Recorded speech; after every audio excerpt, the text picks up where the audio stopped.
to the blue game.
Bell,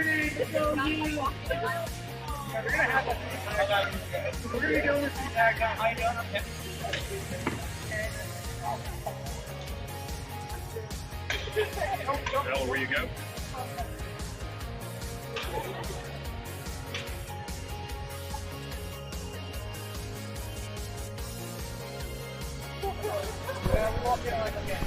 Good morning and welcome to Clemson University at beautiful T. Ed Garrison Livestock Arena in Hamilton, South Carolina.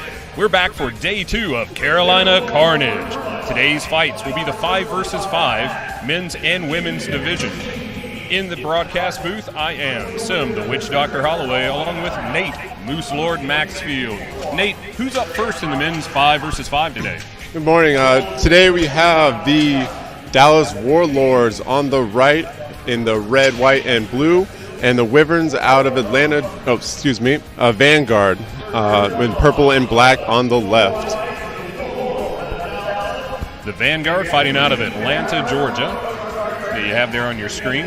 Those folks in yellow are marshals today. They're there for safety and as rules referees. Our first match of the day. These are two interesting teams. We've got the Dallas Warlords. They're considered one of the best teams in the United States right now. And the Vanguard are a fairly new team coming in. Looks like they have mostly two-handed axes, swords, and shield. And we're off. I see 2 axes with the Warlords. Forced contact on the near side of the list field. Going straight into grapples. You got your centers moving out to the top of the... We've got that large axeman down in the corner. Run. Oh, a good cross check. A hard shot there from the Warlords. One fighter down. Looks like a Vanguard down. Another Vanguard down. Tripping over bodies there. It's always tough to see. The Warlords with the advantage at the moment. In these fights, and they're not down out until they hit the ground. And then you have a 4-on-1. Warlords take the round. A good opening round to the first match.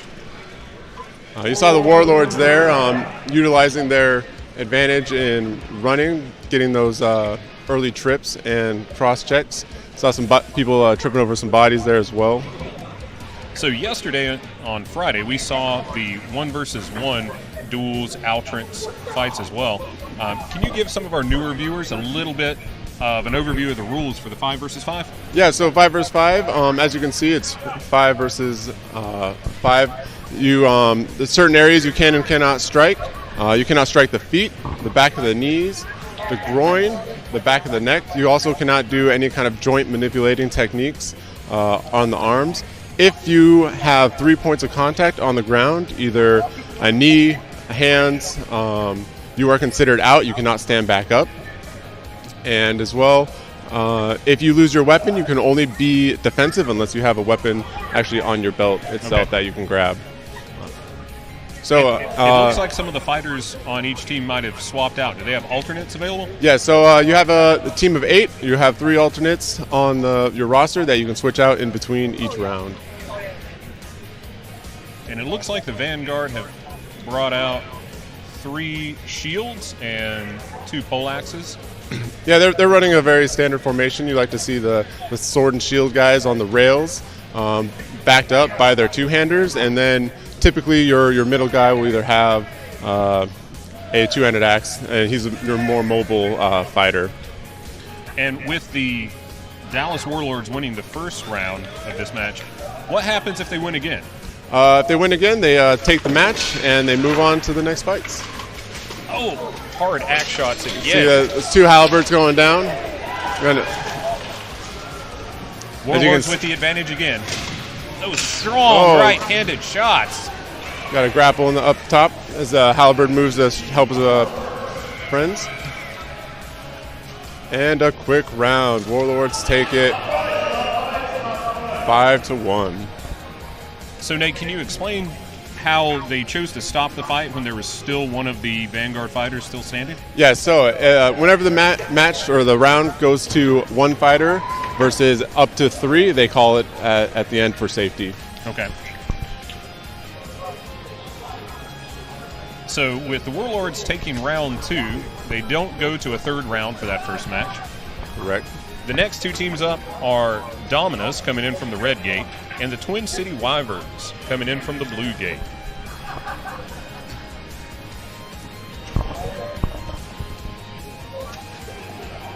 Following this match, we have the New York City Playgrats and, correction, that's going to be White Company and Cerberus Emesis. Good round. Looks like the fighters are entering the list now.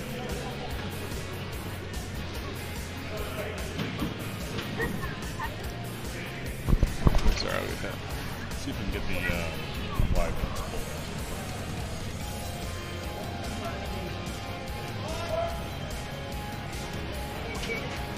So, fighting out of the Twin Cities, the Twin City Wyverns present a team of Danger Josh. Let's see, what's his name there? Danger Josh Burr, Taylor Jones, Mark David, Lyndon Holt, Bryce Knudsen, Curtis Knapp, Derek Doherty, and Zach Fry. Fighting with Dominus, we have Johnny Porter, one of our winners from yesterday, Jake Taylor, Daniel Cooper, Joseph Brandt, Colin Campbell, another one of our winners from the individual fights, and Daniel Krug and Matthew Creedigan, another winner. Dominus looking like a power team. They very much are. Some of the best fighters in the country are located on Dominus right now. Dominus fighting out of the Pacific Northwest. Correct. And Wyverns out of Minnesota. We've got the Wyverns in the black and green. Dominus in blue, black and gold. And here we go. Their center moving off to Dominus' center, moving off to the right. Initial contact on the far side of the field. Those two-handed axes bringing the power. You got their center up top for the Wyverns, striking in his opponent's well. Their centers are now engaging. Looks like Dominus now has a advantage of 1. Some good trips. Beautiful trip Another there Wyvern by down. Dominus. Looks like it's Still a 5-2. 2-on-5. And a dominant performance from Dominus. As to be expected.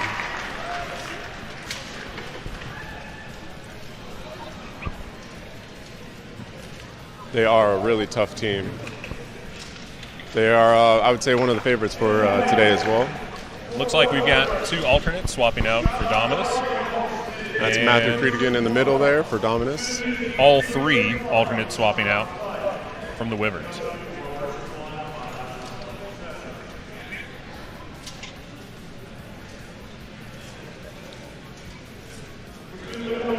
Looks like the Wyverns are taking a good mix of sword and shield and two-handed axe. It's good to be back in Pendleton, South Carolina at the T. Ed Garrison Arena. This is, I think, our 6th year here. Is that correct? I do believe so. I know I've been here for at least 4 of them, so the last 4 years. The crowd is slowly making their way inside. We've got a full weekend of fighting, including tomorrow for the 12v12s. Excellent. And here we go. The second round in match number 2. Dominus pushing up, taking the majority of the list there. Looks like to be playing a little bit slower compared to earlier round. Keeping the fight on the Wyvern side of the field gives the Wyverns a slight advantage to recovering a fallen weapon. See a suicide there.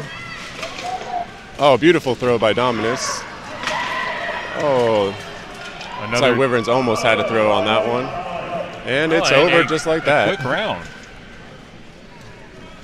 That's a 2-0 win for Dominus. Dominus taking round number 2, preventing the match from going to a third round. Now, what's it like as a fighter on the melee teams when you're only having to do 2 of your 3 rounds within a match? How does that benefit you later in the day? So it actually comes down to tiebreakers. So if you manage to win your rounds in a in the 2-0 instead of taking it to third round. It can actually help you in the tiebreakers getting out of your bracket. So obviously it'll help by keeping the fighters fresher with fewer rounds. That is correct as well. Physicality, but I didn't know that it helped with the tiebreakers. That's it does. That's good to push the action and help with the schedule, because sometimes these events tend to go later than initially scheduled, as we found out yesterday with some very good outrance fights. Definitely. All right, entering the list on the red side, you have White Company. Now, they've flown all the way out from England across the pond, and we are most definitely happy to have them. Absolutely. Glad to welcome our international teams competing at Carolina Carnage this year, White Company from England, and we also have the Skalgrims fighting out of Canada. Yeah, they did make the journey down, and some of them traveled up to 24 hours to get here. So thank you for that. Some years, Carolina Carnage has been the national qualifier, only allowing United States teams to compete. This year it is not a national qualifier, but it is one of the biggest tournaments in the past 12 months, if not the largest. And we are happy to have some international competition here. White Company, of course, one of the best. Yeah, I've fought them on many occasions, and they've given me the business every time. I noticed many of their white and black tabards yesterday in the duels fields, the outrance fighting, being very dominant out there. And I expect nothing less. They're definitely one of the favorites here today as well. Cerberus we have in the black and yellow. They're out of Oregon. A good solid team, have a good mix of veterans on their roster, and I imagine that they'll give them a good showing here today. Marshals doing their armor checks, making sure the vertebral prominence is protected in the back. One of the common areas that can get hit during the melees. Yeah, neck protection is definitely, and keeping your helmet on during the match is of top priority here when fighting. Looks like White Company rolling majority of sword and shields with one halberd on the field, while Cerberus is running nothing but axe and shield. I imagine there'll be a good grappling sessions here and a good grappling match between the two.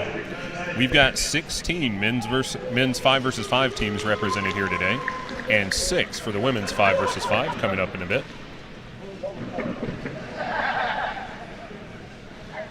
I'll be interested to see how Cerberus plays this.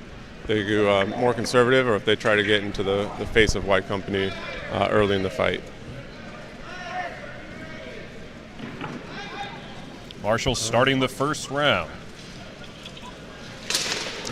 Contact on the near side first. One Cerberus fighter moved into the backfield briefly. Oh, beautiful throw. Unfortunately, he was not able to save it. 4-4. Cerberus fighter looking for backup in the corner. We've got a nice grapple here towards the top or bottom of the rail. Hard shots raining in from White Company. White Company with the advantage now, 4-3. A hard knee. Those 2-on-1 situations can be definitely difficult. Let's see if Cerberus can pull it out. Raining shots on those thighs. You can see that Cerberus fighter looking to rein in the other White Company fighter to keep him from doing some damage to his legs. One-on-one grapple here in close to the rail. Looks like some friendly fire there between the White Company fighters. That fighter, Cerberus fighter in the corner, giving it his all. Oh, good escape there. Keeping those two fighters is really giving them the chance to get an advantage on the lower grapple in the bottom. The one fighter breaking away, making it a 3-2 in the near side of the field. Stout shots raining in on the backside. Trying to free up his White Company, trying to free up his friend there.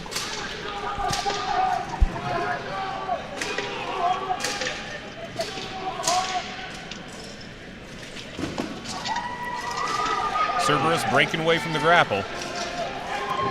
Looking for a takedown. See a nice foot hook kept that White Company fighter standing. Cerberus down. It's 4-2 in favor of White Company with a 3-on-1 in the near side of the field. That is not a fun position to be in. I've been there before.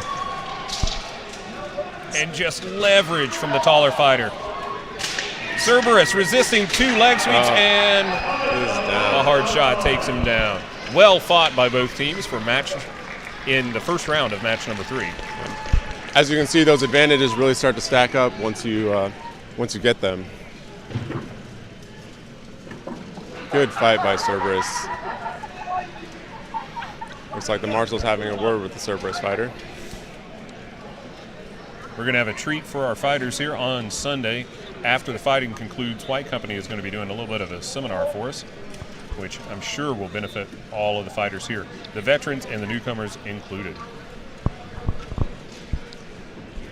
Teams reset to try to do some strategy. Looks like White Company is swapping out a few of their fighters. As the sport grows in the United States, we're also working to have more support staff, specifically marshals, to make sure that we have nice, safe, and well-organized events. We'll have a marshal seminar on Sunday as well.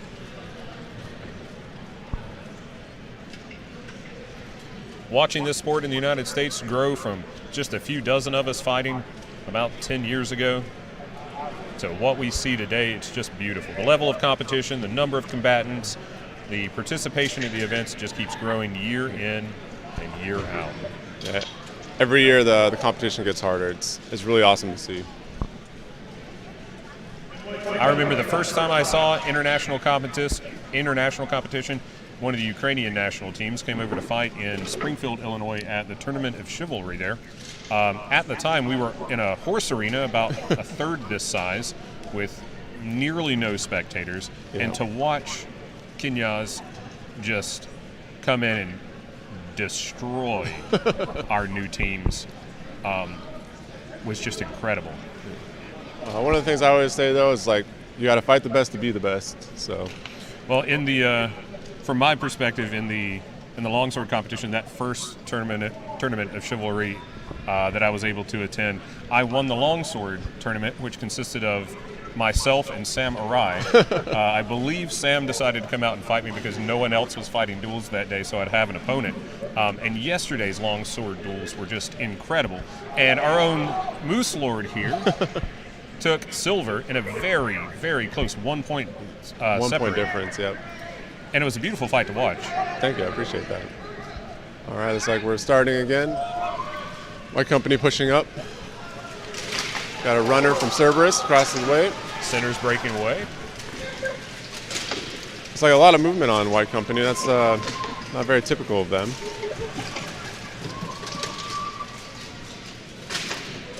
A couple of fighters waiting to engage. Oh, White Company, a beautiful throw. Now has the advantage. And a stout shot to that Cerberus fighter. Cerberus fighter trying to get out of it. Another Cerberus fighter in a compromising position. Looks like the near side of the field, they're deciding on tactics before they engage too far. Another 2-on-1. That Cerberus fighter is trying hard to stay up. Oh, and he goes down. Looks like a stop fight. Another and a dominant 5-1 round going to White Company.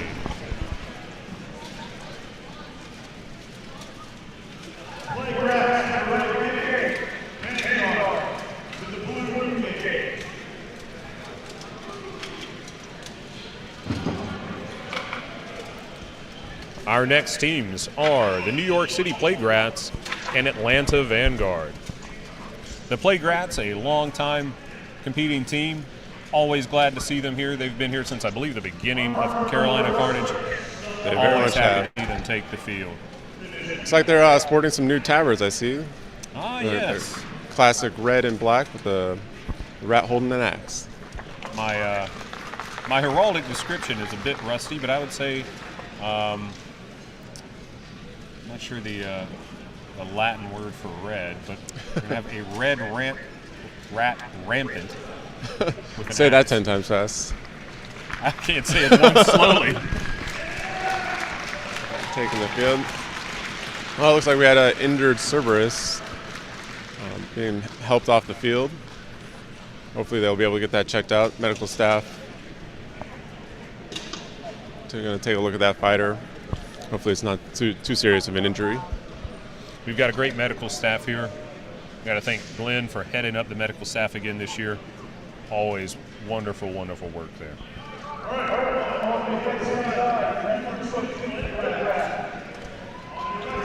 Let's see.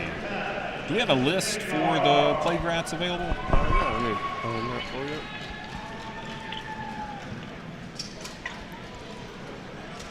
I'm going to do my best with these pronunciations.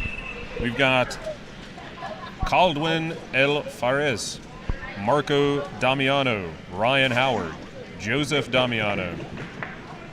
We've got Morgan Nealon and Killian Twist fighting with the Playgrats. I think these both teams are fairly matched. It'll be interesting to see who's able to edge out the win on this one. Our Vanguard team. We did make those introductions earlier, so I'll take care of them now. We've got Trent Weeks, Mason McKay, Jake Krantz, Michael Goulard, Hunter Baldwin, Jason McCardle, Jared Roberts, and Sean Marshall. Again, the Wyverns are out, or Vanguard, excuse me, are out of Georgia, and the Playgrats are out of New York.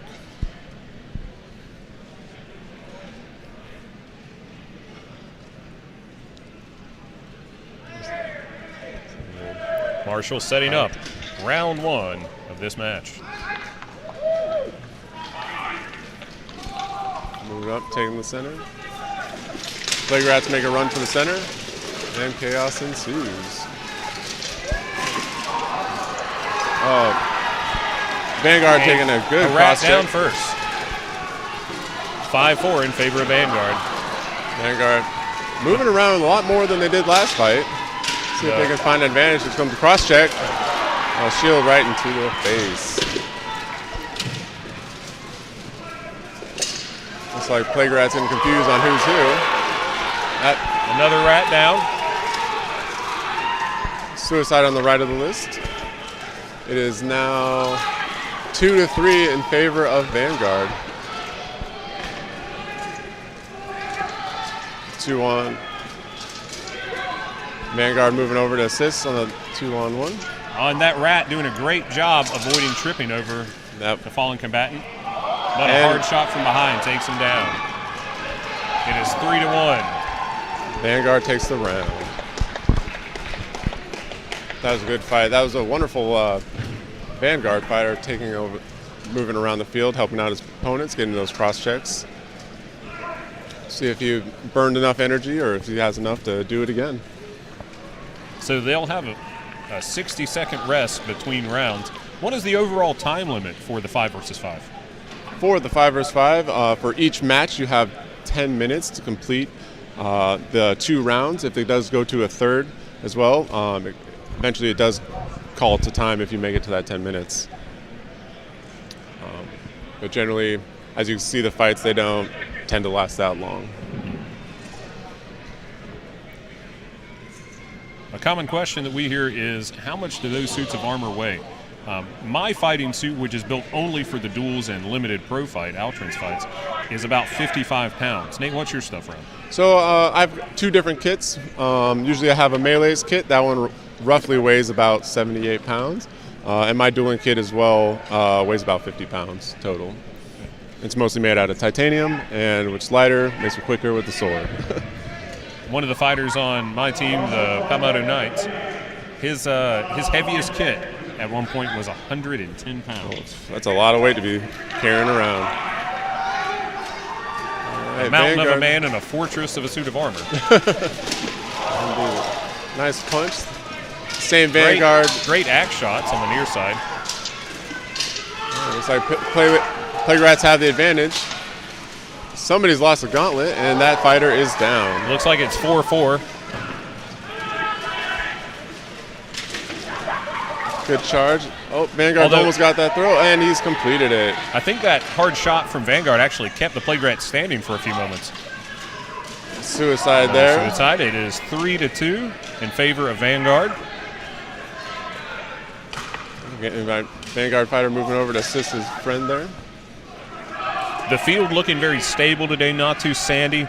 If it's too soft, I've seen fighters trip, always disappointing into their portion of that round.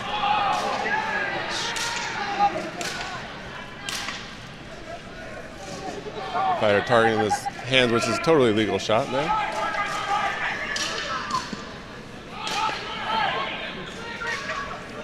It's like you have a 2-on-1 in the near side, 1-on-1. Some headbutts coming in from the Playgrat. Vanguard moving back over. It's 3-1 in favor of Vanguard, taking that match in 2 rounds. Good fighting and taking advantage of the advantage there from the Vanguard.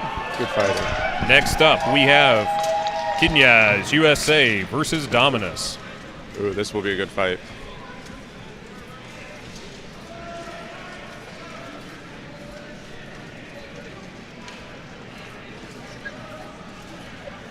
The first match of the day for Carnage. Dominus taking their first in 2 rounds.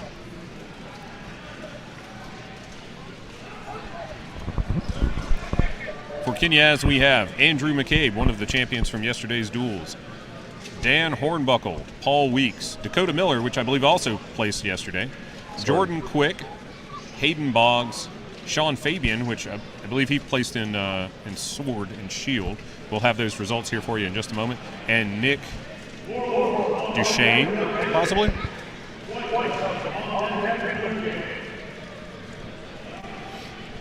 As the fighters take the field for this match, we have some results from day 1 for you. For men's Sword and Shield, first place was Greg Fisher. Second place, Andrew McCabe. Third place, Sean Fabian. For the women's, we have Shoshana Shalana as first, Celeste in second, and Kate Bowman third. This should be a really good fight. These are 2 veteran teams that have a lot of experience. Both teams have fought overseas multiple times and have definitely multiple tournament wins and placings as well. As you can see there, they're very familiar with each other and giving each other good pre-fight hugs. One of my favorite things about this sport is the sportsmanship that is so often just woven into the fabric of what we do here. Oh yeah, totally. There's nothing like swinging an axe at your best friend's head and then drinking beers with him afterwards.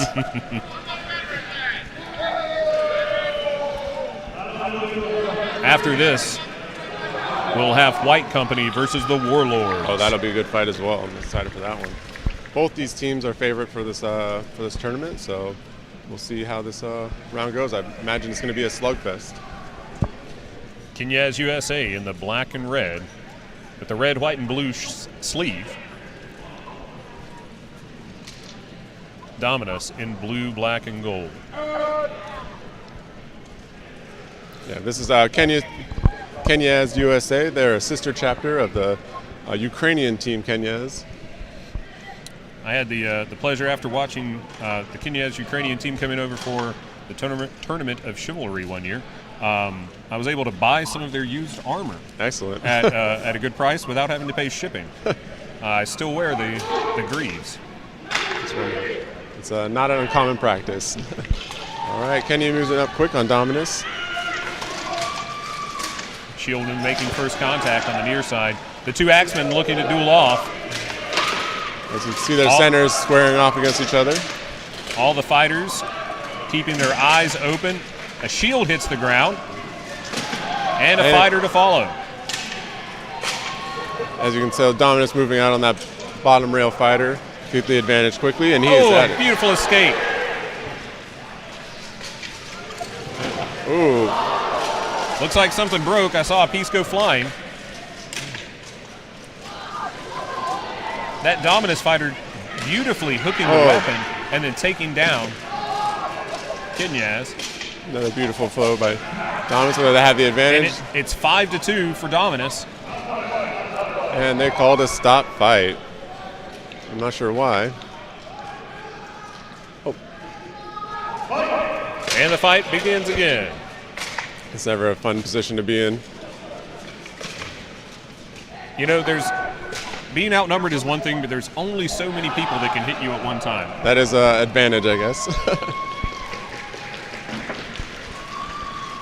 Another First round going to Dominus. It's like a 4-2-1. Dominus switching out fighters. Some more results from yesterday's duels competition. For the men's, we have the Buckler was won by Dakota Miller. Second place was Andrew McCabe. Third place was Bo Ring, one of our most experienced fighters in all forms of European martial arts. The women's winner was Shoshana Shalana. Second place was Christine Napolitano. Third place was Jessie Arroyo.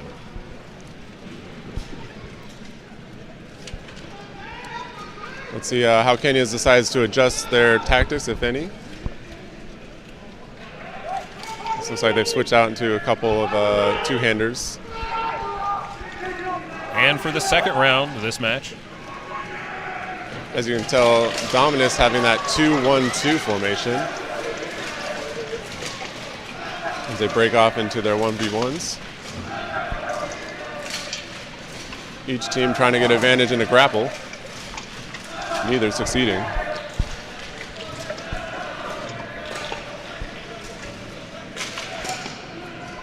It looks like Kenya's lost their weapon, moving in to grab another one. And a beautiful throw by Dominus. one Kenya's down. Ooh. Kenya's taking those shots, but was smart enough to wrap up that two-handed axe from hitting him further. And another. 5-3 and 4. Excuse me, 5. Quick action there, quick action. Dominus takes a round, 5-1. Up next, we'll have White Company versus the Warlords. Regardless of which two teams take the field, our yellow team out there is always there, watching out for our fighters, making sure the rules are followed, and that safety is paramount. It's so surprising that in a sport where we're swinging axes at each other's skulls, that safety is so important. Very much is, because we're out here to hurt each other, not injure each other. So we want to be able to drink with our friends after. Absolutely. White Company lining up onto the left in the black and white.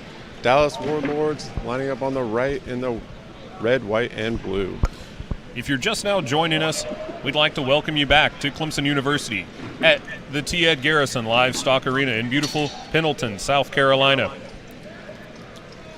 On the left side of your screen in black and white is White Company, fighting out of England, one of our two international teams. And the Warlords, fighting out of Dallas, Texas, in red, white, and blue. Should be a tough match. Warlords, one of the best teams in the United States at the present, and White Company, one of the best teams in the world. Here we go. Teams meeting in the middle. White Company making a move to the rip. We got White Company in the backfield of the Warlords. Looks like they're tying each other up. Looks like one of the Warlords has lost a weapon. And a quick retrieval. And a quick retrieval and a double team. A small, looks like one-handed axe used two-handed right now. About to get the advantage, possibly. That loud thump. White Company coming to make a charge. Oh. Well, we have one Warlord down. Oh, it looks like a helmet off. off from White Company. A quick protective move by the Marshals. Fight continues around him. Neither So it looks team, like 4-4. Yeah, neither team having advantage. Oh, Another until Warlord right down. now. 4-3 in favor of White Company. White Company lining up on that Warlord fighter. Letting him know, like, he's there. That polearm fighter knocking on the door. And the answer so far is not going down. 2-on-1 advantage, while the other two are on 1-versus-1 grapples. Another Warlord down. Yeah. Looks like it'll be 4-2 in favor of White Company. It's never a fun position to be on a 2-on-1, but let's see if Warlords can pull it out. Stopped by 4-1 to White Company. Well fought first round. Warlords almost had the advantage there with that one fighter being able to take the White Company down. Just wasn't able to get it, though. A frosty day for our competitors here, starting out in the sub-freezing temperatures. As our broadcast began today, it was 32 degrees Fahrenheit, 0 degrees Celsius. Very chilly indeed. Perfect for fighting, though. You don't have to worry about overheating. You can take your helmet off. You get that nice, fresh air. It's a wonderful temperature to be fighting in today. And thankfully, the staff here at the Livestock Arena made sure that the ground was fresh and good for this. Last time, I believe we fought just after a rodeo, and there was a churning mixture of surfaces down there. That, and as well as the dust, was a big problem as well. Breathing that in as you're trying to fight is obviously not ideal. There was talk of possibly wetting down the field overnight, but I think the decision may have been made that it could have frozen. Indeed. We do not want Buhurt on ice, as much of a musical that would be. The medieval ice capades. All right, let's see what adjustments the Warlords made. Take this to a third round. We haven't had any go to 3 rounds yet. We'll see what the Warlords can bring out. Trading shots from the Warlords and White Company. Contact in the bottom of the list. White Company making a move to the back. All fighters still standing.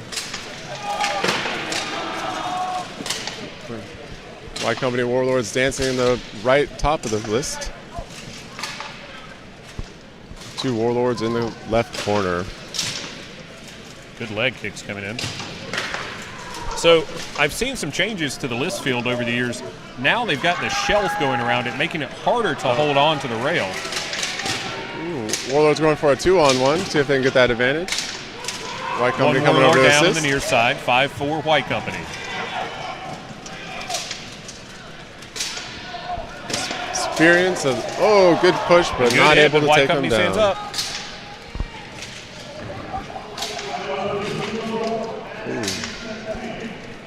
White Company really using their experience. Looks like the Warlord, if he can push White Company back just a little more. We have 2 down on the far side of the field. 1 of each. 4-3, still favoring White Company.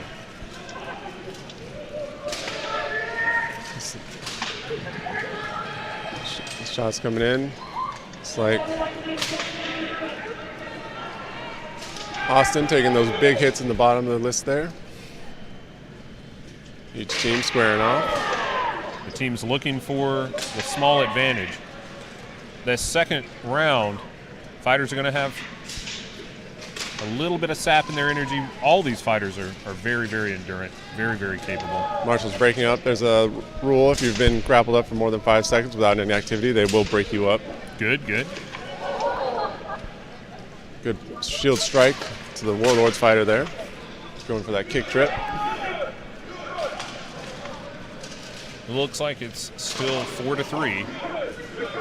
Austin holding on that fighter in the bottom, making the White Company work to get him down, while he hopes his 2 teammates get a advantage on the other White Company fighters.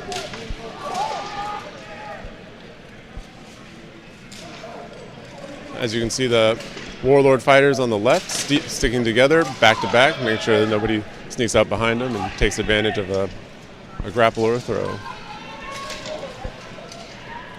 White Company having the advantage in numbers, and also they've got the Warlord with his back to a down fighter, often a speed bump, something to trip a competitor over. Looks like Austin at the bottom is taking some definite shots as they're trying to relieve him of his weapon.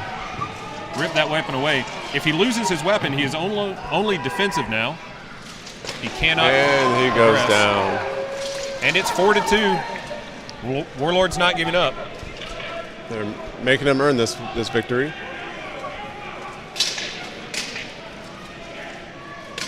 White Company's shots are super hard and very accurate. Going for the legs. Beautiful teamwork by White Company as it. And that'll be the round. 4-on-1. 4-1 in favor of White Company. Another dominant performance here today. Always love watching them fight. Such a good team.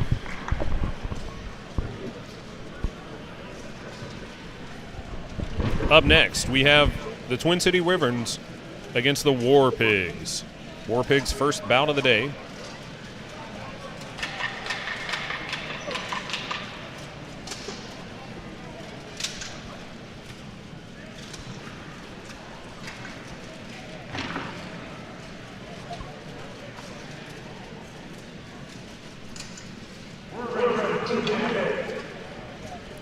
The War Pigs bring out Dylan Sweeney, Dante Swift, Jacob Duke, Zeal Decker, Santos A. Sanchez, Eric Tafoya, Sean McGalen, and Darian Dukes. War Pigs fighting out of California, making the journey all the way across to the East Coast. Appreciate that. War Pigs entering in from the right side of the list. They are in the teal and black.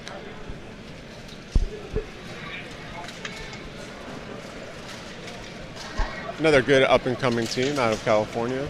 Got a lot of good veterans and some newer fighters as well. I think this will be a good fight. We have some more results from yesterday's 1v1 duels. In Longsword, the men's winner was Jonathan McCartney. Nate Moose Lord Maxfield beside me in the broadcast booth. Ben Splitter in third. For the women's longsword, we had Julie Peterson, Celeste, and third place was Spencer Sybek. All right. War Pigs moving up. Looks like they've got a lot more two-handers than I've seen so far.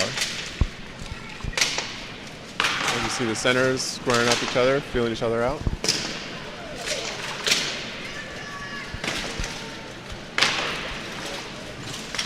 War Pigs trying to drop those shots, help out their teammates. Looks like Wyverns lost a weapon, turned to...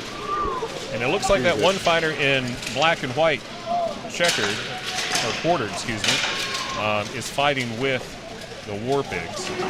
Yes, he is. And carrying a two-handed Valkyrin. 2 Wyverns down. Looks like just one Wyvern. Several weapons on the ground. Beautiful throw by the War Pigs fighter there on the left of the list, and now it's traffic jam in the right. Looks like we have 2 Wyverns. Got some friendly fire from the War Pigs. Oh! And a visor came open in that shot. War Pigs. An incredible shot. War Pigs take that 5-0.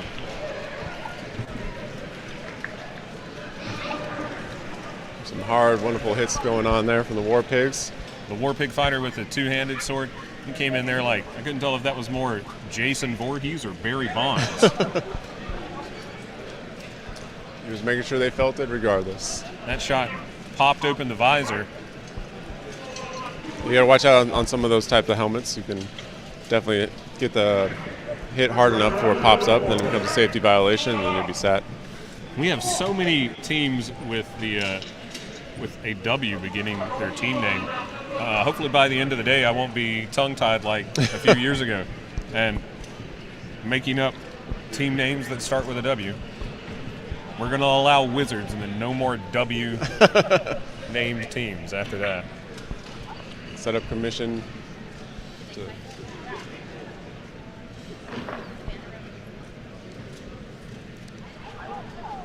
If this is your first time experiencing Carolina Carnage or medieval fighting, you can definitely go check out HMB USA. Find a local team for yourself to become a part of this awesome sport. Round 2 of this match.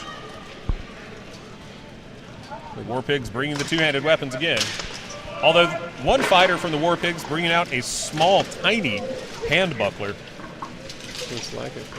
Again, the center's squaring off. Not sure, not 100% committing to one side or the other yet. War Pig broke off into the back lines of the Wyverns. Nearly a trip there.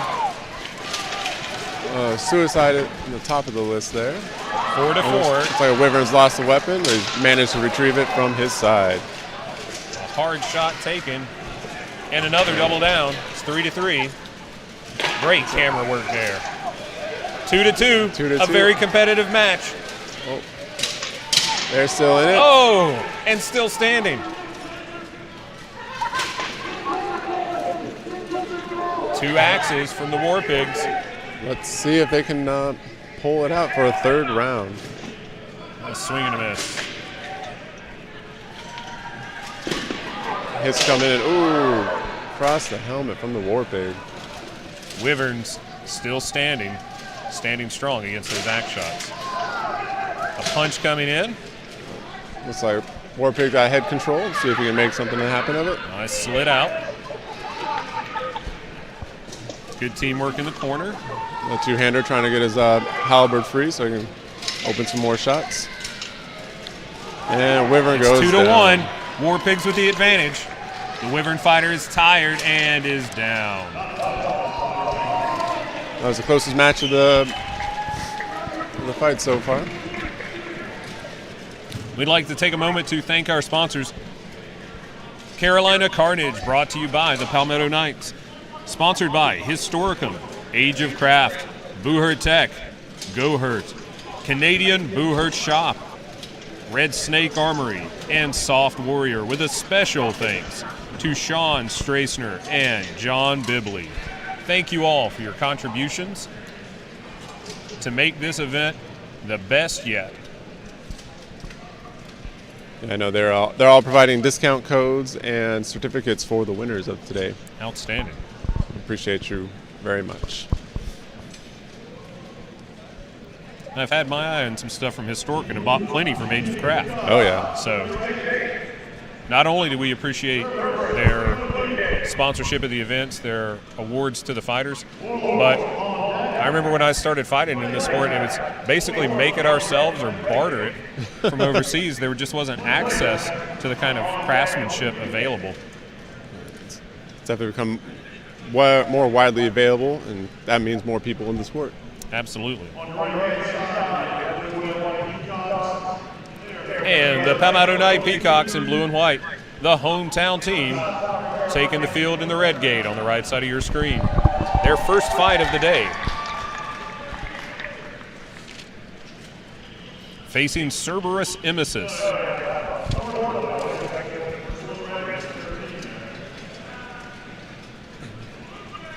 I know PK has gone through a little bit of a rebuild the last year or so. I know they have a handful of new fighters on the field today. I'd be interested to see how they handle a Cerberus, which is very well skilled in grappling and strikes. And we'll see how they hold up. We'd like to thank our production crew up here in the live stream area with us. Top-notch team. Great camera work, great tech setup. Without them, the stream wouldn't be possible.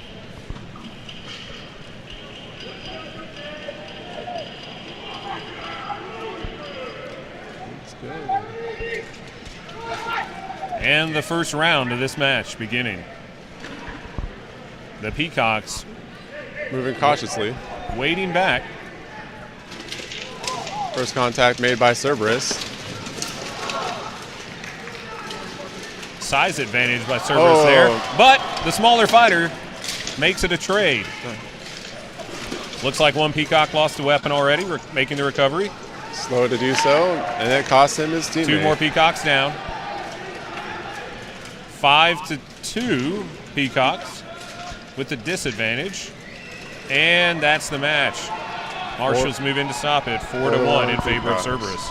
Yeah, losing a weapon like that can be a huge disadvantage. It takes you out of the fight and gives the team a quick advantage, which they were able to capitalize on quite quickly.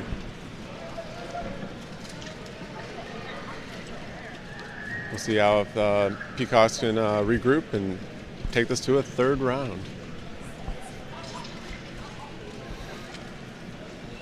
During the round break, I'll give you some more results from yesterday's duels. In polearm, men's polearm, the first place went to Bohumil from White Company. Second place, Matthew Creedigan. And third place, Matt Stanby. First place in women's polearm was Spencer Sybeck. Second place, Amanda hat. And third place, Ashley Shadu Fry. Marshall's checking the PK fighters one last time.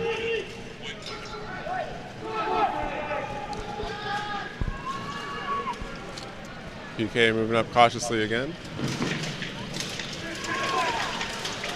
Oh, good throw from Cerberus. Cerberus with the early advantage. Another PK down.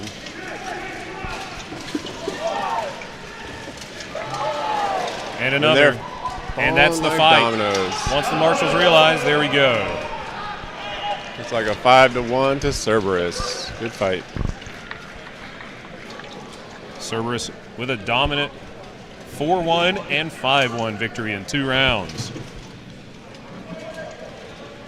Shout out to the live stream. Thank you so much for joining us. If you're in the chat, let us know where you're watching from. A lot of folks cheering on White Company.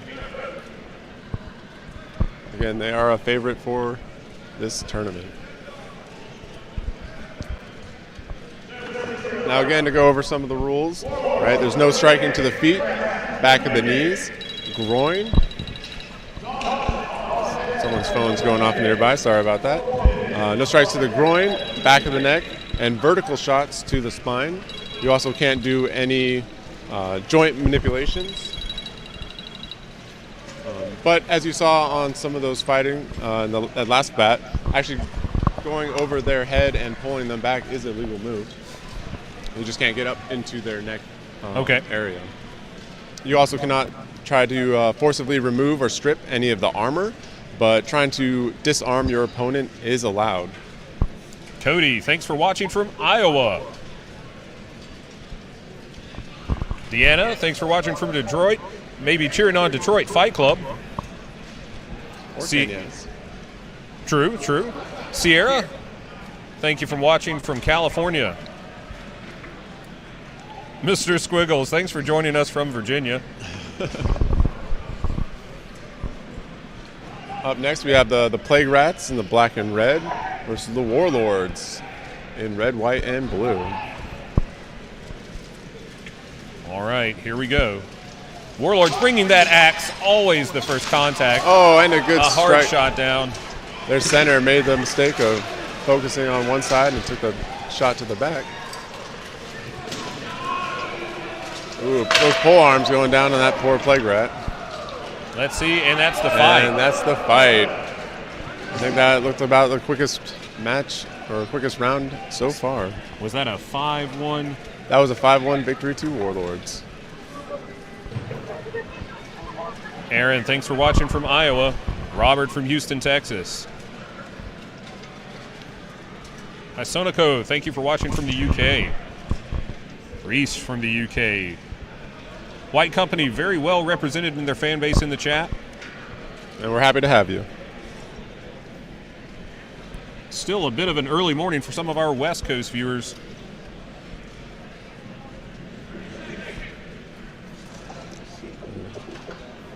All right. Aaron, thanks for watching from Pittsburgh.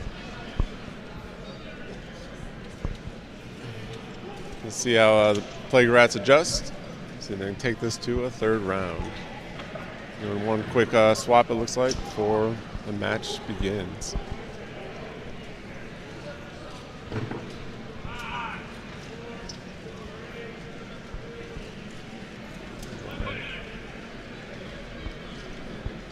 Warlords a very experienced team coming out there with their two-handers.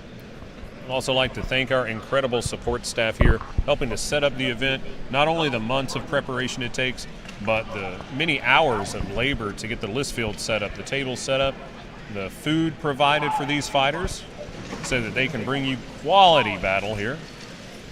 Playgrat making a move to the back lines of the Warlords, not able to capitalize on it.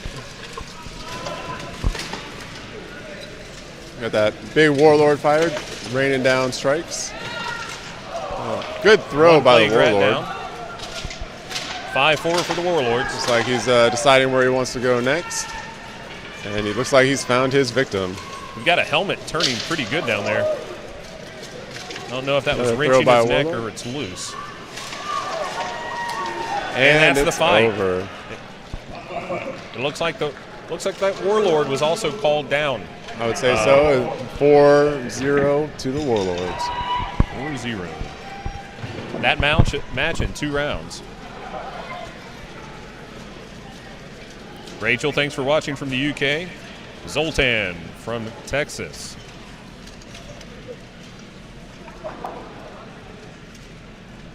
Who do we have up next? It's like Dominus versus the War Pigs. These two teams are pretty familiar with themselves as well, both being on the West Coast. I think they fight each other a couple times during the year.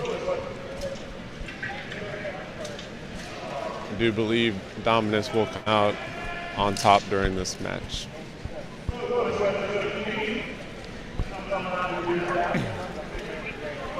War Pigs had a pretty dominant performance earlier. Let's see. They had a 5-0 and a 2-1 victory over the Wyverns. Very nice. This looks to be Dominus's 3rd match. War Pigs 2nd, I do believe, right? I believe so. Yeah. We'll see if those extra rounds and matches have an effect on stamina. I'm going to guess not with Dominus, but we shall see.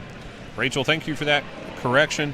The bronze medalist polearm was Matt Stansby. Correct pronunciation there, thank you. And the fight begins. War Pigs taking a... It's like that one fighter taking a bit of a stretch. a stretch a bit. or... Looked like he might have been shooting an invisible bow and arrow. It looks like it did not hit its mark. And 4-4, a trade-off with 2 fighters down.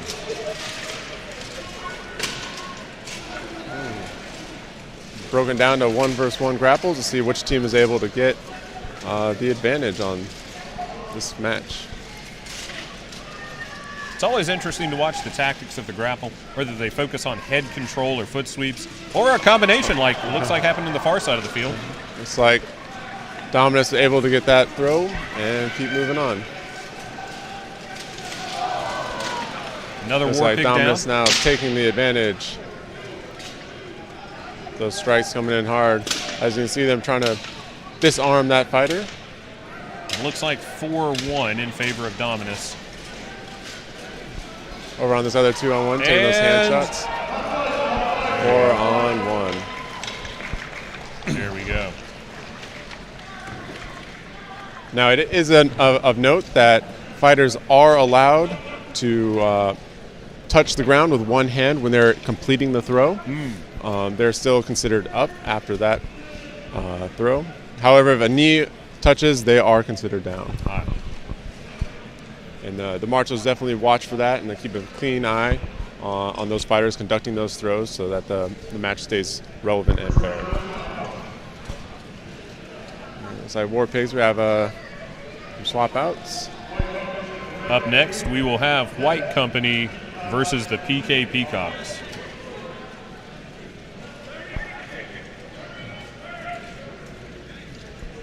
Another 30 seconds till the round begins. Just enough time to mention HMB USA. If you guys are anyone looking to sign up or find a team, that is your go-to.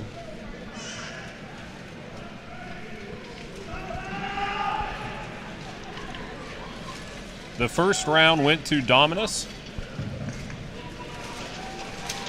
The beginning of the second round. War Pig deep into the lines. See if they're able to make advantage of that. A little friendly fire. Oh, War Pigs did manage to take out a Dominus fighter. Have the advantage. Oh, looks like Dominus has lost the weapon, but they're trying to retrieve it from their belt. And 1 War Pig down, so it's 4-4 again. Still, oh, beautiful throw from Dominus. Taking out that Warlord. They now have the advantage. 4-3 in favor of Dominus.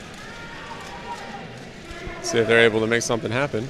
So if a fighter goes to the ground, loses their helmet, or leaves the list field, I believe, pushed far enough under, They are considered out, correct.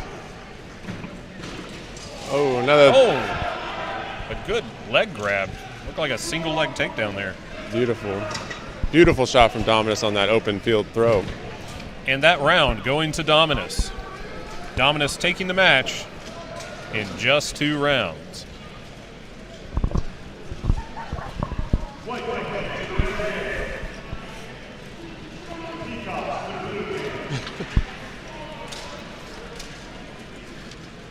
And for our Outrance winners yesterday, the men's division had 5 weight classes: lightweight, middleweight, heavyweight, super heavyweight, and ultra.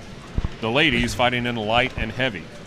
The ladies' winners, lightweight was Shoshana, heavyweight was Celeste. For the men's, lightweight was Boris Tuman, middleweight was Johnny Porter, heavyweight was Matthew Creedican, super heavyweight was Brendan Freeman, ultra was Colin Campbell by special decision. Dan, thanks for watching from the UK.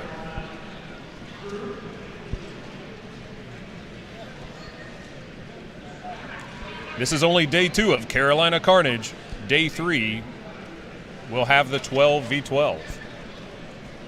As well as the finals for 5 vs. 5. Oh, wonderful. Fresh fighters for that will be very good. Yeah, they'll have the night to recover and hopefully come out strong.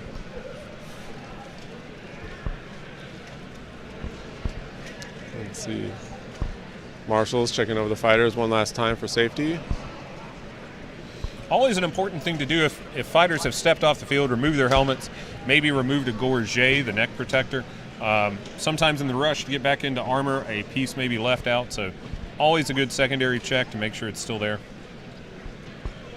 The armor itself can certainly take damage if a strap or an attachment point or a rivet is broken. Now suddenly you may have an exposed joint, and that's never a fun experience. One of the hardest things for a fighter is to lose a piece of equipment because of a faulty tie or a rivet popping.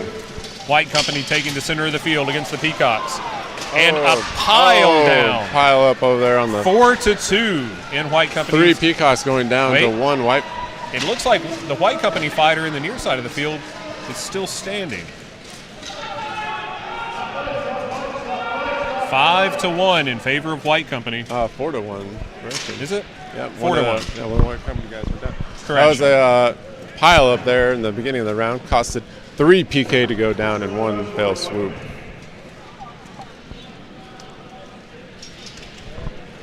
White Company doing some substitutions. We'll see what Palomino Knights are able to come back with. Yeah, that can happen when try to get in that good charge or take advantage of that body lying on the ground and you end up tripping over it yourself. I would be lying if I said I haven't done that at least once. From my experience with only in duels and pro fights, most of the more significant injuries seem to come from armor failure or borrowing armor that doesn't quite fit right. But within the melees, from what I've seen, it looks like it's more of maybe joint issues from throws and takedowns in the scrum. Yeah, definitely. When you have a 200, 300-pound man falling over your knee and then landing on can cause significant damage. Hopefully we don't have any of that today, knock on wood. 1-2 Peacocks down. 3 down, possibly, and 4. There's That's another the one match. from White Company, and 4-1 performance, it seems. Yes, 4-1 for White Company. beautifully executed by White Company.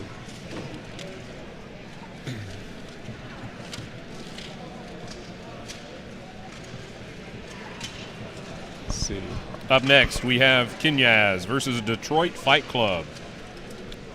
Alrighty, this should be a good match as well. A little bit of a rivalry between these two, both being from Michigan. They fight each other fairly often, so it'll be a good fight, I assume.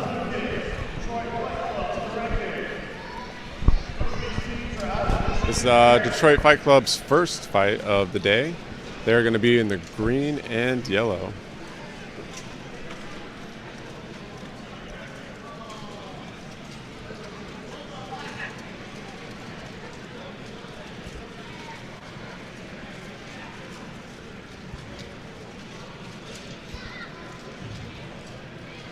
Detroit Fight Club fielding 8 fighters. We have Rakeem Ali, Jason Panic, Logan Ballinger, Andrew Farah, Alex Doe, Daniel Nolan Hedge, and Gage Zurowski. Thank you there. And Omar.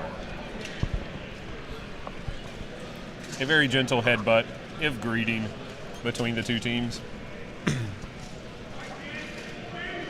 It's been a while since I've seen the Detroit Fight Club fight. It'll be interesting to see what kind of tactics they do here initially in this fight.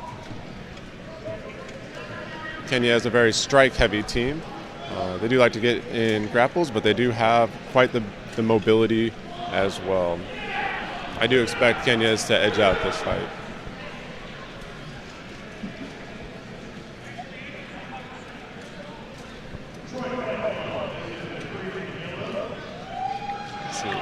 Kenya is only, they do have two two-handed axe there on the bottom of the list. That's unusual to see. And Kenya, or Detroit Fight Club, push right in, but is able to take advantage. Detroit Fight Club taking 2 down, or down 2 so far. And then Kenya is bringing in those strikers. As I said earlier, they are a great striking team. They hit very powerful. It's always interesting to me, since I don't have melee experience, thinking about the polearm fighters in their choice of strikes. Some choose to go for the head first, and some go for the leg first. What are your thoughts on that? It's all about position and how your teammate is holding them. If you think you can get a good head strike, a couple of those hits to the noggin will definitely rattle your brain and get you to loosen up just enough for your teammate to maybe do a throw. Legs are also a good one. If you can't stand, you can't be on the field. Looks like that first round went to Kenyaz. Was that 4-1? It looked like a 3 or 4-1. Yes. But yeah, for striking, it all depends on where you think you can do the most damage and get that fighter on the ground as fast as you can. When you fought in the melee, what were your choices of weapons? I generally went around with a two-handed axe. It was my favorite. It was a little bit on the shorter side, but you're able to do a lot on striking, and then also a lot of grappling and manipulation with pulling the head and doing trips. I also tend to be the center position and doing a lot of running and gunning is like what I like to call it. My favorite position. It's like Detroit Fight Club, give them a little pet talk to their fighters, see if they can take this to a 3rd round. That center position is really one of the most important positions, I feel, in the list. Dictate a lot of where the fight goes and where that third fighter or advantage can really happen.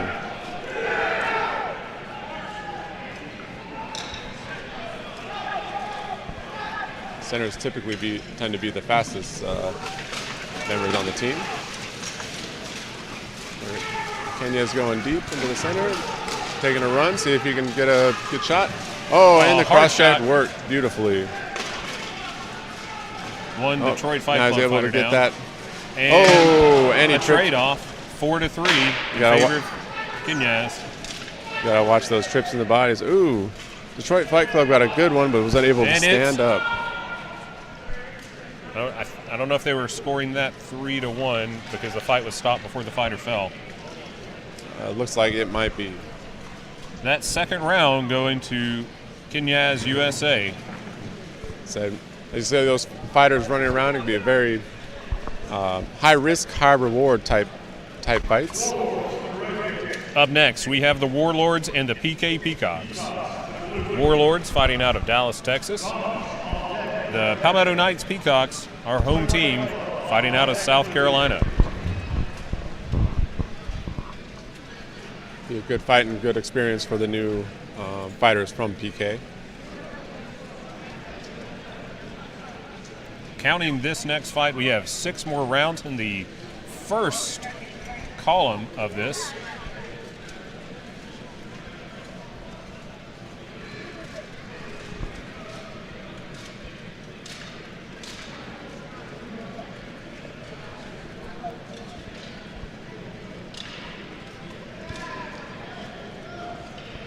Warlords have their academy down in Dallas that they train out of.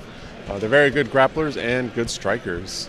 They get multiple practices during the week, which really lends to their teamwork and ability on the list.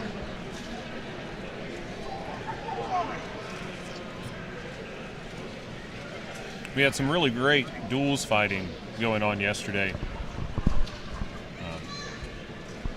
I really enjoyed the longsword. I was able to compete. I did not make the award stand, but I gave myself the copper medal. Yeah. But it was great. I guess you were the only person on the podium I didn't get to fight.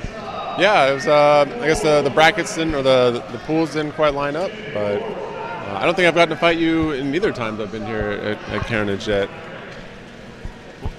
If it doesn't work out next year, maybe we'll get a pickup going. Yeah, sounds good to me. All right. Warlords pushing in hard. Peacock down early.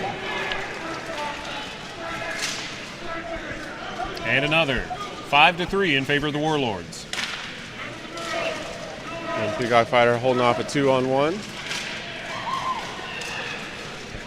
And a Peacock. Ooh, a 3-on-1. 3-on-1 down at the bottom. That's a tough fight, and they're down. And that's down. the fight. That's a 5. 5-1 in favor of the Warlords.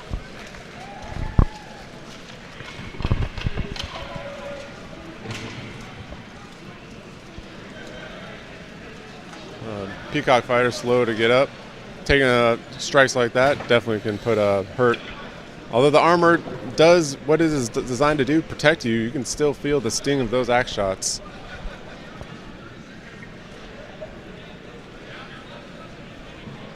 PK making some substitutions.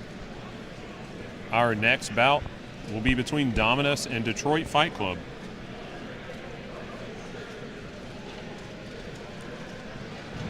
Looks like Peacock making some repairs of their armor on the field.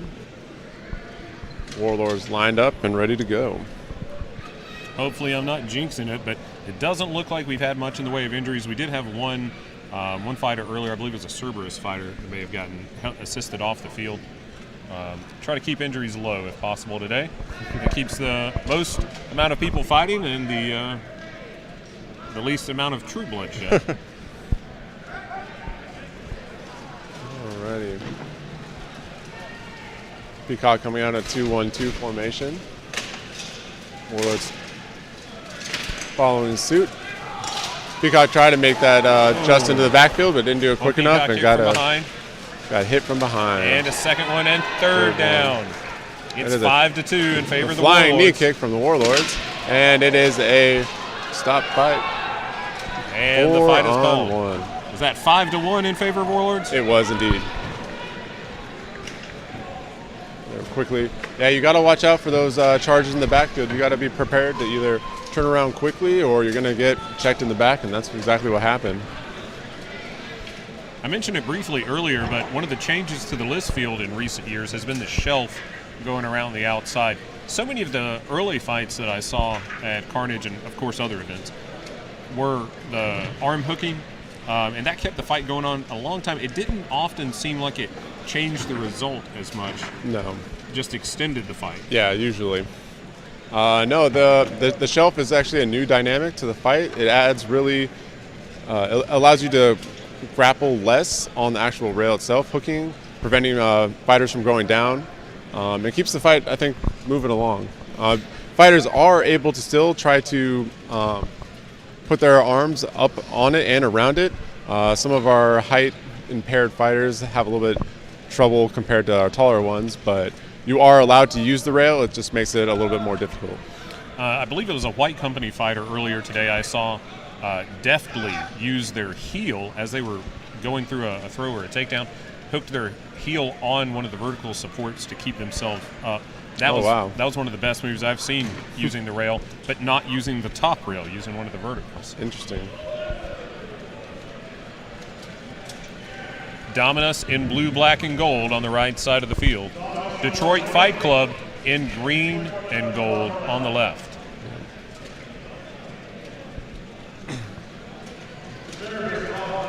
See what kind of fight Detroit Fight Club can put up, but Dominus, I believe, will keep their dominant performance going.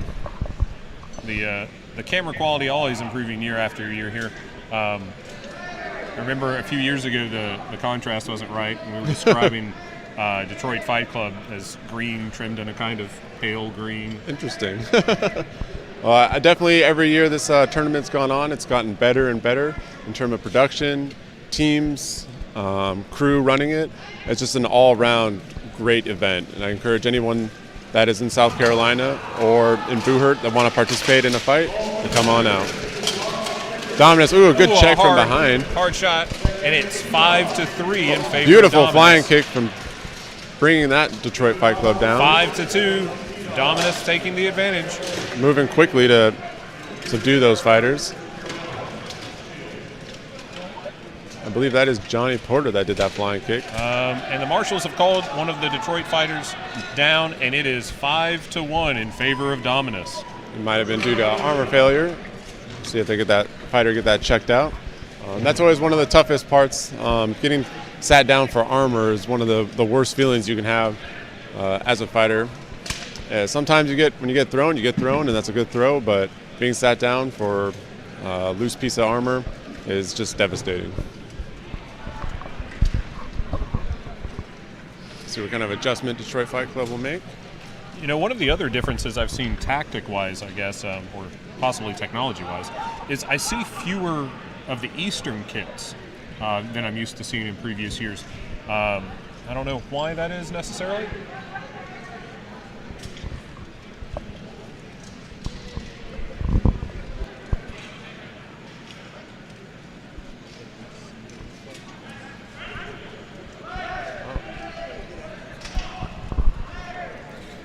For round number 2 of this match, Dominus already moving forward in the list, looking to push them against the wall initially. Dominus fighter to the backfield. Some early pushing and shoving. Axe shots coming in hard. 2-on-1. That one Dominus fighter holding 2 Detroit fighters trying to get out. I can feel those shots through the screen. Ooh, axe shots raining down on that Detroit Fight Club with a feather. But not going down. Standing strong. Looks like it's a 5-on-2 now. Good flying knee coming in. One Dominus fighter just kind of waiting for his turn in the scrum. Bringing in those pole arms, drop some axe shots. That's never a good feeling. Oh, pile up in the middle. I hate to be the guy on the bottom of that. Let's see how they're going to score that. It looks like maybe 4? No, 5. I'm thinking it's a 5-0. 5-0 in favor of Dominus. They are putting in the work today. They're still trying to... Detroit Fight Club still trying to remove fighters from that corner.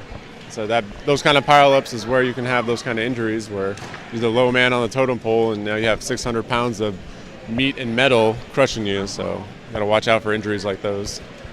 Very dangerous. Up next we have Cerberus. Oh, beautiful. Oh, here we got a replay of some of those hard axe shots.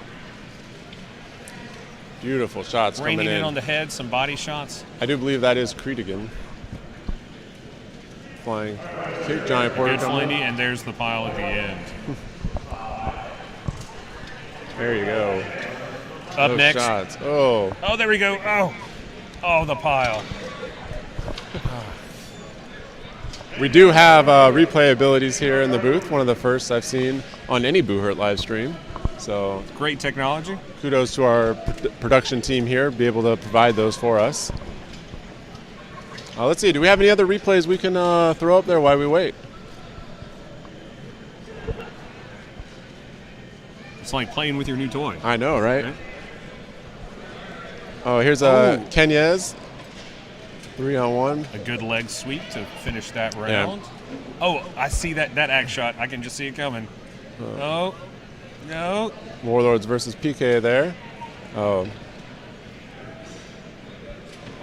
some good axe shots coming in on top. That's what I'm talking about. Those charges in the middle. You got to be prepared for someone coming up right behind you.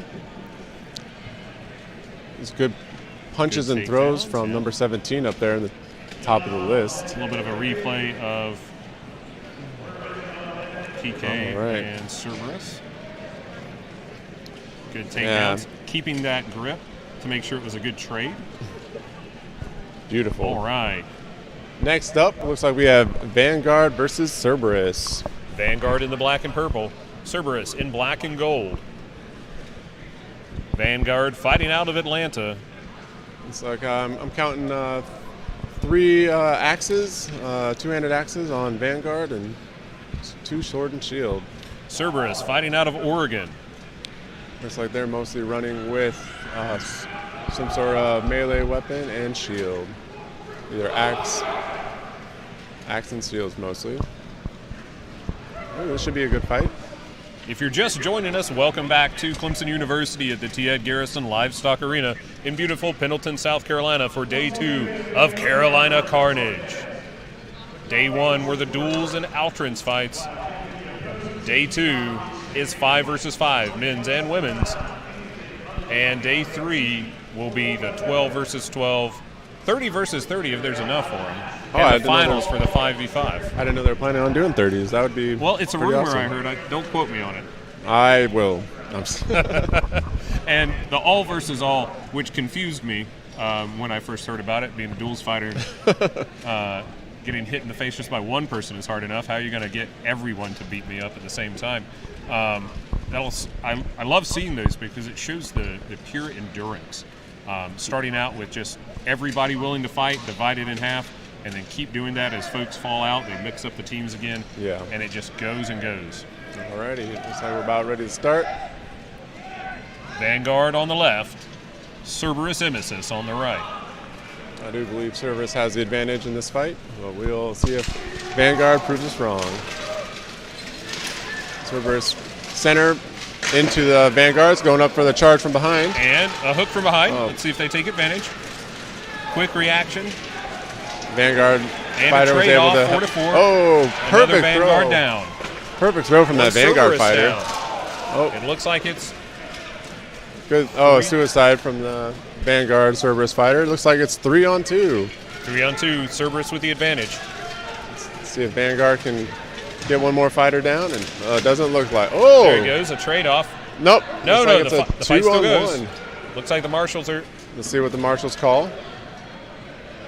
That looked like a 2-on-1 situation for me. Both those fighters went down at the same time. I think they're correcting it now.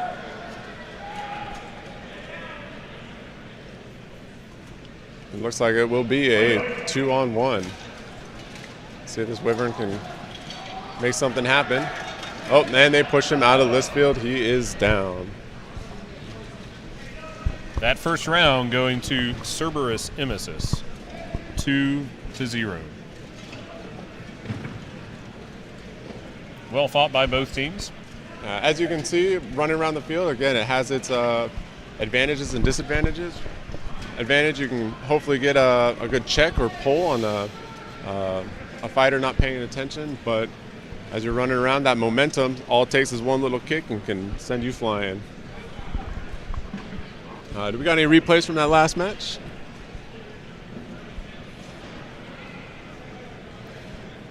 Let's see. Alrighty. As our team cues those up. And as you take a look at the arena today, you'll see that the stands on the far side are unoccupied at the moment. That's because the crowd is on our side, closer to the list. Okay, here we go. That throw in the center, suicide there. Good takedown. Good teamwork by the two Cerberus fighters there. And this takedown goes into the corner. I think one of the fighters hits their head pretty hard on a vertical. Yeah. As you can see, a double takedown there, and which led to that 2-on-1. Beautiful work. Teamwork is all about, this fighting is all about teamwork. Being able to get those situations where you can pull off a 2-on-1 can have a waterfall effect on the whole round, really. And a great first round for these two teams, but not such a dominant performance that I would say that the Vanguard is completely outclassed. If Vanguard can take this round, we'll have the first match that goes to 3 rounds. I think they can do it. I think they just need to play a little bit smarter, watch their back, and see what they can do. As I was mentioning, being in the back. Looks like it's 4-4. Cerberus Fighters tripped. going down over with that. There's a gauntlet off. And that the happened. Fight stops. Let's see. That fight happened very quickly. 4-0, I believe. Yeah, falling out like in favor of dominoes. Cerberus.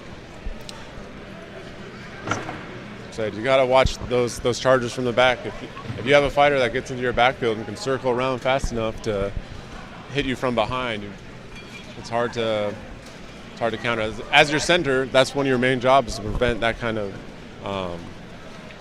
infiltration to happen, or at least be able to pick it up. Here we've got some as you replays.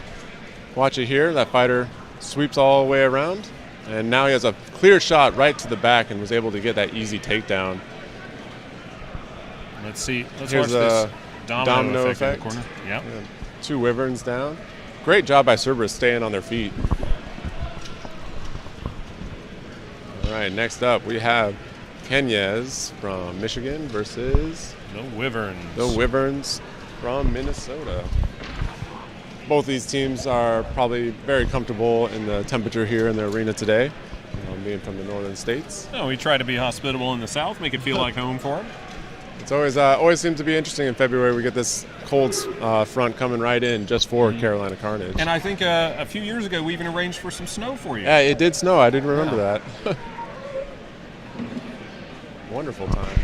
Always a big thanks to our yellow team, our marshals out there, Austin, Christina, and the rest, our timekeepers, our scorekeepers, our live stream staff, our health and medical staff, all of the support staff keeping this event going today. We do have the head marshal here for HMB Buhurt League, as well as Josh from the United States. He's the head marshal for the U.S. here as well. So we have a very experienced and awesome marshaling team calling these rounds and matches.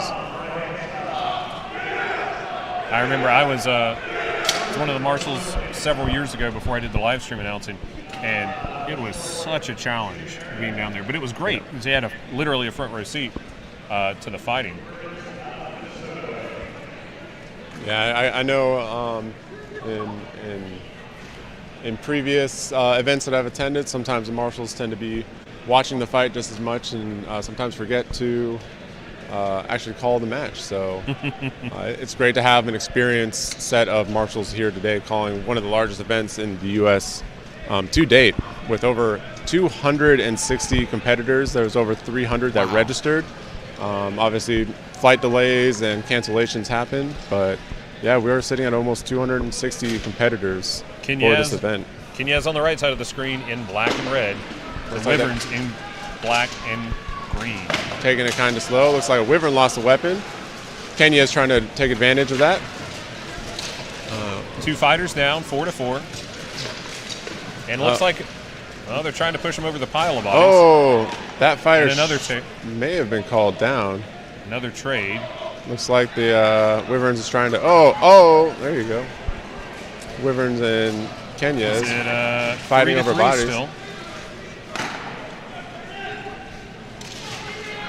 A strong kick. Kenyez trying to get the advantage. There you go. That 2-on-2 there in the bottom of the rail. It looks like Wyvern's trying to get that head control to be able to set him up for the throw. Oh, Kenyez with the advantage, 3-2. Kenyez with that beautiful throw, lost his weapon, but he's retrieved one from his belt. Now a 2-on-1 advantage coming for Kenyez on that Wyvern fighter. See if they can take advantage. Said head control is so important in this fight, as you can see. And a trade. It's 2-1. Oh! It was a double trade, and the round goes to Kenyez. By 1. If that fighter would have been able to stay up, he could have probably made something happen. That's one of the things we always tell new fighters: just stay up, stay on your feet.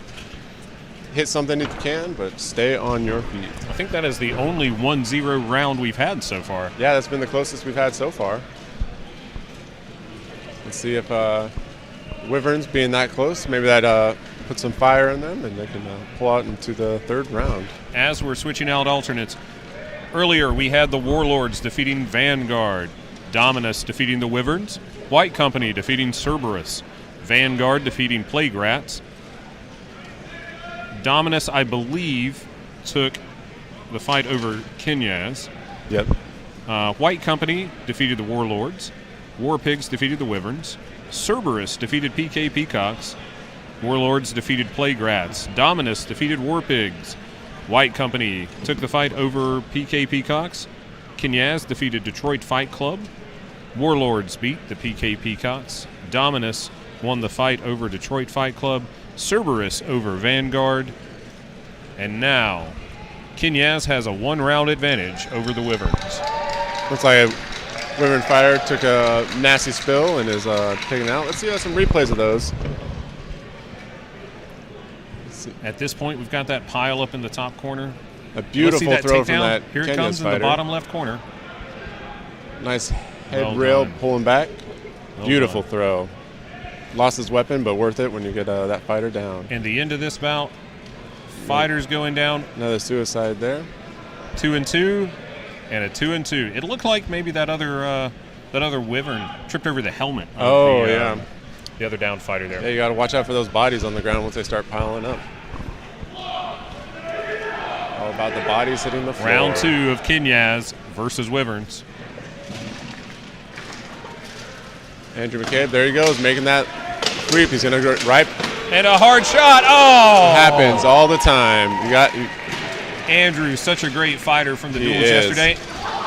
And an active fighter all over the field. There you go. Taking down 2 of the 5 so far. 5-3 in favor of Kinyaz. Another Wyvern down. And There we go. It is 5-1. I believe the Wyvern was still standing when they called the fight. I do believe so. Let's see that again if we possibly can. So those charges, if it tends to get newer teams more than experienced ones. They tend not to pick up those kind of fights. You'll see this fighter running around the left side of your screen and first contact. In the because fight. you see that man on the rail has no reason to believe that there's a fighter on the opposite team sneaking up behind him. And that's why it's important to keep your head on a swivel when you're in that list. I know it's definitely hard keeping track of the fighters in front of you and to the left or right, but if you're the center position, it's your job to keep that guy or to let your teammate know that someone is behind. All right, next up we have White Company. Looks like they're lining up against Vanguard. We are working on that logo right now.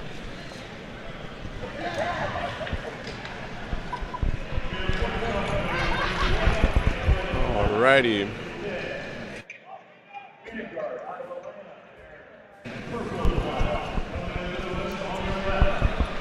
Oh, well, we thank you for that correction. I'm not sure we're going to be able to update that graphic at the moment, but keep noting it for folks that are new to the sport as they come along. I'm not sure that we can change that graphic at the moment, but thank you. So up for this match, we have White Company in the black and white tabards versus Vanguard in black and purple. Vanguard fighting out of Atlanta, Georgia. White Company, one of our international teams. You know, I think we may have had a withdrawal. I'm not seeing any Skalgrim matches on our... I do believe that they are in the later in the afternoon. Ah, okay. So they are here. I've seen them, talked to them. Said many of them made their journey about 24 hours worth of driving just to get here. So they are here and they are ready to fight. I do believe it's in our later brackets in the afternoon. Good. All right, White Company taking the center. Round one. Vanguard eager to get in contact. Again, there he goes. One Vanguard down. Behind. 5-4 White Company. Another Vanguard down. 2 more. Tripping 5-2 over bodies. in favor of White Company. Another. And that's the fight. Looks like that was a suicide there. A 4-1 to Vanguard. You gotta watch those. I think that was 4-1 to White Company? Yeah, sorry. Okay. Yeah. My mistake. Winner of the first round is White Company. So, like I said, you'll see that a lot from the newer teams, less experience, letting that runner get into the back and blindsiding someone or checking them is a huge advantage to the other team when they get those. Do we got a replay of that by chance? As we're pulling that up, shout out in the live stream comment section on YouTube where you're watching from. Up in the broadcast booth, I've only got the comments for the YouTube comment section. So if you post it there, we'll try to give you a shout out. Fighter viewers from all over the U.S. Here we go. Good little dance. Good takedown to finish out that round. Alrighty. It's like Marshall's checking over the white company's shield there. One last quick go. Teams lining up, and we are off on round 2. No fight yet, going to 3 rounds. I saw dust coming off that. And the axe broke. That's where the dust was from. Looks like white company going in. Oh, it's like a 4-on-4. Oh, 4-on-3. Wyverns trying to make something happen. Looks like a 2-on-1 developing. Oh, get a good check, and I don't know what happened there, but he wasn't able to complete it. Another Wyvern down. A good trip. Did you see that subtle trip from the center there? Hopefully the replay caught that one. It was very subtle heel trip. That's all it takes sometimes is that little from the heel, and there you go, toppling down. It's a lot of top heavy armor and weight on your shoulders. You tend to be a little bit more in the wind. Here we go with a replay. Got a good throw from one of the Wyverns at the top there. And here's that trip up in the right, or the left top corner. And see, here it comes. Watch near the center of the screen. Here there's a team up. Watch the fighter with a good heel trip right there. Yeah. That was very good slick. takedown. Beautiful teamwork from Wipe Company, as always. And great replay work from the booth. Thank you. All right, next up we have Cerberus in gold and black versus the Playgrats in red and black. The Playgrats fighting out of New York City, and Cerberus, Emesis, fighting out of Oregon. Marshall's checking the fighters that are coming in. Abby, thanks for watching from the UK. Fred, we'd be happy to have you bring your drone and film it for us. Yeah, there's plenty of opportunities to get involved with the sport. You don't necessarily have to be a fighter. All of our marshals here are paid positions, so you can earn a little bit of cash and travel the world watching medieval fighting.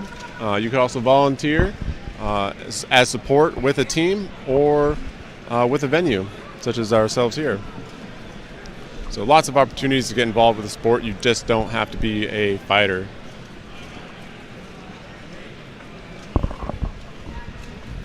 As you can see in the background over behind the list field, the tables piled with armor. Somebody, usually the fighters, but also the support staff that are critically important, will have to carry that stuff, clean that stuff, maintain it, and get it to the event site. Alrighty. Playgrats moving forward.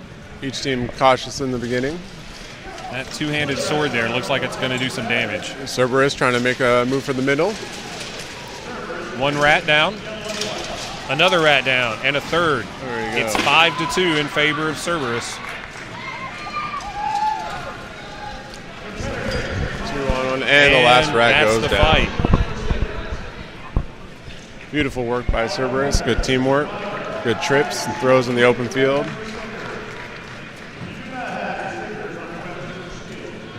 Wonderful fighting. Let's see if you have any replays of those awesome takedowns.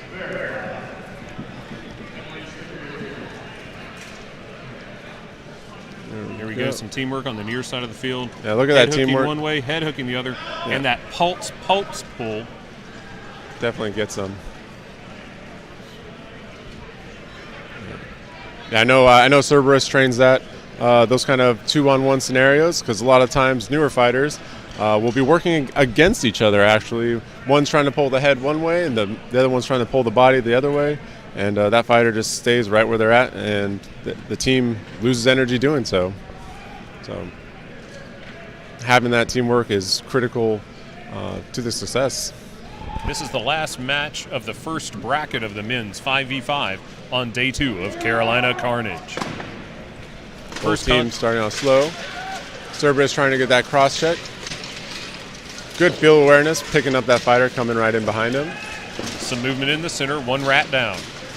There you Another 5-3 in favor of Cerberus. Oh, almost had a takedown there. Another head rip. And another rat down, 5-2. Rips him down. And that's the fight. 5-1 in dominant fashion for Cerberus Emesis. Beautiful work. The Playgrats always bring valiant fighters. We're always glad to have them here. Always a strong-hearted team.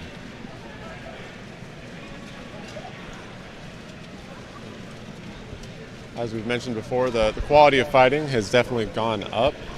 American teams all over have been getting just better. The bar is getting raised higher and higher every year. It's getting more and more competitive. And you're not allowed to just do the bare minimum to stay in armor. You've actually got to work out, train, and actually be able to fight. Let's see a good takedown here in the left side of the screen. There you go. And the conclusion of the fight. A nice axe shot coming in on that Playgrat there. A lot of head takedowns in that round. And I think I just happened to notice that we've got a similar camera angle or similar viewing angle to the camera here. It looks like more of the Playgrat fighters are shorter than usual. Yeah, I do believe they're only fighting with 6 fighters today. Okay.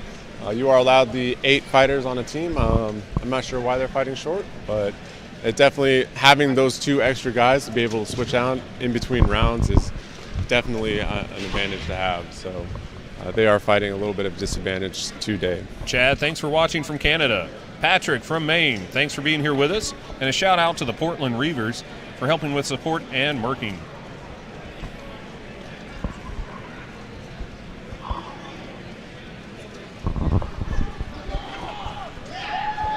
All right, next up we have Detroit Fight Club in the green and yellow versus the Wyverns in the green and black. Nate, you're getting some comments in the chat asking you to come do some commentary in Claire Galway. I would be more than honored to come and do some commentary, please. As long as you guys help with the plane ticket, you know. Traveling is expensive these days, but I would love to come out and commentary any kind of fighting event. I love this sport. I have a huge passion for it, and it's one of my favorite things to do. So thank you for that, and happy to have me. Yanni cheering for the green team. A fair bet that the green team will win this. Detroit Fight Club in green and gold. So this fight is very even. I'm not sure who could actually take it. Either one, depending on field awareness and tactics. Wyverns in green and black. Looks like we have something going on with the marshals and safety. One of the Detroit Fight Club fighters may have to get switched out. Looks like one of the helmets. Again, safety is paramount here. We try to do everything we can to make sure the fighters stay safe. And if you get taken out because of armor, then someone else has to step up. Still early in the fighting today. We haven't yet seen anybody field a team of 4 due to drops or alternates or anything like that. So that's good. Hopefully that means that fighters are maintaining their endurance as well as avoiding injuries so far, I hope. Yeah, correct. The Wyverns fielding some short axes, one long axe it seems. They've seen got a lot of shields from Detroit Fight Club. Yeah, we'll see how that pays off for them. Detroit Fight Club moving in quick, taking them straight to those grapples. That Wyvern has a beautiful throw on that Detroit Fight Club. One of the DFC down. And we've got a hand down. There we go. That Wyvern looking for somewhere to put his axe. That's 4-1. Marshals, I think, should be called. There they go. They called it 4-1. 4-1 in favor of Great the Wyverns. throws by the Wyverns. Maybe we can take a look at those again. Wyverns coming back strong with their bout against Detroit Fight Club. A couple of the DFC fighters a little slow to get back up. Medics attending to one of them. Let's see, here we go. There's the takedown. That going through the fence. Wyvern fighter looking for a spot to put his axe, as I said earlier. Looks like he found his mark, and that called the round. Beautiful. Let's see if Detroit Fight Club can bounce back and take this to our first third round. Abigail, thanks for watching from Ireland. There we go. If this is your first time watching this sport, give a shout out in the comments on YouTube. If this is your first time watching Carolina Carnage, thank you for being here and give us a shout out. If you're a long-time viewer, let us know that too. And to all our first-time viewers or newcomers, if you're interested in getting involved in the sport, go ahead and look up HMB USA, and we can definitely find you a team near you. We're located all over the United States, internationally as well. HMB standing for Historic Medieval Battle, and the battle in the second round beginning now. Looks like that Detroit Fight Club trying to make a run around. That Wyvern, not exactly sure what he should be doing, but he's trying to find somewhere to go. And a hard hit from behind by DFC. 3 fighters down. It's like advantage to Detroit Fight Club. Oh, another trade. Another trade. It's 2-2. Very good. Bring it out. Let's see if. Looks like about another. Another trade. One. It's 1-1. Comes all one down of these to this. Fighters, and they're. That was a close one. Another close fight. 1-0 in favor of the Wyverns. Wyverns taking their first win of the day.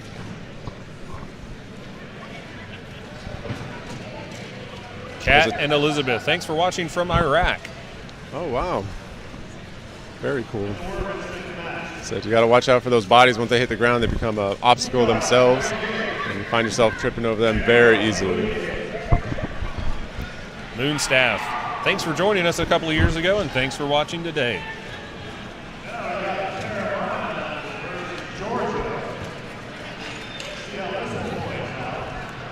We have Atlanta Vanguards, I believe. Stepping up. Looks like they're about to be stepping up into the list. Going against PK. Peacocks. Peacocks. This is another close team. I think both these teams are pretty equal in skill. It'll be up to them to decide who takes the W.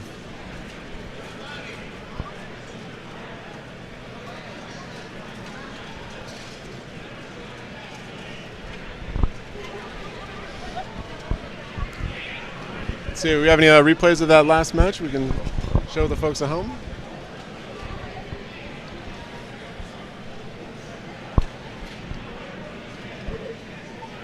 Chad from Australia, thanks for joining us early in the morning there.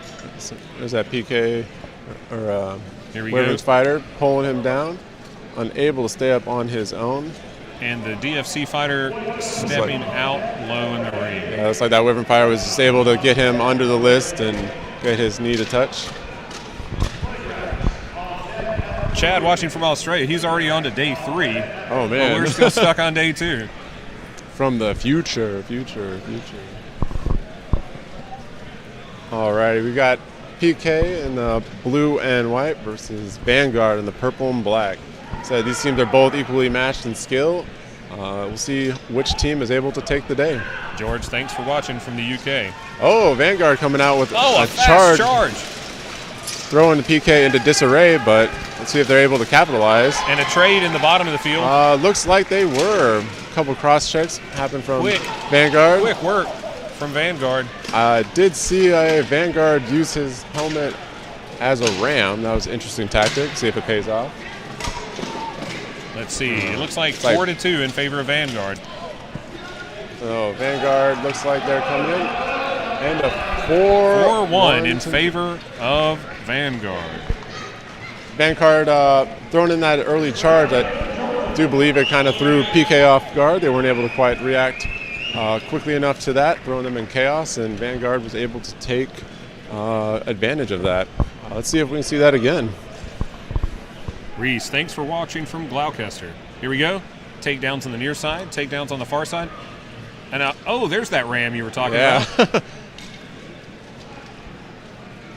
Right into it. That's using your head. Yeah. And then the match ended. All right, let's see if... And good wrap-up. We'll see if PK can bring it back. So they're switching out a couple fighters.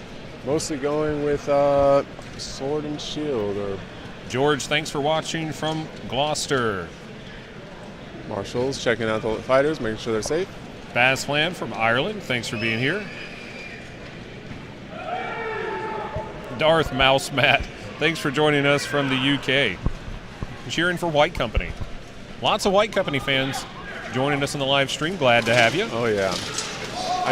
Let's come a charge from the Wyverns. Wasn't able to quite capitalize. Looks like a trade in the near side of the field, 4-4. Another charge from Vanguard from their runner. That middle fighter has been very active.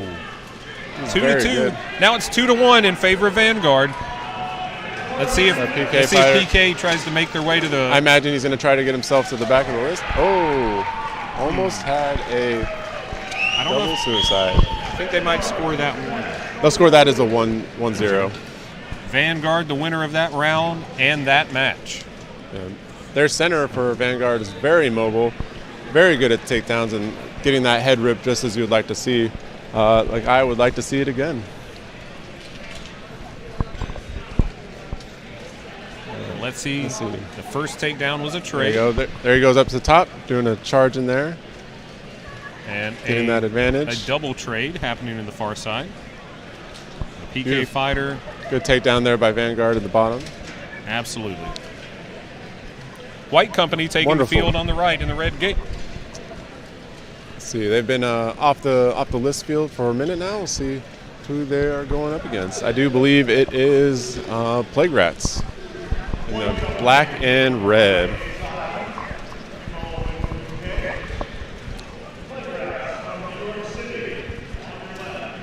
Playgrats fighting one of the most challenging teams here today.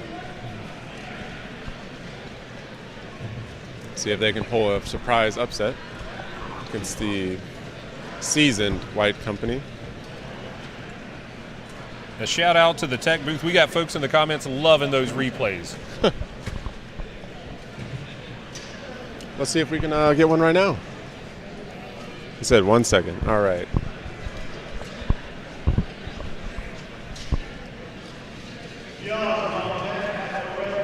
Let's see. Looks like Playgrats coming out with a good mix of sword and shield with a couple two-handers, and Marshall's preparing to start the fight. White Company gates are closed. Having the same. We've got some river dance, it looks like, going on from White Company. White Company taking the field. Their center pushing in. Looks like they got caught up on an axe. He's taken down easily. A couple of rats down so far. 5 to... I'm only seeing 5 to 3. And 5 to 2. 5-1. And 5-1. Quick work by White Company. The rats scurried away on that one.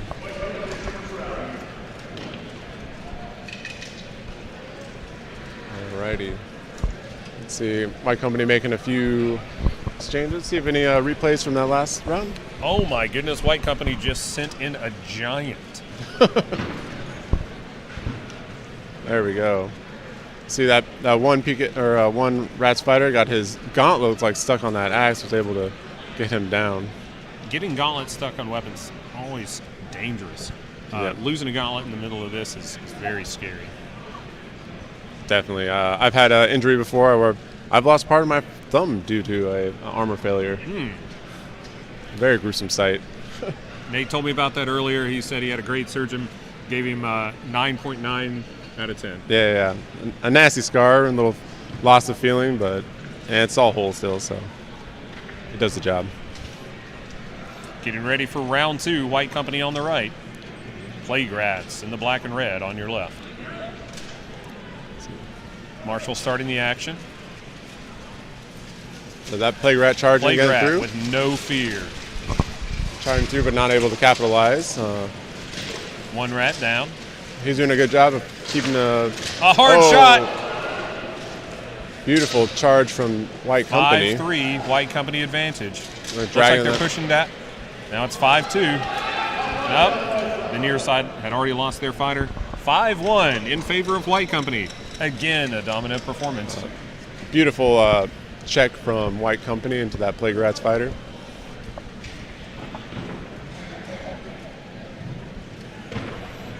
So, in the small break between rounds, I'd like to again thank our incredible sponsors. Starting out with Historicum, Age of Craft, Buhurt Tech, Red Snake Armory, Canadian Buhurt Shop, Go Buhurt, and Soft Warrior. And a special thanks to Sean Strassner and John Bibley. A lot of these companies are providing discounts and certificates to the winners. Thank you very much for your donations and contributions to our Watch fight. this hit. Boom! Ooh. Oh, beautiful like check. You've been talking about, you got to have eyes in the back of your helmet. Yeah. If you ever find yourself in the open list, one of the things I tend to do is find the list and put it to my back. If I find myself in the open field, searching around trying to figure out where enemy fighters are at, I put my back to the list and go from there.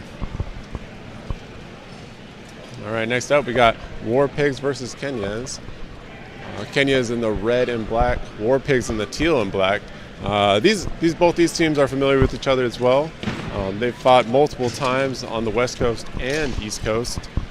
Very seasoned teams, and I'll be interested to see which one takes it. I do believe Kenya's has the advantage, but War Pigs have been pretty feisty so far today, especially one of their fighters in the half teal black tabard, different from everybody else's. He's been a very active fighter, and we'll see if he's able to take advantage to Kenya's. War Pigs defeated Wyverns earlier, then War Pigs lost to Dominus. White Pig. Got to watch for Andrew McCabe in the middle. He's a quick runner. He will take advantage. Oh, there he goes. Bring it around, pulls those fighters off those other ones, and there he goes for the charge right in the back. Behind. Every time. Oh, beautiful throw. Andrew is putting in work. Andrew not afraid to go after that giant. There you go. A great block. Giving the advantage to Kenya's. One War Pig down. Tying him up. Here comes in your two-hander that wants to put in some work. Dropping those bombs as he should. But that War Pig fighter not giving up and suicides. And a 3-1 victory for Kenyas. That's a classic play. They said that dart through the center, bringing them out. Well, as you saw, it pulled off at least two fighters to that fight, and then was able to get that strike. That fight went to Kenyas 3-1. See if we got any replays of that wonderful action from Andrew McCabe. Yeah, I'd love to see that first hit. There you go. So watch. He's watching for his opening. As soon as he takes it, he pulls off two fighters as they try to engage. That fighter, I guess, forgot he was back there, and boom. And then a good throw with that momentum as well. Beautiful takedown. Said when I was fighting, McCabe and I always like to tussle in the center. We tend to meet each other quite often.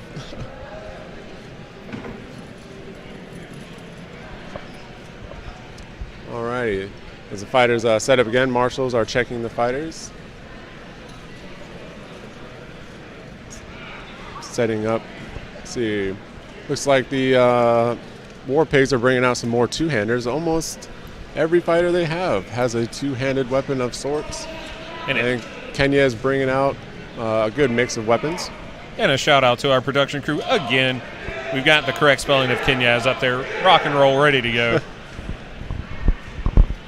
Alrighty. One of the more interesting parts of this sport is the language differences, the cultural differences. I remember I thanked a marshal numerous times at Tournament of Chivalry, and he kept giving me this strange look. He spoke good enough English, knew what I was saying. And Larry pulled me off to the side later, and he's like, he's weirded out by you, man. He's not used to people saying thank you that much. Well, our marshal team does have probably the hardest job on the field, making sure that fighters are safe and that the fight is fair. Again, let's see, War Pigs squaring off. That middle fighter looking for his straight. Fighters engaging. Good push. Oh, see if they're able to capitalize on him. 4-4. Oh, good throw there. Another War Pig down so that it's 4-3. Kenyaz with the advantage. Let's see if that Kenyaz, yep, bringing in those axe shots coming down hard. Looks like he lost his weapon. He's going in for a second one. And he's going right back there, dropping some bombs. Timber. Yeah, you see them spinning like that. They're trying to get a lot of the momentum to be able to get that trope, so you can easily trip them over your leg. And it's 3-1 in favor of Kenyaz. Good fighting. Kenyaz taking the round and the match. There we go.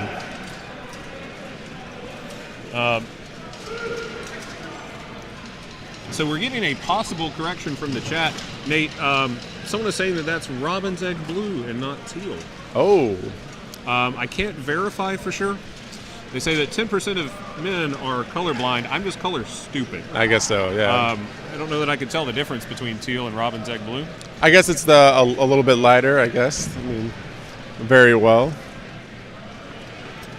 So, let's see. I don't see another team particularly lined up. We might be waiting for the bracket for progression. I do see the Warlords entering the list. Okay, there we have the Warlords. Here we have a replay. Let's check it out. A hard shot coming in. So do you see the center holding that shot up, waiting for his shot to attack? Those early takedowns. Ooh, that Warpig fighter head bounced a bit. Yeah, trying to pull him down. It's always fun to watch the marshals trying to get out of the way as quick as possible. Okay, we have Warlords in the red gate, and I believe that is Cerberus Emesis. Yes, Cerberus Emesis, black and gold. This should be also a good fight. Both teams very well skilled. I do believe that the Warlords have the advantage on this fight. Warlords fighting out of Dallas, Texas. Cerberus Emesis fighting out of Oregon. I expect to see a good grinding, grappling game from Cerberus Emesis, and again, Warlords, same kind of game, but opening up their strikers to get those big hits coming in. So we'll see how they go. And this is one of the larger crowds. It's only noon, 12:08 local time here in Pendleton, South Carolina, on the East Coast of the United States. And this is, I think, the biggest crowd we've had so far here in the stands. Again, you can't see the crowd. The empty stands on the far side are left that way primarily so that the spectators can be as close to the action as possible on the near side of the arena. Oh yeah, there's definitely something special about being able to see the sport up close and actually feeling the hits, seeing the sparks, smelling that ozone. It's definitely a wonderful feeling. Definitely very intense. I would say we're close to, I'm going to estimate around 350, 400 folks here so far. Oh yeah, wonderful crowds. And we appreciate them, of course, for coming out, and everyone viewing the live stream as well. There we go. All right. There's Cerberus playing the grapple game, like I said. Still 5-5. Cerberus. One Cerberus down. All right. Oh, it looks like the marshals sat that fighter. I'm not sure exactly why. I'll have to check the replay for that to check it out. Still a 4-on-4. Let's see. That top right grapple is could go either way. May end up in a suicide. Looks like he's only got his arm in that breakaway. It looks like the Warlords, Austin, down at the bottom right, has two of the fighters, as one is trying to get head control. There goes. They're fighting against each other again. Teamwork is vitally important in this fight. The two fighters on the right look like they're grappling over one's axe, trying to rip that weapon away. Looks like Warlord's got a takedown in the top left, and he's coming up to help his friends. 4-3 in favor of Warlords. Watch out. Oh, there's a head rip. See if he's able to... And a good spin out of that. I've seen more of that spin out today than I've seen before. It's a good tactic. Definitely. So once you get that, if you get a good head rip, they go down pretty easy. So let's see if Cerberus is able to pull out the advantage to tie this up. That Axeman looking for an opportunity. Austin taking some shots. That's a hard shot, even through that buckler. Most fighters aren't going to wear a gauntlet inside the buckler. You really don't want those kind of strikes coming into your helmet, but here we are. That fighter just taking it, surprisingly. A good punch. He is a tough cookie there. That's one nut you haven't cracked yet. Another Warlord down. Beautiful. And a trade. It's 2-1. 2-1 Cerberus. And it's 1-1. Beautiful. The tall pole-arm fighter putting pressure on the helmet of the Cerberus. Let's see if Cerberus can get out of this. If Cerberus can free He's their got head, to stand up. there's get a out of lot there. of fighters to trip That's a lot that of tall weight. guy over. That's a lot of weight coming down on that Cerberus fighter, and he's down. He's down. A hard fought Very round. close. Very close indeed. Going 1-0 to Warlords. I think this is our best chance yet to see a 3-round match. I think we could do it. Cerberus is, like I said, they're great grapplers. That fight could have gone either way, so I'm very interested to see how both teams adjust. And oh, look at that instant replay here. So as you can see, that head rip, they're kind of working against each other as Austin's pulling in one way as the head rip's pulling the other. Looks like we have a fighter down for medical.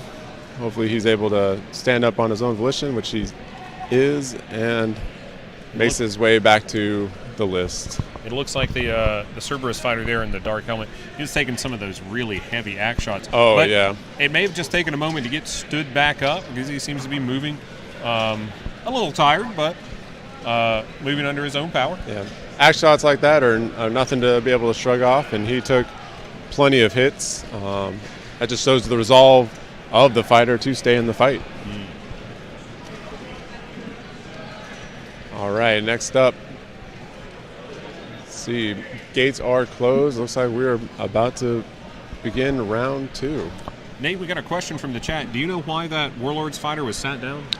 It looks like it could have been during the throw itself that he had made more than one contact with his hand, and potentially the knee as well, and the marshals picked that up and sat him down. You are able to throw and sometimes touch with the hand, but if you're not able to complete it without touching like knee or some other part as well, they will count you down. Looks like the Warlords are holding the top and bottom rail. And both of them kind of slow to engage. That Cerberus fighter out there in the open. Their center, not exactly keying up on that bottom, trying to get advantage. Some mobile Warlords in the middle of the field. Yeah. You don't want that axe hitting your friends, so. Playing it smart, Cerberus is. There you go. There you go. Flying head tackle. Not quite. Like that Cerberus fulfilled. fighter has almost got that Warlords down. It's going back and forth. Looks like it's broken down to a bunch of 1v1s for the grappling match. Everybody waiting for backup. Here it comes some in the top left. Said if Cerberus can keep those strikers off their fighters, I do believe they can pull this out. Changing dance partners. Almost had it. Great leg position. Oh, and the Warlords Cerberus go stepped out. down. Another trade. It is 4-3 in favor of the Warlords. Cerberus not out of the fight yet. Some inactive fighting going down. The marshals will break that up if they've been interactive for more than 5 seconds. Oh, those axe shots coming down on that Cerberus fighter. That Warlord. Oh, good A trade strike from the near coming side. from there. It looks like 2. Uh-oh, watch out for the strike from from behind. There he goes. And he trips, so now it is a That's gonna be 2-on-1. 2-1. Trust me, you don't want those shots coming in from Austin. A hard shot. And he's down. Finished with a takedown. Said, That fight going 2-0 in favor of the Warlords. said. I think our closest match yet. Score Definitely very close.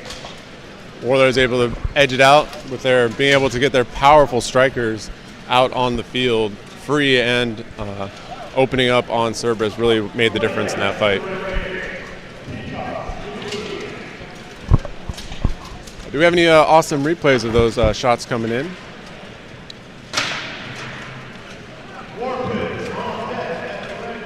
Let's see. Next up, looks like we have the New York Playgrats versus Peacocks.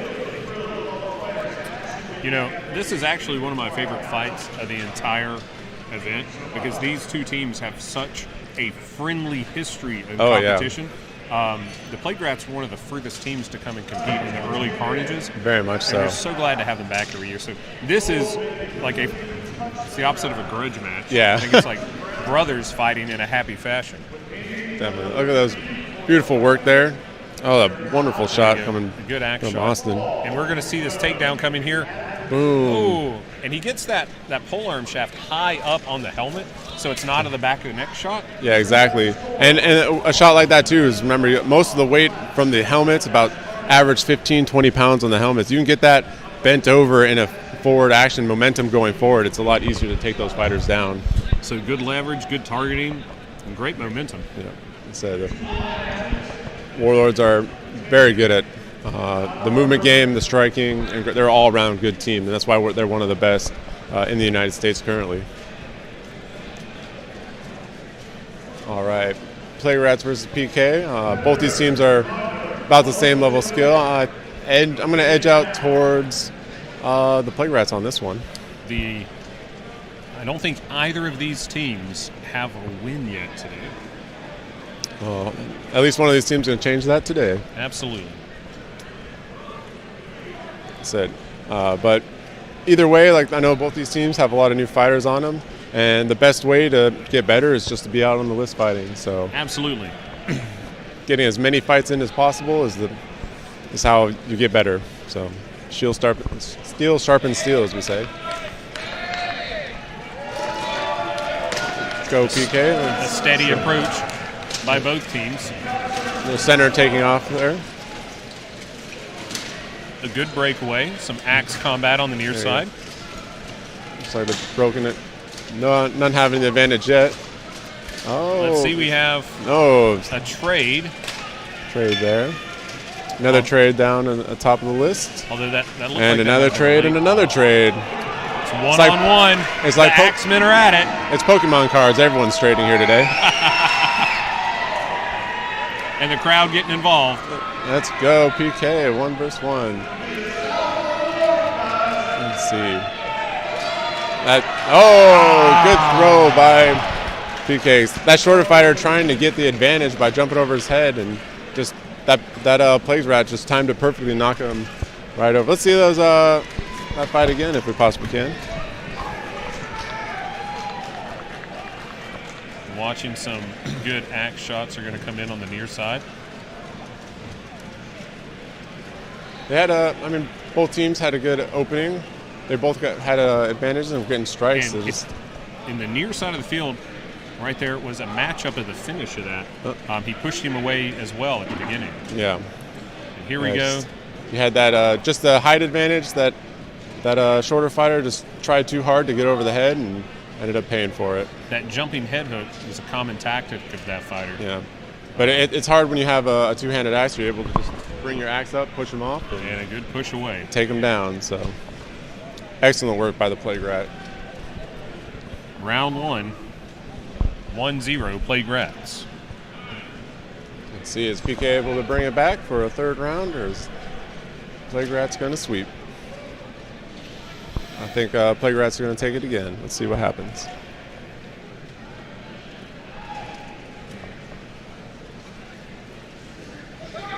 Playgrats moving cautiously. Both teams moving cautiously up. Something to be said for hanging back, being near your barrier, near your coaching, near your weapons in case you need an alternate. Breakaway in the center. Good tie-up. Oh, he almost got that throw. Just a little bit more. Oh, goes down. Trade in the far and left. A trade in the top right. Down to 2-2 quickly. 2 versus 2. Plenty of trades there. Those are some solid axe shots coming into the scapula. There you go. PK fighter finally engaging and protecting his teammate. He needs to get a good head rip in there to be able to get it. That's one of the advantages of having a two-handed axe. You can plop it over and have both hands on as you try to pull. That's a good idea, breaking off and trying to do some damage that way. The PK fighter resisting that takedown. Oh, another. Oh! And a 1-0 again for the Playgrats. Now that is our our tightest scoring match so far. Yeah. Good fight. And the after fight hugs. Let's see what we got here on the replay. Some breakaway action in the middle early on. Pulling that fighter out. Yep. Trading all day. Trades on both sides of the field. Those hard axe shots coming into the scapula. Beautiful shots. Smart on the teammate to protect his teammate from getting those hits. And the Playgrat on the right, I believe, is going to be backing out. No, it's going to be the Axeman that's backing out to avoid getting tangled up in the legs. Yeah. And the PK Axeman looks like they got tangled up in the legs. So, but a great fight.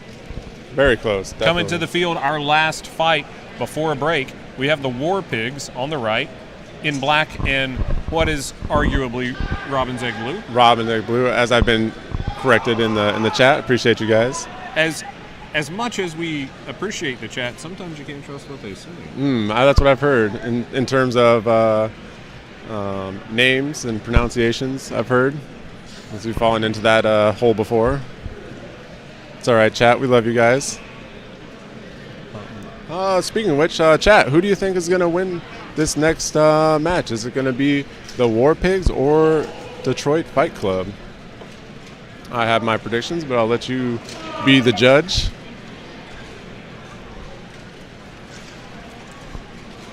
Marshals, wait just a moment. Before the axe murdering, we need some hug time. Helps put your team on the defense, maybe. A little psychological warfare there, coming from that fighter of the War Pigs. He has been their most dominant fighter, I do believe. He'll be one to watch as he's tormenting the list field. We've got the folks in the chat so far who seem to be pulling for the War Pigs to win this bout. I do believe the War Pigs have the advantage in this fight, but I do believe they are pretty equal. I think the War Pigs edge it out just on a little bit more experience. I want to see that center man in the barbute with the axe just charge somebody in face check. I think that's what he's planning. He's been known to before. I've seen him do such things before. It'll depend how aggressive Detroit Fight Club is coming out the gate. Either that, it could be could be out there in a forward V to reverse and let the sides collapse in, and that may be what's happening here. Let's see, War Pigs moving up, taking a lot of the list. Looks like Detroit Fight Club trying a play of sorts. Lots of pole arms. Not able to take a lot of advantage on it. There's a side charge coming in. One Detroit fighter down, and another. 2. 5-3 for the War Pigs. There's beautiful trip by that War Pigs fighter. 5-2, War Pigs advantage. And a hard shot on the far side of the field. And he's down. I think he lost a weapon in that. Yep. A 5-0 win for the War Pigs. Looks like Detroit Fight Club got one of their weapons stripped during that. Let's see if I can get that beautiful trip again. 5-0 for the War Pigs. Oh, here it comes. As he's charging up. Got the momentum. Good head takedown. Beautiful there. And then this fighter here coming up, using that momentum against the fighter to get that beautiful leg trip right behind. And we might get a shot at that top end of the field of that hard sword shot coming through. Alrighty. Let's see if Detroit Fight Club can take this to a third round. War Pigs looking and feeling very confident. They've got 6 on the field right now, trying to figure out who's going to be the one taking off. And looks like your Barboot has left the building.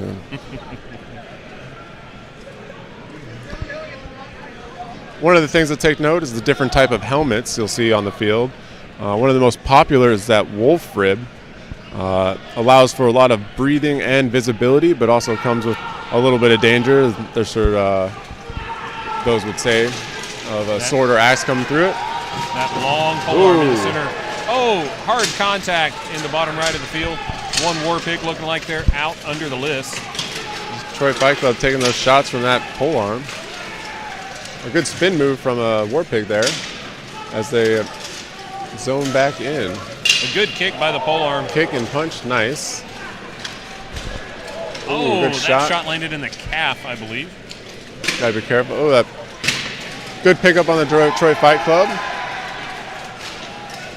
Ooh, there's some nice shots coming in from that fighter from the Detroit Fight Club. Just going in to help some friends. Solid axe shots raining in on the right. You can tell he's feeling that. Another Detroit fighter out. 4-4. Let's see if that looks like. And another Detroit fighter out. War Pigs take the advantage, and is now unloading on some Fight Club. Getting that head control, see if he can rip him down. Looks like he is. Ooh, nice shots coming in from that two-hander. Right into the clavicle there. Ooh, good kick. Ouch. I hope that kick was to the body. Those are dangerous too, those jumping kicks. That's the full force of a fighter coming down on you. It still looks like a 2-on-4 and 3-0 to the War Pigs. Good fight. War Pigs take that match in 2 rounds. War Pigs were able to take advantage of those grapples and allow their strikers to put in some work. All right, I do believe that puts us into our 1-hour break in between fights. We got a little bit of a replay of Detroit and War Pigs. As you can see that good movement. Hits in the corner. They did have the advantage in the beginning, and they were unable to capitalize on that. Those grapples in that corner can get very chaotic at times. Some strong two-handed weapon shots. Some very targeted. Watch that polearm. Yeah. He's hitting exactly where he needed to.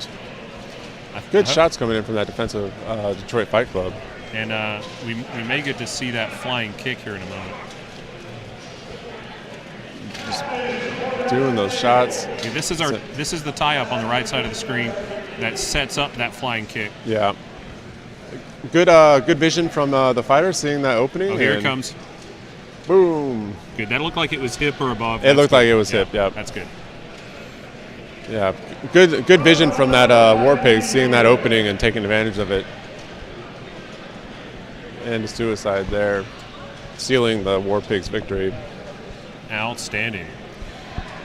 So we're on a 1-hour break from the fighting right now, but in the broadcast booth, we'll give you some updates from yesterday's fighting. But first, I'd like to thank all of our sponsors for Day 2 of fighting from Carolina Carnage, brought to you by the Palmetto Knights.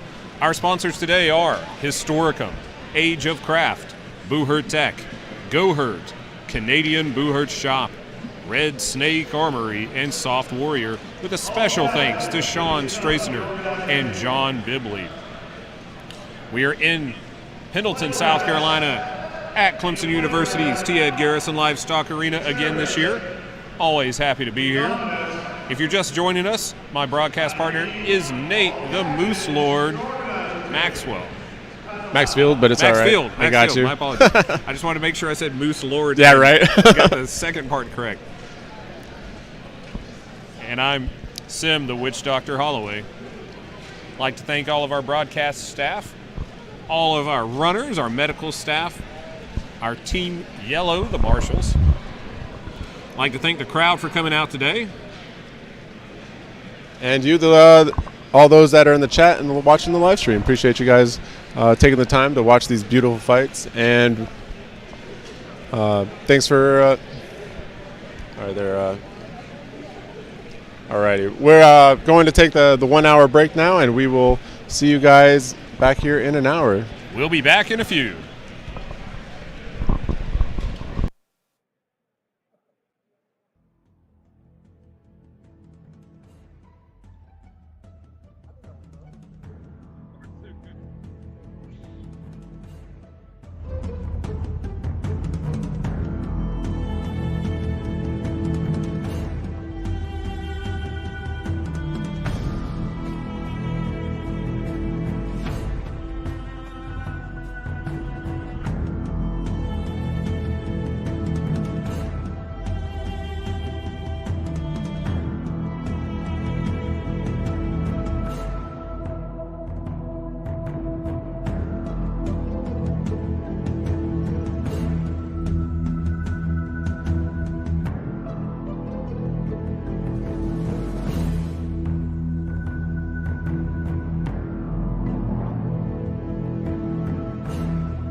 Welcome back to day 2 of combat at Carolina Carnage, live from Clemson University at the T. Ed Garrison Livestock Arena in beautiful Pendleton, South Carolina. I'm Sim, the Witch Doctor Holloway, in the booth with Nate Moose Lord Maxfield, one of the competitors from yesterday, and we are here for the second day and the second part of the men's 5v5 HMB battles today. Nate, how was the first part in your opinion? I think it was really a lot of great fighting. I think the first bracket kind of showed who was here and who wasn't, and I think because there was a lot of one-sided fights. We did have a lot of close rounds towards the end there, and I think that might have had to do with tiredness, fatigue, kind of onsetting, but there was a lot of dominant matches. I think Dominus came out with 0 losses. White Company also came out without any losses, and I think Warlords as well came out with maybe 1 loss. Yeah, some really great competition in the first part there. In the second part, right now we have Sororitas Pegasai and the Mythics, the first fighters from the 5v5 women's division, getting ready to take the field. Now, a special note, this is the largest women's 5 versus 5 we've had in the United States up until this point. We have a total of 6 teams full of decked out badass women ready to go and kick some butt. Outstanding.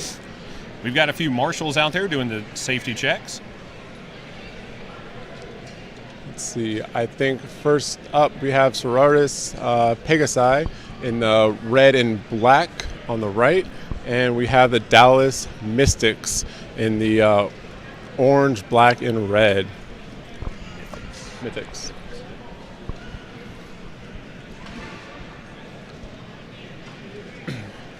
See. And of course, our yellow team are our marshals doing safety and rules refereeing. Let's see. Mythics being one of the more veteran and dominant teams for women's. I'll be interested to see. This is the first time watching Pegasai on the field, so I'm interested to see how they do.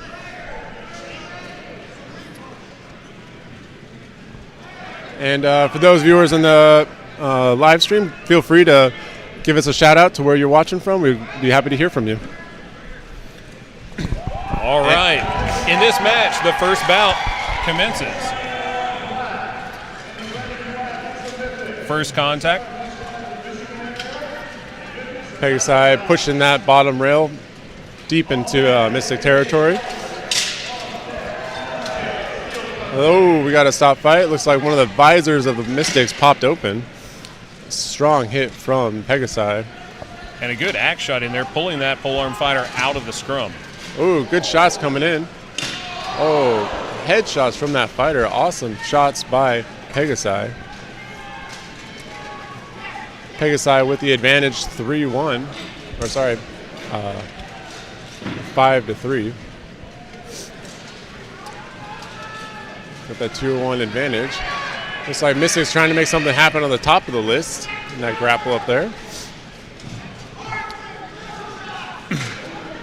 We've got some tie-up in the one-on-one on the far side of the field. Despite the advantage, it doesn't look like Pegasai is able to make the... Oh, there we go. Come on, get that. There you go. Perfect throw. Pegasai now up 5-3 on the Mystics. That Pegasai almost unloading on her teammate. A little bit of friendly fire happening over there. Dropping bomb. Oh. And we have a 5-on-2 on the Mystics. Good shots coming in onto that Mystic fire, and they take a knee. And that's ending a 5-1. 5-1 to Pegasai. Great fight. Pegasai winning the first bout. 5-1. Let's see some of those hard-hitting shots from that Pegasai fighter. Pegasai fighter just taking the position where it needs to be able to unload on those Mystics. Beautiful. That popping that visor right open. Marshall is doing an excellent job, and that fighter as well, no longer engaging that fighter as the visor popped up. And there we have a good push at the top. As you can see, those fighters fighting for leg position is very important when it comes to grappling. And another, oh, there you go. That fighter wanted to strike as hard as they can, but their teammate got in the way. Good teamwork here by Pegasai. Good axe shots to the side of the skull. Ringing those helmets like a bell. Yeah, definitely. You definitely feel it when you get hit by those. All right, looks like the teams are resetting. Marshals are doing some last-minute checks. We're going to start round 2, Pegasai versus the Mythics. And if you're just joining us, this is the second day of competition at Carolina Carnage. Yesterday was the 1-versus-1 duels and the Altrix pro fights. Today, already, we've had some of the men's 5v5 teams, and now we're moving into the women's 5v5. A successful day of competition so far with a cold start to the morning. The arena is starting to warm up a little bit, which is nice for the crowd, but the warmer it gets for the fighters, the harder it is to cool down after the bout. Looks like we're ready for round 2. Let's go. Pegasai moving up, trying to center there, throwing out commands. Ooh, a good strike coming in from that Pegasai fighter again. It's like a Mystic fighter coming over to assist on that bottom rail. While the 2 Pegasai fighters are hanging back, waiting for an opportunity, and they move into the grapples. Now a group scrum on the near side of the rail. Some axe shots coming into the scapula area. It's like some good backup from the teammates. Pegasai doing an excellent teamwork protecting their fighters. 2 Mythics down. 5-2 in favor of the Pegasai. Team looking to make those strikes, engaging in grapples. That 2-hander open, looking for their shot. Another Mythic down. Is it 5-2, I believe? It looks like 5-2 for the Pegasai. Let's see. There we go, yeah. That fighter holding on to the rail as best they can as 2 Pegasai are bearing down upon them. Pegasai fighter looking to get an opportunity, throwing some kicks into that poor Mystic fighter. Hard axe shots swinging in. And that Mystic fighter takes the knee. 5-1 to Pegasai. 2 5-1 bouts for Sororitas Pegasai. Pegasai definitely bringing the hurt to the Mystics. It'll be interesting to see their fights going forward for sure. Kevin, thanks for watching from Las Vegas. Scott from Southern Cal, thanks for being here. Shiloh, thanks for joining us from Pittsburgh. It's like that Pegasai. Eliza from Quebec, thanks for joining us. Megan from Memphis. We've also got some shout-outs. A shout-out to Jonah from Louisiana, Glenn Henry Devon from Lexington, Kentucky, and Tony from Wisconsin. Thank you for joining us on the stream, and hope you enjoy our commentary here today. We've got some replays here. Oh, beautiful shot coming in from that Pegasai fighter. It looked like that first shot may have been some friendly fire when Mythics turned on it. 3 of those fighters going to try to handle that Mystics, but great kick underneath from that Pegasai fighter, staying up. Pegasai doing a good job of protecting their teammates from those open field grapples for sure. And from here, it was just a matter of doubling up and getting your strikers to do what they're supposed to do. We mentioned it before about the shelf going around the list field, how that benefits some of the taller fighters. And in the women's division, and with an average height shorter than the men's average height, it makes that shelf even harder to use. Yeah, it very much becomes something to get pushed under instead of hanging on to. All right, next up, it looks like we have one of the men's rounds, Skalgrim from Canada, entering the list.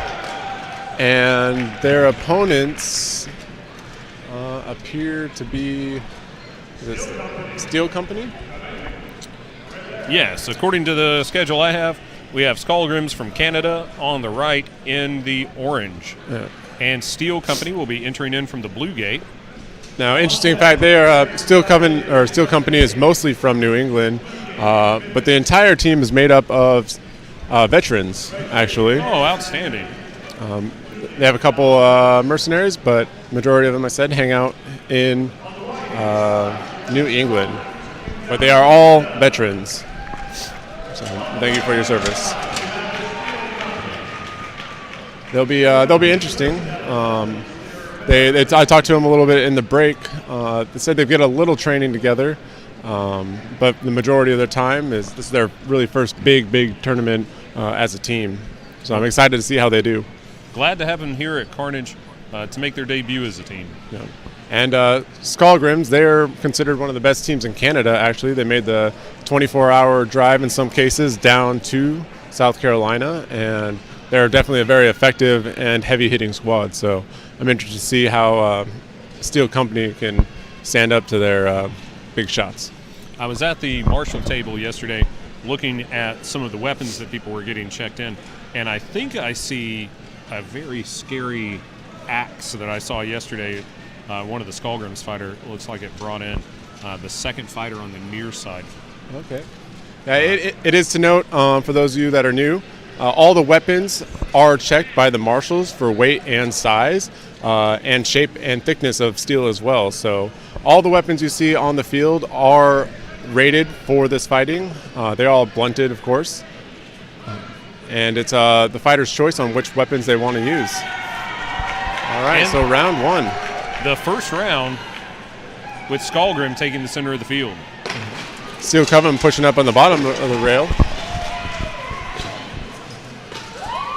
Some hard shots coming in on the far side. Yeah, that Steel Company fighter unloading on the Skalgrim's arm. It looks like somebody's lost a weapon. Might have been just a backup. Oh. Looks like we have 2 Steel Company down. 1 Skalgrim. 4 of those 4-3. big shots on the back of Steel Company. So, and now it is a 4-2. 4-2 advantage Skalgrim. And that's the round. A great opening performance by Skalgrim. Very dominant for sure that round. Putting those heavy shots to work. Very good on the teamwork as well. We got wonderful replays from those big shots coming from Skalgrim. And there you see at the bottom the open Steel Company moving hard on the bottom rail. On that top end, those axe shots. Those were good shots coming in from that Steel Company fighter.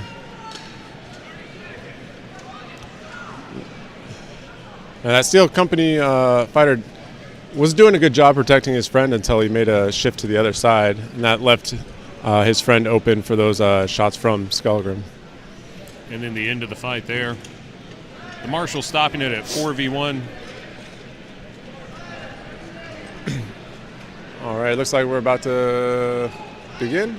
We've got round 2. If Skalgrims can take this fight in the second round, they prevent it from going to the third round, which gives them a bonus toward tiebreakers later on, and it also keeps them fresher for the later fights. Center's ripping up, coming a lot of energy from their center. Is able to get a good throw. Another good 3 throw on the quick takedowns. And a looks Marshal. like the Marshal's setting down a Skalgrim for some sort of armor failure, perhaps. Ooh. So it's 3-1 in favor of the Skalgrims. That was a good trip. Unfortunately, it took one of his teammates with him, but it did win them the round. I think that was a 3-0. I have it at 3-1. Oh, 3-1. Very well. Good fights. Good opening fights. Sally, thanks for joining us from Southern California. Glad to have you here on the live stream. Excellent. Oh, we had some hard shots on the replay. Good throw right there. Using the list to kind of help him stay up. That open field throw on the right was perfect. All right. Next up, I believe we have the Mares of Dionysus and the Mythics. All righty.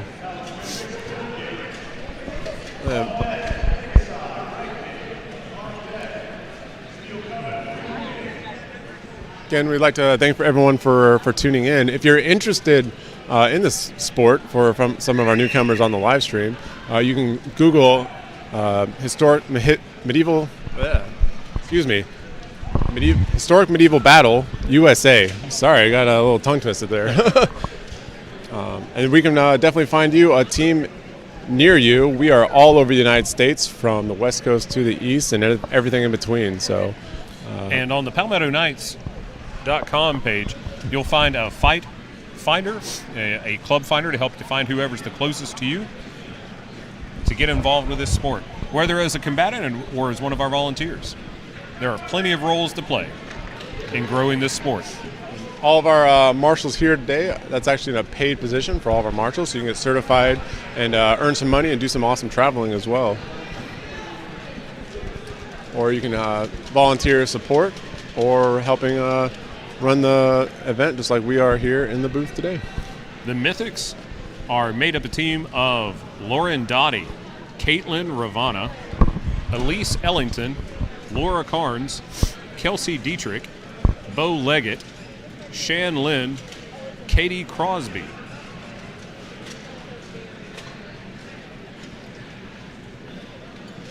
Let's see. The Mares of Diomedes. We have Kira Sheed, Eve Petty, Kelsey Lita, Amanda Hatt, Danny Bonner, Abby Baker, and Callie Stagner.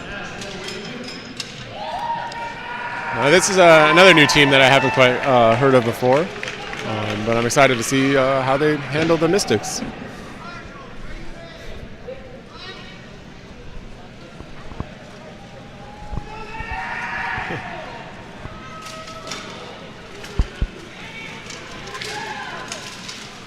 We've got first contact on the near side of the field.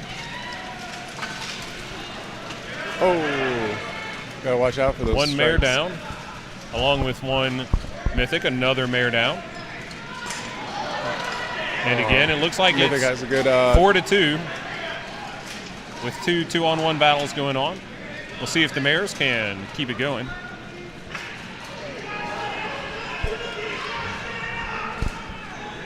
Two on one. That Axe looking to try to land a shot.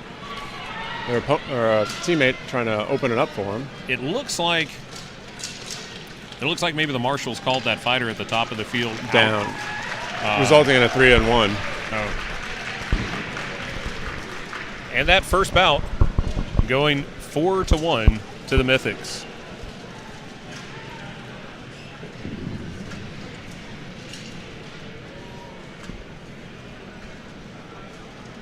This is the first time watching, for me, it's the first time watching the Mares of Diomedes in competition. Glad to see more teams out on the field. A few years ago, we only had enough women competitors to field 3 versus 3 teams, obviously having a couple of alternates there.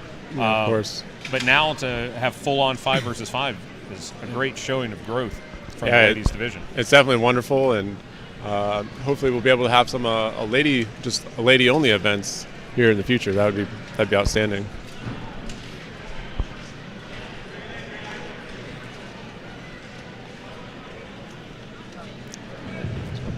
Baron, thanks for joining us from nearby Taylor, South Carolina.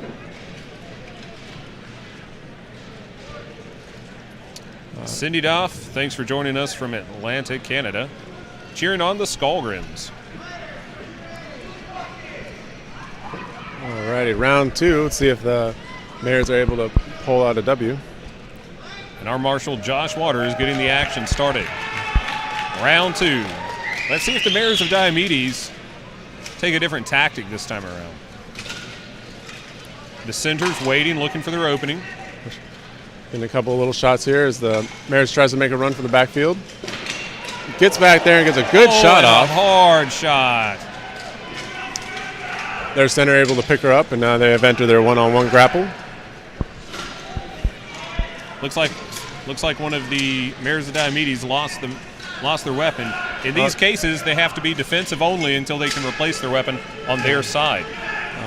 I believe there was a rule change or clarification a couple of years ago requiring that a fighter must retrieve the weapon from their team.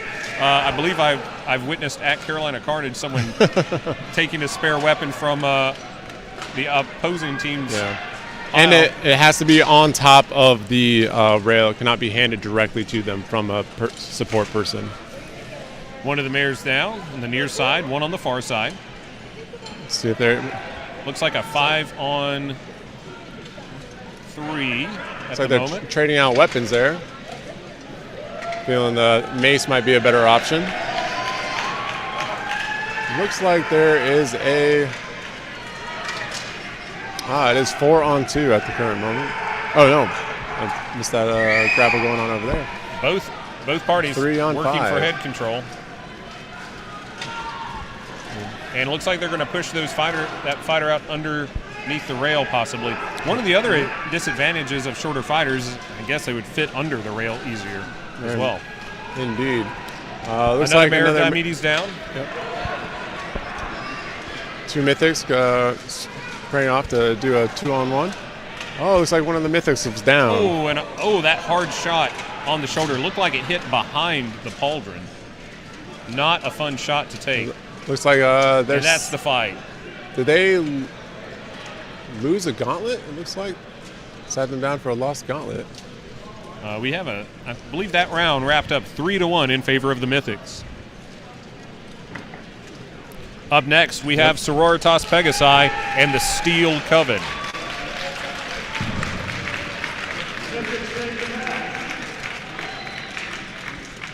Good fighting from the Mythics.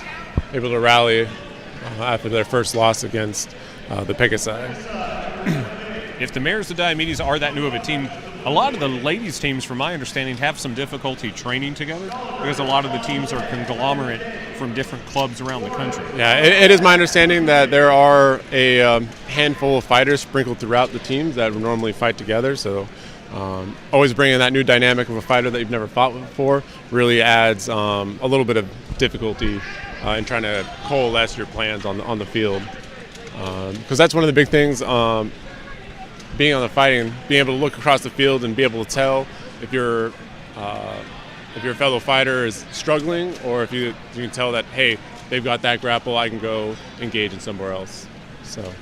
And while we have a moment's break, I'd like to thank all of our production crew up here in the live stream booth. I would like to thank Mel and Joel and Alan and Greg, and of course my partner here in the booth, Nate, for making this such a great experience here. Alrighty. Let's see.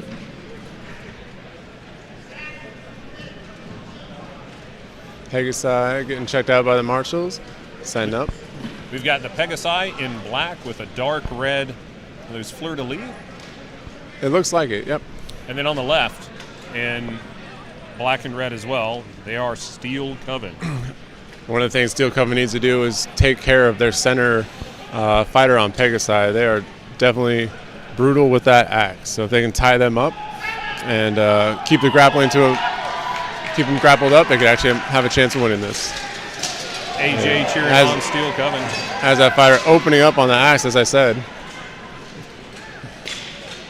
They're doing smart, watching that. Going for a charge here, so they get it. Able to cover. Oh, but gets a good throw. That fighter got the awareness around, but couldn't withstand the force. There we go, another flying kick. That fighter tries to get head control. Pegasai and Steel Coven throwing some axe shots at the top of the list there. Steel Coven lost a weapon, trying to clever. Oh, careful with those strikes. Hard shot there. They went down. And the Steel Coven fighter out under the list. They got a talking to. Is there another shot coming in? Oh, and they're an axe broke. Running back. See if Steel Coven can take advantage while the fighter is retrieving a weapon. Yeah, that fighter's coming back. And when the fighters fall, they need to stay where they've fallen and work as speed bumps and obstacles. And it looks like we have a 5-on-1. 5-on-1. Another in favor of the Pegasai. Another powerful showing from Pegasai. Pegasai, all their rounds so far have been won 5-on-1. Well, that power comes being able to have that open fighter running and gunning. Blocking those big shots. Doing great field awareness too on that fighter. Moving in. We've got an axe shot coming in hard here. I think that was right after that flying knee Another good grapple and throw. Some shots to the back of the calf there. Oh, and here we go. This is a hard shot to the back of the head. You got to be careful on those shots. There's a no-go zone on the back, lower back of the neck that if you hit there, you can get carded for it. Okay. We have one fighter. Looks like there's a little discussion on who's still in the fight. It looks like... Oh... Looks like used momentum against them and got a beautiful throw. Let's see if we can catch that again. That was great technique with the takedown. Beautiful field awareness, watching that fighter coming in and using no momentum against them to take them down. Here we go. Looks like the marshal may be resetting it for...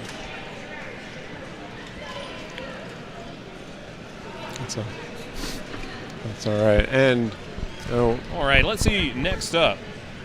Oh no, this is... That was the first round. Oh, okay. Now we're into round 2.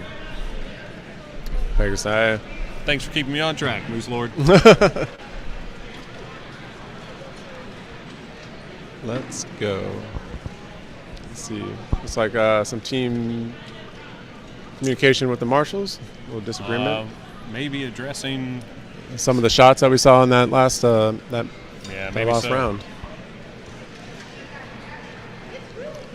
All right, let's see if Steel Coven can bring it back, take this to another round. So they've really got to pay attention to their middle fighter. That fighter is throwing excellent shots, perfect field awareness, and if they can lock them down, I think they have a little bit better chance of pulling out the grapple and the win. And then after this fight, we have the Skalgrims taking on the Wardens.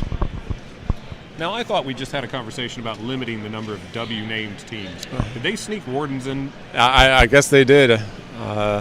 We're sounding a lot like WrestleMania here with all the W's. The www.hmbcf.com. New domain, I'm taking it. Here we go. The Pegasai taking the center of the field. Them wrapping up in them grapples again, allowing their middle fighter to get a good pull. Working that. Advantage to the Pegasai. One of the Steel Coven down. And a big shot coming in. Oh, big shot to the face. Brutal shots raining in. That has some power behind those shots. Let's see. Here comes a head rip. Oh, able to turn out of it. Good job on the Steel Coven. Still 5-4 in favor of the Pegasai. Looks like there's some sort of disagreement going on at the top of the list. But Pegasai making quick work of Steel Coven at the bottom. Big shots coming in. That fighter unsure where they should go. Another of the Steel Coven down. Looks like it's 5-on-2. Pegasai moving towards the top of the list. Hopefully get some good shots. Looking for their target. And it's it goes. 5-1 for the Pegasai. That's 4 rounds for the Pegasai that they have won 5-1. They are definitely setting themselves ahead of the pack. See if we can see some of those wonderful shots coming in from that Pegasai fighter. There you go. There wonderful we have that takedown head here. Up top. A good head rip, getting them off balance, and some teamwork. Good teamwork by Pegasai. In the near side of the field, that axe trying to pull a weapon away. There you like go. She lost her own. Good shots, keeping them tangled, and good spin move out of that head control. Good counter to those. And Pegasai, again, doing a great job of protecting each other from those two-handed shots.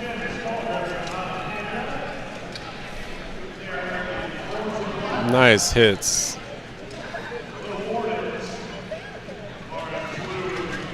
All right. Next on deck, we have Skalgrim in the orange.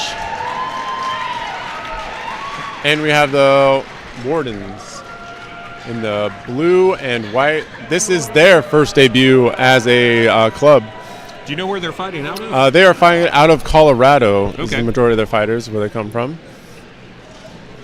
And I know they're excited to be on the field and be here today. So, as we're getting ready for this next match, I'd like to give a shout out to some of the folks in the crowd that are here from Idaho, actually, and they're working to get their team up and running, getting all their armor in so that they can get involved in this sport. A shout out to some other folks here that I've spoken with, some Clemson University students who have decided to join us here and are very excited about the sport. That's pretty exciting. I'm actually from Idaho myself, so to hear them trying to set up a Buhurt team out there is excellent news. A good shot of the crowd here. The last count I got was around 300 ticket sales, which is the highest number of spectators we've had so far in any year at this event. Very proud that my team, the Palmetto Knights, hosts the Dragons Cup competition at DragonCon in Atlanta, Georgia, which is, to my knowledge, the largest event in the Western Hemisphere by spectator. Yeah, it's a huge, crazy event to go to.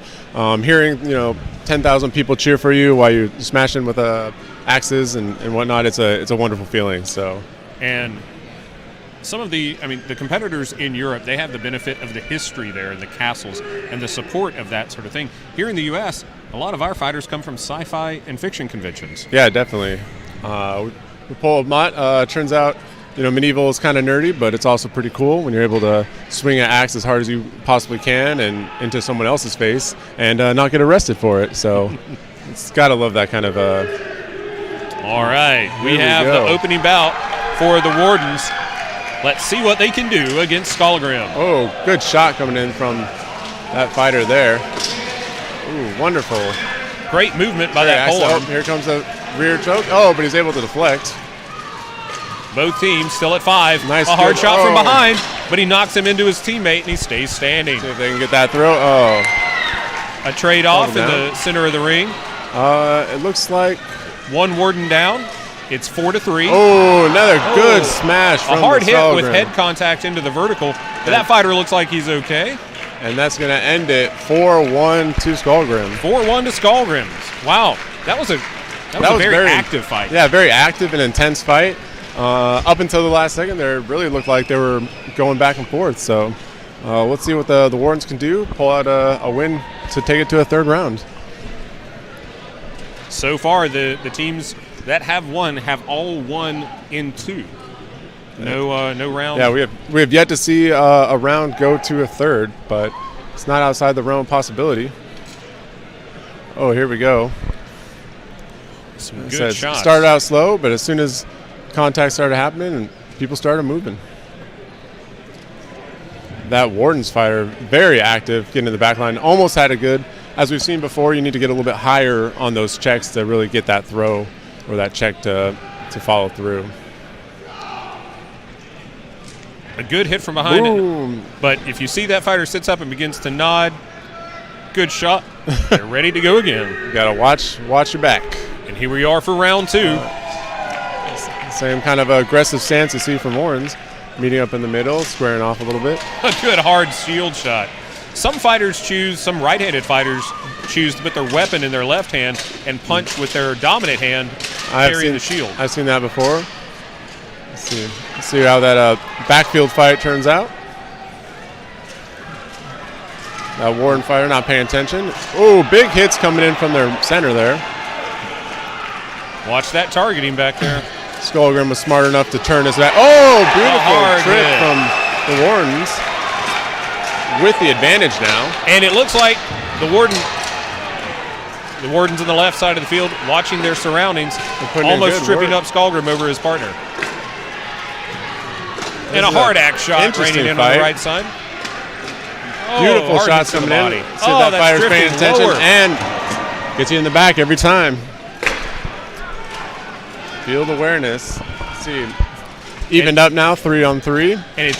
And that Warden fighter fell and stayed exactly where he landed. Oh. Looks like one of the Skalgrim fighters taken down. Good breakout for that Warden fighter. It is now 3-on-3. They've managed to tie it up again. A pretty even fight so far. Oh, good And the throw. Wardens take the advantage, 3-2. This is the first time the Skalgrims have been at a disadvantage yet in this tournament. Indeed. Hard That's exactly what they need to do is hold the fighter and let their strikers go. Punch to the face. What a lovely the shot. Marshals need to watch that Axeman. He's drifting awfully close to the back of the neck. See if they can make something happen or if Skalgrim is going to pull out a miracle here. Great teamwork there with Skalgrim going There in you there go. trying to work that. That's what they need to do, get him free and let the bombs hit. That was Those shots right into the shoulder are painful. Get a warning there from the Marshal. Warden's still trying to get that other fighter down. Let's see if they can make something happen. All they need to do is get one of these fighters down. some friendly fire there with the Warden. Oh, Now it's 2-1. 2-1. Skalgrim's still in this. Trying to push over the dead body. Got to be careful. He might become a victim of his own success. Good footwork there by Skalgrim. There you go. Avoiding his partner. He's got to watch those shots to the neck. Ooh, almost friendly fire there. Shots to the knee. That polearm fighter doing a good job switching hands. He's doing a good shot going up lower and higher, trying to confuse the Skalgrim fighter. Looking for that sweep. Alrighty. Let him up, maybe get him off the list. It's a little bit easier to trip somebody up in the open field than they're back to the list, so trying to entice them to come out. Having so many bodies is definitely dangerous. As you can see, he's trying to trip over. Ooh, let's see. And it's 1-1. Now it's Skalgrim 1-1. has taken down a Warden. And now we have that large right-handed axeman. Crowd is with a going shield. off the chain here. They're loving this fight, as am I. Both fighters taking a deep Fighters breath. taking a little bit of time to gain. You can tell they're tired. Marshall's egging them on. Both hesitant to make the first move. At some point, they'll need to engage. Those bodies are definitely dangerous, so you want to be careful of those. I wonder if we'll see our first tie of the day. Oh, maybe.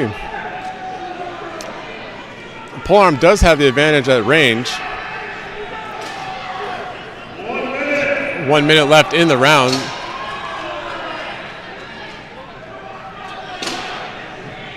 Tactic-wise, if Skalgrim holds out to a draw, do they take the round because they took the first, or do they take the match because they won the first round? It depends if it goes to the full 10 minutes. Each round has a time limit as well. So if they go to the round, the time limit on the round, I do believe it would be a draw at this point. Okay. So, Bringing them moving to the fighters center. to the center. As you can see, they're both comfortably going to the list where they feel safe.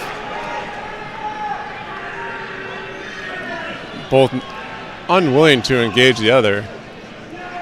Some good finesse by that axeman. Switching hands again, trying to get around that shield. Really, they need to engage in some sort of grapple. Axe strikes is not going to take down that Skalgrim fighter.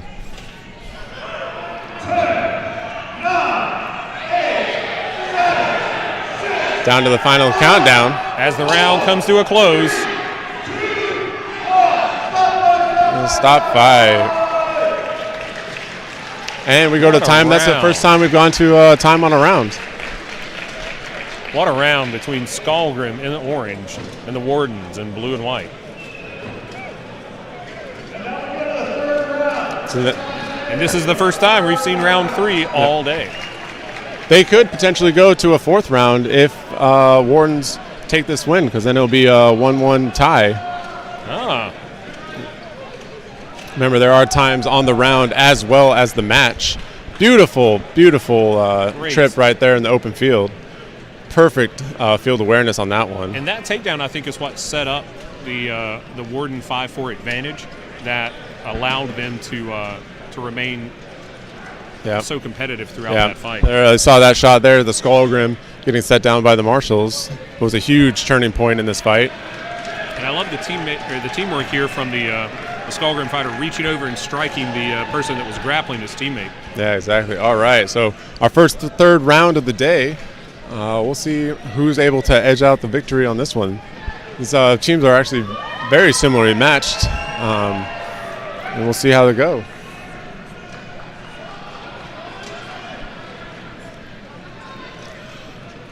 If the Wardens can get a couple of those open field trips like they did last fight, then they should be in a pretty good spot. I imagine you'll see Skalgrim playing a little bit more conservative in this next round, trying to secure that win. And here we go for round 3.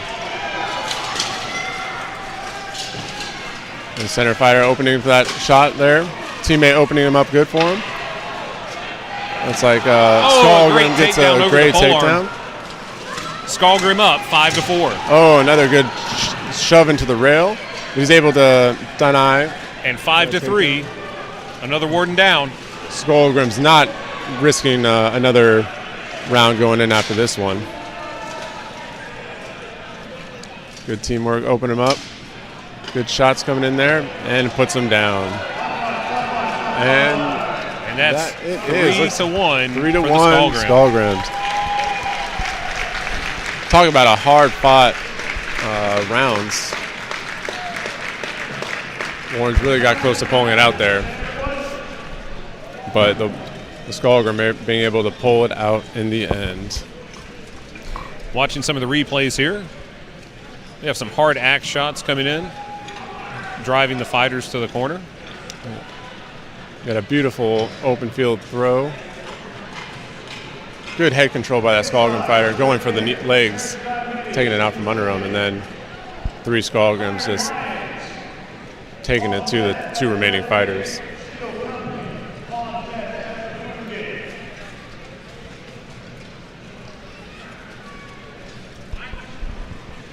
So up next is a women's 5v5, Sororitas Pegasai and the Mares of Diomedes. Sororitas Pegasai so far, victorious in every round, 5-1. They are putting out a surprisingly awesome showing. We'll see if they can keep it going against the mains.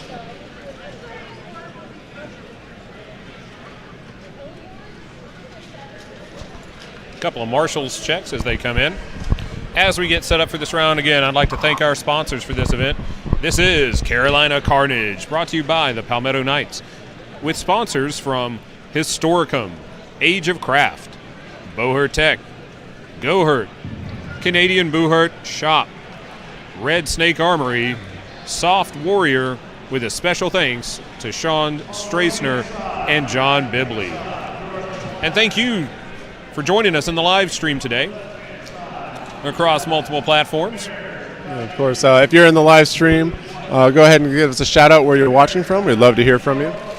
And see, we've had folks from, lots of folks supporting White Company from the UK. We've had Iraq.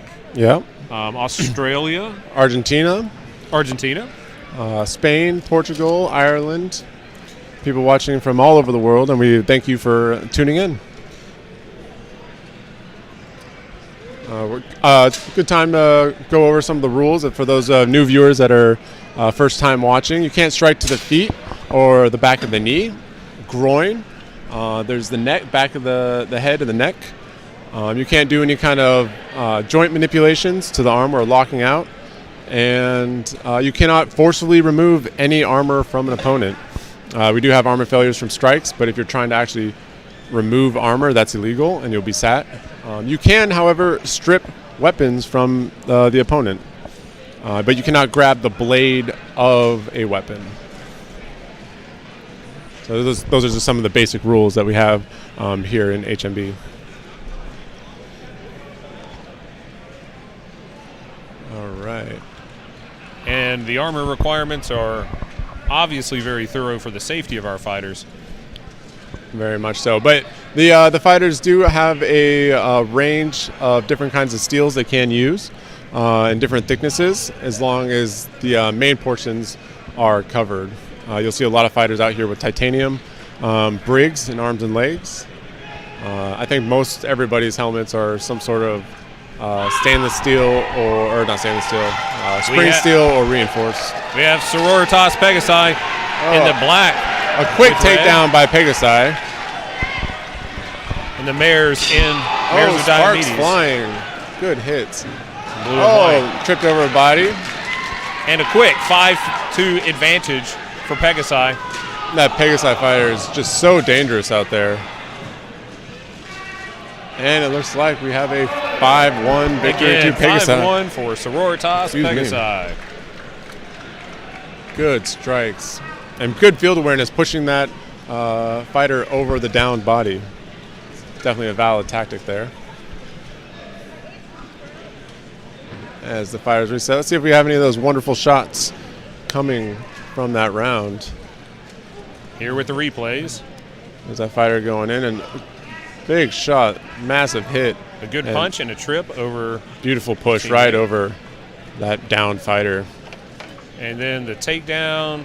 Sending it to a 5-1 victory for the Pegasai. Pegasai dominating today. Let's see how this next round goes. Mares look like they're debating, maybe switching up their tactics a little bit. Alan, thanks for watching from Baton Rouge. Very cool. Kansas City Serpents, thanks for tuning in.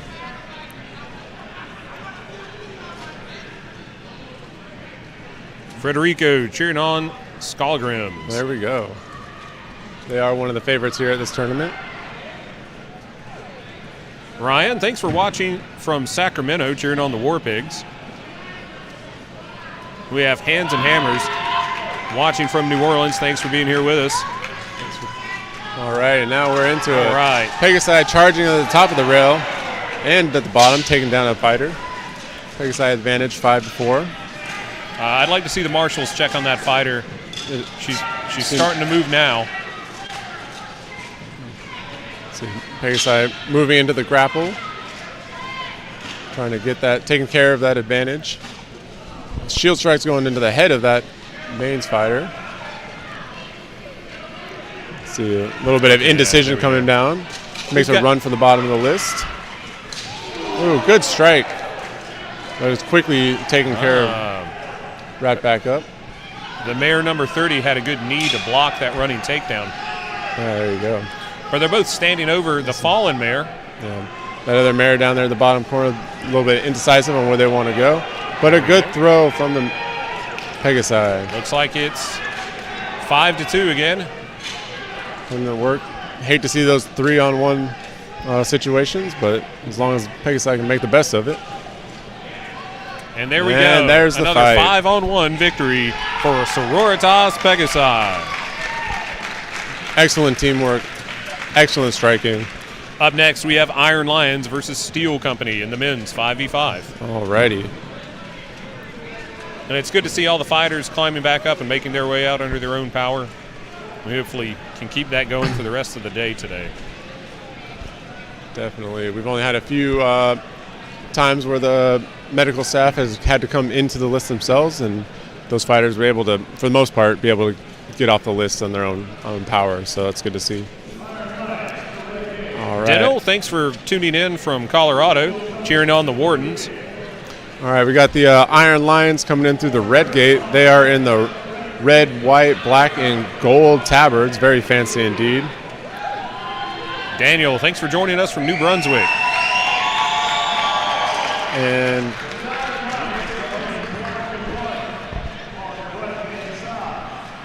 let's see. those are the Steel Company. I thought it was Steel Company. That looks like. But those are not the Steel Company tabards. No, those definitely look like Dominus tabards, but they've already fought today.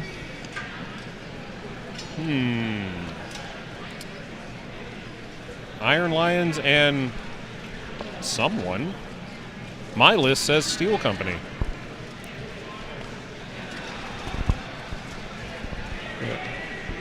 Maybe we'll get some clear. We'll try to get some clarification there for you.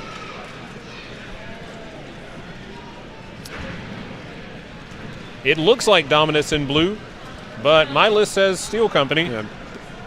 They've already, because Dominus has already fought. Maybe they're using their tabards, but did Dominus bring a second team? Dominus 2, maybe? Not that I'm aware of. Oh, well, hey, we don't know their names necessarily. You know, actually, I think what has happened is that That is Steel Company. They have been given the tabards from Dominus to use. Okay. So that is Steel Company. They're just representing having a uniform tabards, I believe is what they're doing there. All right. Iron Lion moving quick on to Steel Company. The Sinners waiting for their opportunity. Being pushed against their backlist doesn't really give them a lot of maneuverability. Oh, good throw from Iron Lions in the top there. 2 of the Steel Company down. It's a 5-3. Shots coming in that upper list. Ooh, brutal shots to the leg sends that fighter down. And that's the fight. 5-1. Marshals call it. Marshall's trying to get in there to stop the fight. A lot of the times when you have those helms, you don't hear the stop fight, but until you see that actual yellow flag come into your helmet, you don't really turn off. So the first round going 5-1 to Iron Lions.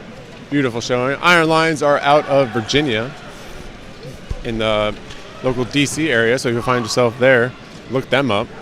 Great team to fight with. Here we see some strong engagement from the Polacs, a good tie-up. Sean Levy getting that excellent throw to set the advantage. There we go. And then allowing for those big shots going into that fighter's legs, sending him out. Beautiful. That's Sean Levy. He is a monster when it comes to swinging. Getting ready for round 2. Alrighty. Steel Company, sorry, I'm getting all mixed up over here.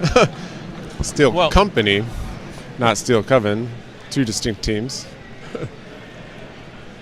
But confusion up here in the booth. I completely understand why a College of Herald was invented hundreds of years ago. When you have half your team starting with the same letter and everybody wearing black. Strange. All right, Iron Lions moving up. Iron Lion's not even wasting a step. Again, pushing the Steel Company to their list, allowing them no maneuverability. Sean Levy up the front, dropping bombs. And Steel Company fighter has lost their weapon. Good throw. They have no spare weapons. Another one. And the Iron Lions are up 5-2. That Steel Company fighter in the top of the list taking a beating. It's trying to go down, and he finally does. That ends the round. Not sure why the Marshals haven't started.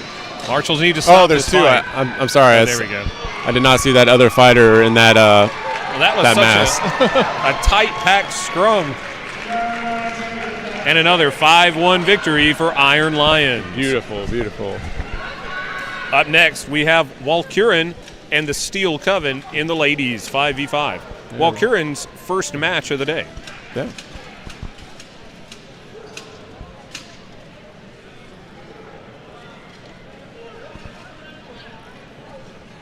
This is the first time I've seen this female team on the field as well. Looks like Valkyrin taking the field in black with the red and white badges on the chest. We've got Mike cheering on Kinyaz from Grand Rapids, Michigan. Alexander, thanks for watching from Germany.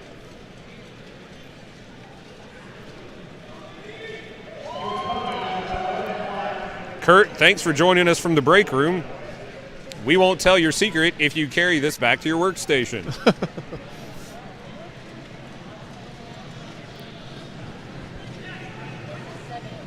Alrighty. Gypsy, thanks for watching from Atlantic, Canada. Happy to have you here. Make sure you share this link out on all your social media.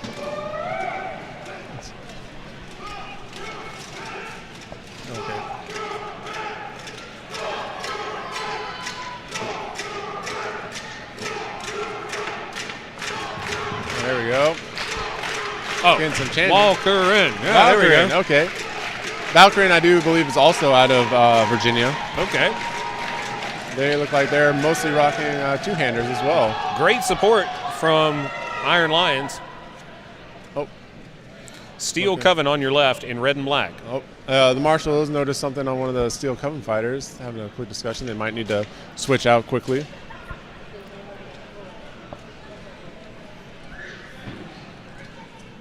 Some deliberation going on.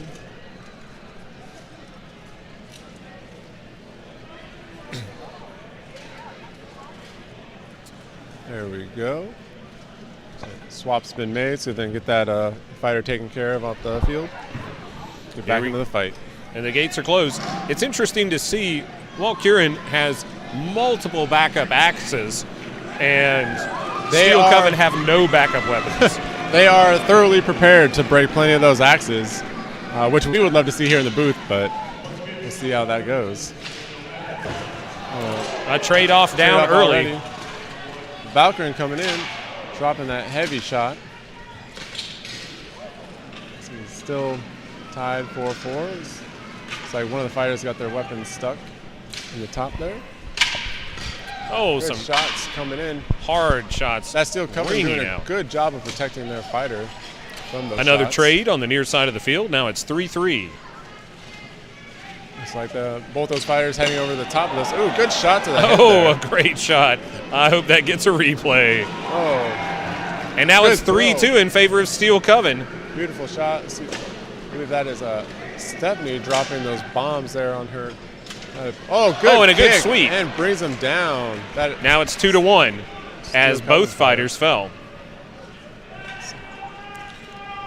That Valkyrin fighter realizing they're in a dangerous situation, trying to push their way out.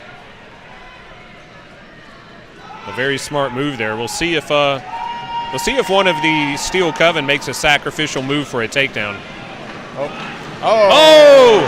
Gotta watch and those it's bodies. 2-1.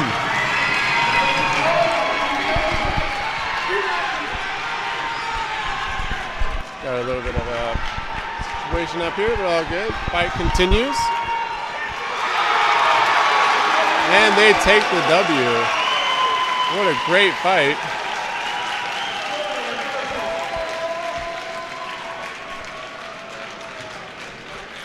Let's catch those replays.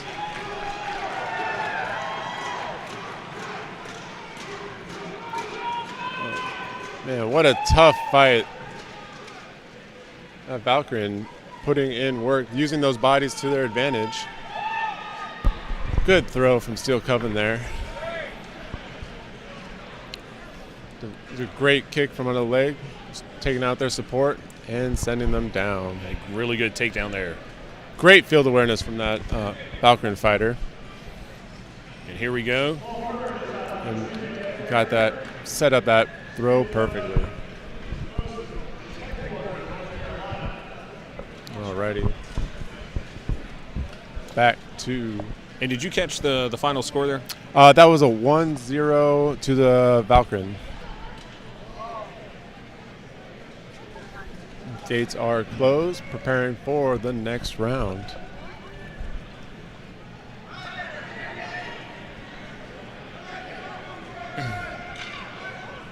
And here we go. All right, the Marshals getting the action started for round 2. Again, fighters moving in cautiously. Engagement at the bottom. Two-handers flying back and forth as they both try to get the advantage. The centers waiting to commit. Waiting for their opportunity to. And it looks like they're splitting to make 2 3-on-2 battles. But that center moves over. And a broken axe. It may take her a moment to realize her axe is broken. Good thing they have all those extras. Yeah. One of the Steel Coven is down, giving a 5-4 advantage to Valkyrin. Okay. Their center moving back into position, looking for the best spot to take advantage. Oh, another Steel Coven down. Yep. Nice, nice. Steel Coven moving to assist their... That Steel Coven on the near side needs to watch her flank. There he goes. Oh. Was not paying attention, and that fighter was able to sneak right up behind him. 5-2 in favor of Valkyrin. Those punches and axe shots, that fighter in the corner. See how much more they can take.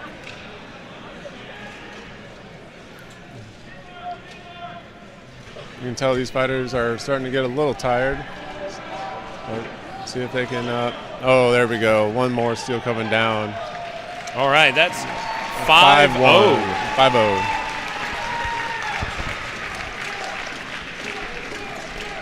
to Valkyrin. Got some chanting on the field. Our winner there was 5-0, Valkyrin. Let's see if we have any good replays from that last round. Oh, absolutely. Watch this hit. Good shots going to the leg there to get that fighter weak. Oh, those shoulder shots right there. Those cannot feel great. And then good teamwork, just driving that Steel Coven fighter into the corner. And here we go. We've got that takedown coming from behind. The center. Yep. We have a saying that we like to use: ABC 1 2 3. ABC is always be chopping, and then the 1 2 3 is you take a quick scan of the field, and make sure there's no one sneaking up behind you.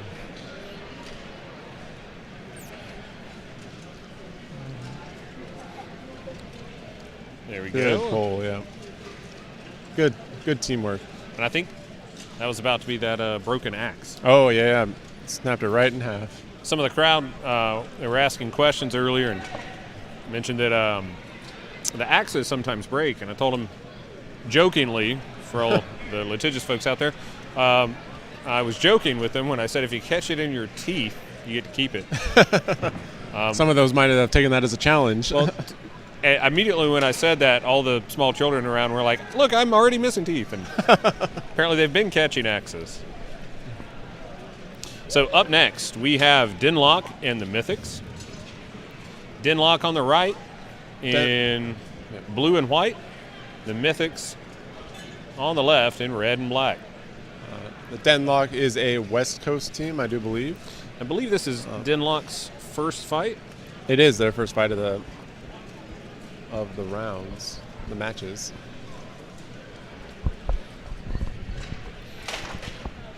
So if you're just now joining us, thank you for being here for day 2 of Carolina Carnage from Clemson University at the T. Ed Garrison Livestock Arena in beautiful Pendleton, South Carolina. For all you locals watching, that's right, this is Clemson, South Carolina.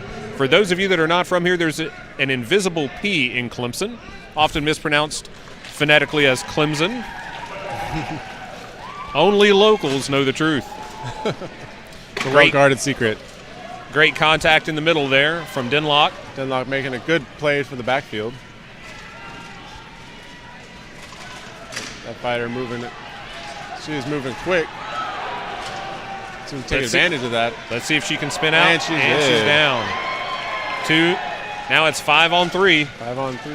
Dinlock with the advantage. Open, trying to get that takedown in the open field. The Mythic finding her way to the rail. Dinlock tying over that fighter so that the pole arms can come in there and do their work. And Mythic trying hard to stay up.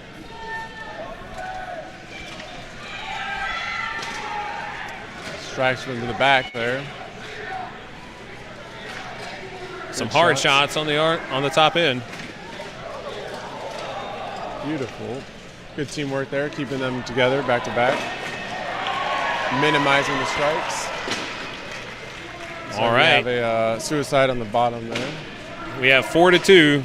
These lumberjills up here taking the axes to good effect. Pole arm looking for an open area to strike. Hey, look, our first Mongol kit of the day. There we go. Good shots coming in. Nice running axe shot. Mythics taking a beating, but still standing, hoping to tire out some of the Dinlock. And they're down. The Mythic is down. And I believe the fight is going to be stopped while it's still 4-1. It looks like a 4-1 to 4-1 to Dinlock. Now, I don't know much about Dinlock. My first time seeing them fight, but I hear Dinlock is a perfect place. Is it? For all my Shrek fans out there. There you go. I believe in that movie there was Buhurt, actually. Oh yes, if you remember correctly. I do recall there being a pretty good round there.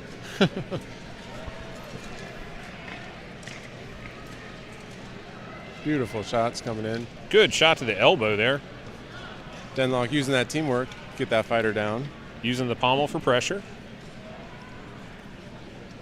Finally able to work them. I think it took a while for them to get that Mythic fighter down. Sure did. Putting him a good fight, however. Alrighty. All right. And some hard shots coming in at the top end of the field. Those, I'm going to have to take a moment just to mention how much I love that sparrow's beak helmet that lady's wearing. Oh, yeah. Very cool. It's a gorgeous helmet. One of my favorites, as you kind of see, is the wolf rib. Very popular helm. Provides a lot of visibility and breathing. And round 2, we'll see if the Mythics can bring it back and push it to round 3. Good shots coming in. Denlock. Good falchion shots. Oh, good takedown. One Mythic down. Good takedown. There's a second one coming in. Oh, another Mythic down. So it's 5-3 in favor of Denlock. That's a good speed. field awareness. Good field awareness by the Mythic. We got a couple 2-on-1s. Now a 5-on-2. Let's see where they take these fights. Ooh, those loud thumps, are really hitting. That finishes the round. 5-1 in favor of Denlock. Very good fighting. I think one of the best fights of the day is likely to be Denlock versus Sororitas Pegasai. Yeah, I'm looking forward to that fight. I think it'll be a tough go for both of them. Let's see who we have up next. We have, according to my list, it's the Skalgrims versus the Iron Lions. Should be a good fight indeed.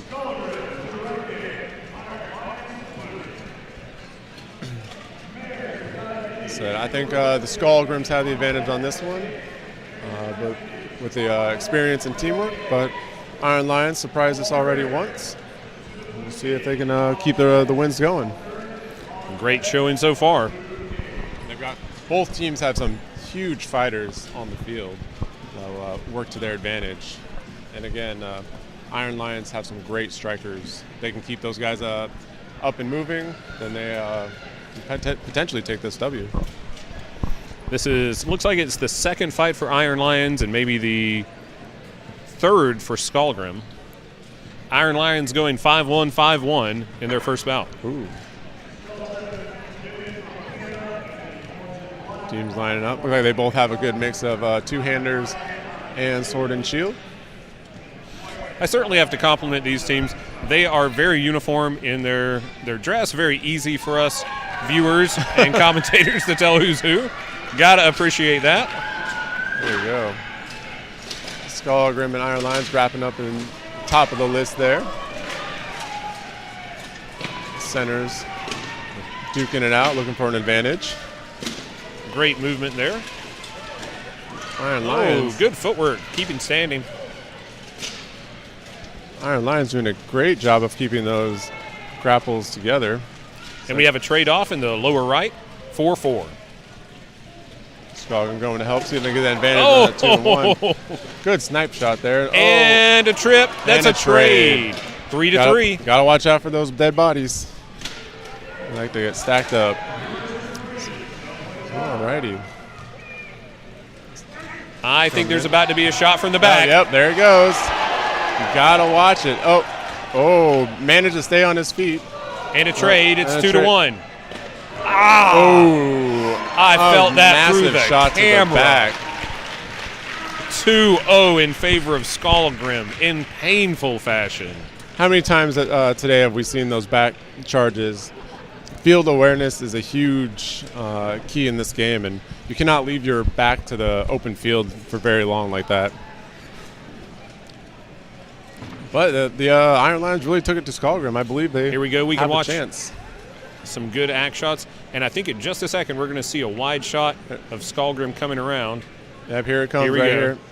Spending too much time looking at the rest of the field gives that Skalgrim fighter all the time in the world to... And almost taking down a second fighter in the fray. Great keeping his balance on that one. And that big shot in the back. Oof. Skalgrim celebrating there in that first round. Well deserved. Getting ready for round 2. Let's see what the Iron Lions come back and do. They have a distinct fight. They like to stay in their lanes. They said they have a good mix of grapplers and strikers. Still fairly new compared to the experience of Skalgrim, but said it was a pretty even fight until the very end there. Absolutely. And I think the Iron Lions are going to come back with a vengeance in this. They're going to take the fight straight to Skalgrim. It looks like they are. Interesting that one fighter at the top only has an axe, doesn't have a shield. The one-handed axe there. An interesting strategy. Like Cotton, let's see how it pays off for him. Oh! And a trade off here. And looks Skalgrim trying to take advantage of the bodies, pushing that fighter. Looks like we're about to have a pile-up of 2 more. Stop fight called there. Looks like they might reset. Oh, no, it's set him down. All right, so that's... Skalgrim has the advantage, 3-4. 2 in the open field. Oh! Oh, and two more Iron Lions, and there it is, 4-1. 4-1 in favor of Skalgrim. Nicely done. Instead, using those bodies to your advantage really sets you up. Again, field awareness is key in this fight. Up next, we have the Mares of Diomedes versus Valkyrin.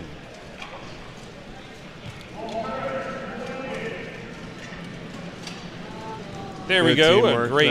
A great takedown and good field awareness, pushing that Iron Lions fighter on top of the pile there.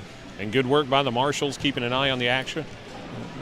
There's some good throws and teamwork coming from Skalgrim on that last go.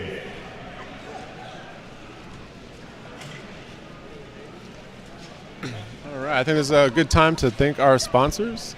Absolutely. As always, we'd like to give a shout out to Palmetto Knights for hosting this event. Nate, would you like to do the sponsors this time? Yeah, sure, why not? We've got Historicum, Age of Craft, Buhurt Tech, Gohurt, Canadian Buhurt Shop, Red Snake Armory, and Soft Warrior. And a special thanks to Sean Stenser. Last name? Strassner, I believe. And Don Bilby. Thank you very much for all your guys' contributions to make this event happen. And we just saw a great shot of our crowd there. Ticket sales over 300 individual ticket sales here. If you can still join us today, come on out to the T. Ed Garrison Livestock Arena in Pendleton, South Carolina. The prices are incredibly good. I think I heard the family price for the entire weekend was $20. That's pretty good. You can't get family entertainment for that many hours anywhere. And we will be here tomorrow as well. Absolutely. The 5 vs. 5 finals and 12 vs. 12 as well. So definitely come out and see those. 12 vs. 12 is an amazing fight to watch. Even if you're a couple hours away, you can get started early in the morning and make the 12v12s tomorrow. It's going to be worth it. It's always worth it. Alrighty, setting up. So we have the Mares of Diomedes in blue and white already on the field, and Valkyrin in black and white getting set up now. Marshall's doing some last-minute judging and checking of armor. Thanks for joining us in the live stream. Drop in where you're viewing from if you haven't already. Make sure to share this link on your social media. Said if you're trying to be a part of this wonderful sport, there's many ways to do it, not just being a fighter. You can offer up marshalling or support to your local team as well. So do a quick Google search and find the closest team to you. All right, running charge from the mare there. Trying to break up and get advantage. Oh, beautiful check, but was unable to turned recover. Into a trade, yeah. 4-4. Let's see. Grappling breaks out in the top of the list. 2 singles going down at the bottom. One of the mares lost their weapon and lost her feet. Good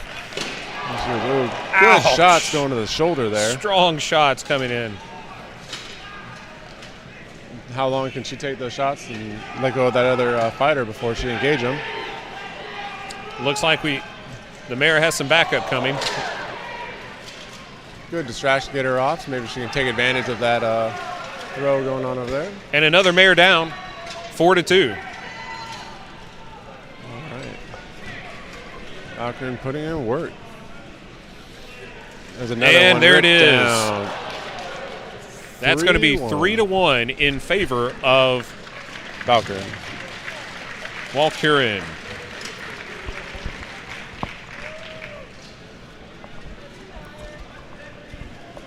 Getting the pile of bodies cleaned up out there. Madison, thanks for watching from West Virginia. AJ, thanks for joining us from Iowa. Wonderful shots coming in on that fighter. Just the sheer amount of grit that you have to sit there and just take those hits and wait for hopefully one of your teammates to come help you out. I've been in that kind of situation before, and it's definitely not fun. But these women are just as tough as anybody else out there fighting. So, all right. Looks like the Valkyrins brought in one of their centers with a long polearm. See if they can put that to good work out there. Our next match will be Bastion, their first outing today, versus the Wardens. Very, very nice. That'll be a good matchup, I think. Followed by Steel Coven versus the Mythics.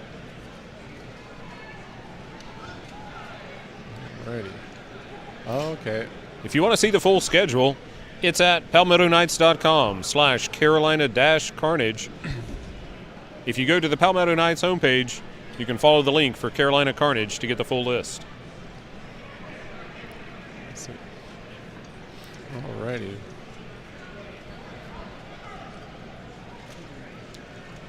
Let's see. Teams are lining up. Looks like they're doing a 2-1-2. See if they can bring it back. And the round 2 begins. All right, we have the Mayors of Diomedes moving forward, making first contact at the near rail. I don't know if that's, I don't know why that is. I would say maybe 80% of the first contact happens at our near rail here. Generally, sometimes teams will like to have opening plays where they push one further in to help spread the team out, and gets you can get your runner sneaking through one of those gaps. Looks like it's 5-4. Oh, the center there. One good strike. And that 5-3. Another good strike. Oh, that looks like it deflected off the helmet. Looks like there. One of the best reasons for those conical-shaped ridges to deflect those shots. Exactly. So another trait. No, it's like and that looks like that's the fight. Yep. That's going to be 5-1 in favor of Valkyrin. Valkyrin doing a good showing out there, really utilizing the field and the axe to take some of those opponents down. Looking at the replay, the center's waiting to engage, waiting to commit. Looking at both sides, trying to figure out when's a good time to go. And a hard axe shot to the abdomen, but good teamwork to follow up with. That's a good advantage right here, right into the, looks like a thigh or even maybe a gut shot, sending that fighter down. Good hit.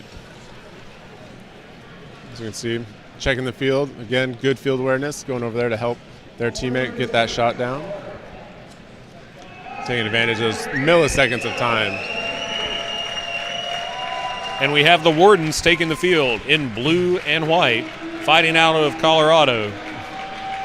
Facing Bastion. If the Wardens are here, who's guarding the jail? A little humor there for you.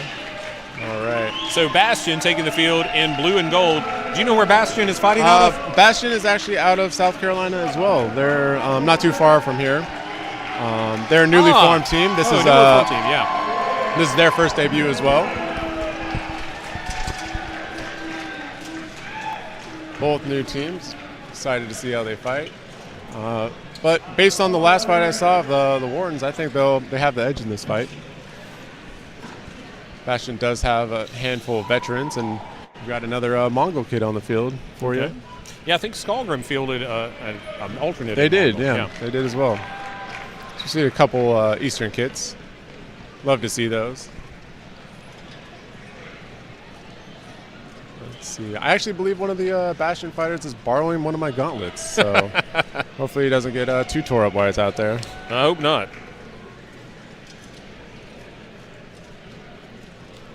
Let's see. Do you know where the Valkyrin team is out of, or is it a conglomerate?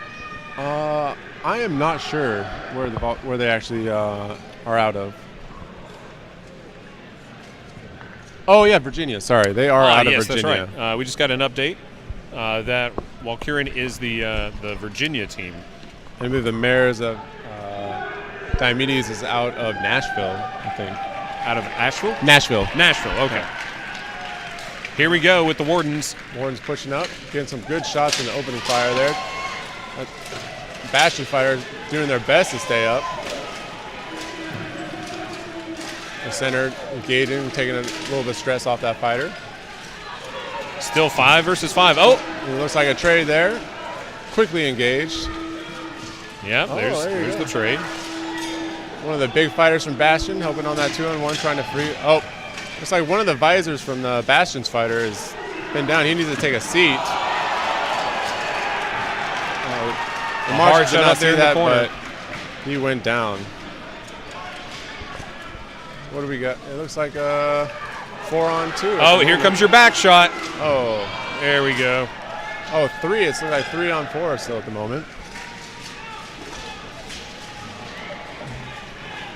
Oh, another Bastion down. Bastion down. Another trade. And the whole team tumbles Let's over. See. It's 2-1. Let's see if they recognize it and start fighting. Oh, they sure do. Marshall's didn't call a stop fight. Game's still on. It's only a matter of time. And Bastion falls. That fighter in the beginning was in a very dangerous situation. His visor had popped open. It looks like he was trying to get to the back of the list. None of the marshals had recognized it and then took a big spill into the back of the head. A good first outing for Bastion. Stood up well against the Wardens. It sure did. Let's see. Maybe the replay caught that hit in the corner that I missed. Yeah.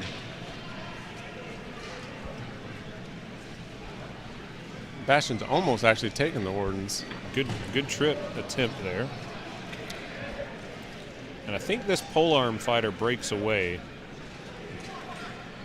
somewhere. Yeah. I think that fighter would have had a much easier time doing a check rather than chopping on him like that. There's that run in from behind.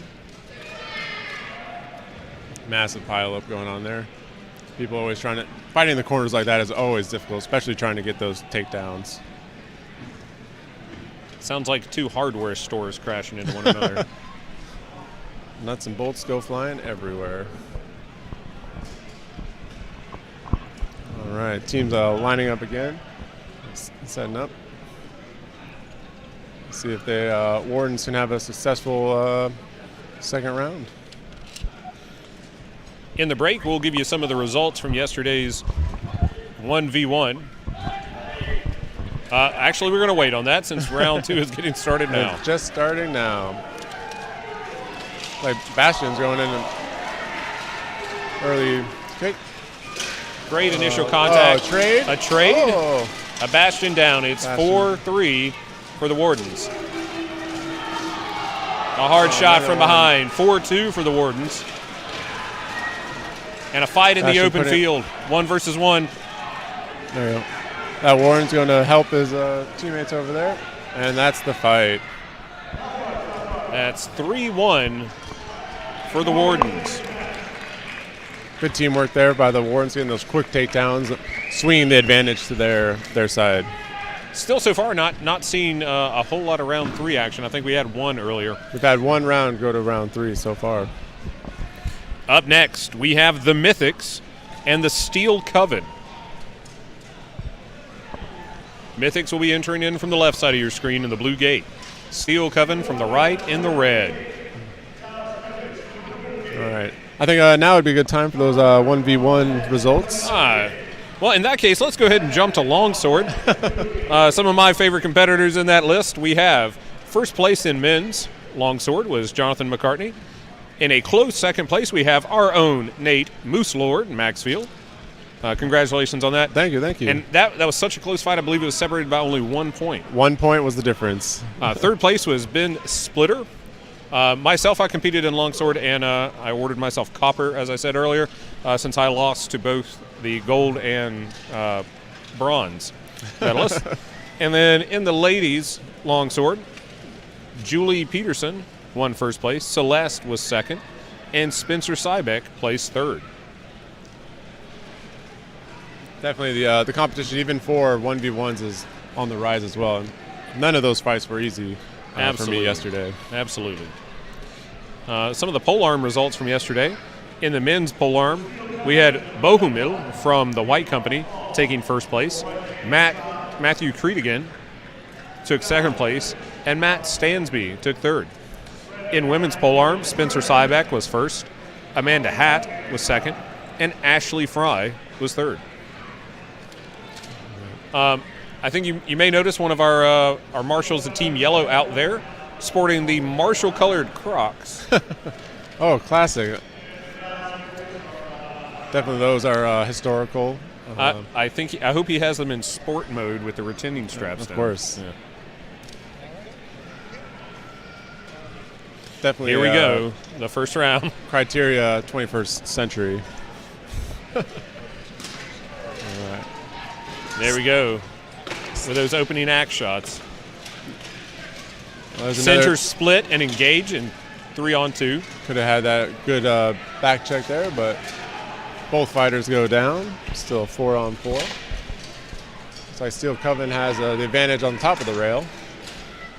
Trying to take that fighter down. While Steel Coven has the advantage at the bottom. I'm having just a small amount of trouble keeping up between the tabards here. Quartered red and black and halved red and black. It's like, there's an armor failure at the top of the list. Steel Coven maybe be able to. That's a large shoulder piece down, and one of the Mythics lost the weapon. Looks like it. So it looks like, is that 4-2? 5. That's hard to tell. It looks like a 3-on-3. 3-on-3? 3-on-3. I don't know how to count. 4-on-3, but I'm not sure which side. They blend. Another Mystic went down. Mythic went down. Let's see. Steel Coven putting into Okay, now it's 2-on-1. Wait, 2-on-1? No. Yeah, it's a 2-on-1. That is a 2-on-1 with 2 Steel Coven and a Mythic still standing. We'll see if the Mythic can pull this out. Gotta watch out for those bodies. Smart move there for the Steel Coven, and it goes down. And a brute force takedown. Steel Coven takes it 2-0. A little bit of confusion up here in the booth and on the field apparently for who is who on that list. I'm telling you, man, a College of Heralds is on its way. I think that's a great idea. More bureaucracy in the sport can always go a long way. That's the solution to so much, is more bureaucracy, right? If it's not working well, let's make it work worse. Yeah, exactly. Much like the government. All right, so have some replays here. Some good strong axe shots. Strikes. Some good teamwork, and I think this is the pile takedown. Yeah. Almost had a good back shot there. Able to get the advantage. And Steel Coven won that round. Good job, ladies. All right, now we're gonna be picking up the second round of Steel Coven versus the Mythics. See if we can keep an eye on who is who, as it does get very chaotic in the list at some points. I do believe even in the last fight there was a Mythic fighting themselves. So we'll see how this next round goes. A lot of the Steel Coven is having two-handed weapons. And Mythics have a good mix of weapons out there on the field. Gotta love that Saleh. Love those kind of helmets. You know, the archer's helms used to be a lot more common. I remember back when open-faced archer's helms with Oh, yeah, way back in the day. Yeah, showing my age. Back in my day. Alrighty. We didn't even put bars on our archer's helms. Oh, good charge from the Mythic, and they're able to stay on their feet using the list to keep them up. Now the advantage. So it's 5-4 in favor of the Mythics. Steel Coven moving in to intercept. And let's see. It's like the near side, a good grapple going on. 2 Mythics trying to take down that 1 fighter, but they're hanging on. 66. It's like switching off upstairs as the fighters try to get the advantage. Steel Coven trying to get the head control, but it's just not working. Both going for a throw. Steel Coven. It looks like we have a lost weapon. She almost made it happen. Oh, Mythic another Mythic down, so it's 4-4. Bringing back to advantage. Tussle on the back of the list over here. It's like a Steel Coven's going to assist. And a trade, 3-3. All right. Let's see. Looks like the fighters at the top side of the field are waiting for backup. Yeah. Now they only have a 10 seconds of inactivity before the marshals will break them up and make them fight. Steel Coven. Oh, there you go. Steel Coven gets a. Oh, excuse me. 3-2 for the Mythics. Closing in now on the Coven. Slowly but deliberately. Oh, that's a good. Oh. What a strong shot. Beautiful push. I think that's 3-1. I can't tell. I believe that fighter that has the checkered black and yellow is a Mythic. Okay, 3-1 for the Mythics. Oh, I believe that takes us to a 3rd round. Ah, yes. See, we're improving our counting skills already. Vaguely. At least we're not getting paid, right? It's okay. We don't need to worry about counting. But to the viewers of the live stream, go ahead and give us a shout out where you're watching from. And who do you think is going to take this 3rd round? Interested to hear your opinions. Good strikes and charges coming in. That Mythic being able to stay on their feet was a huge win for them. Some good axe shots coming in here on the replay. Steel Coven putting in that work. Fortunately, was not able to bring him down. That number 66 did a great job of staying on their feet, though. And here we go for round 3. Here for all the marbles.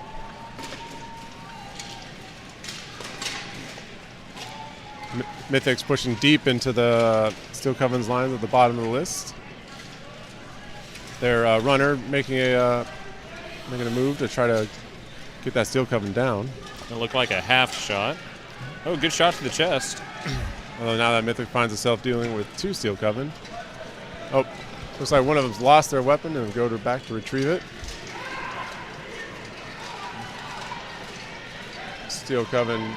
Coven needs to engage. Breaking off that charge. We got, looks like 3 Mythics up top in that 3 versus 2. Hard shots coming in. Everyone's still standing. Looks like we're about to maybe have a trade. Oh, no! That's not a trade. That's 5-4 in favor of the Mythics. Good takedown. Good job staying standing.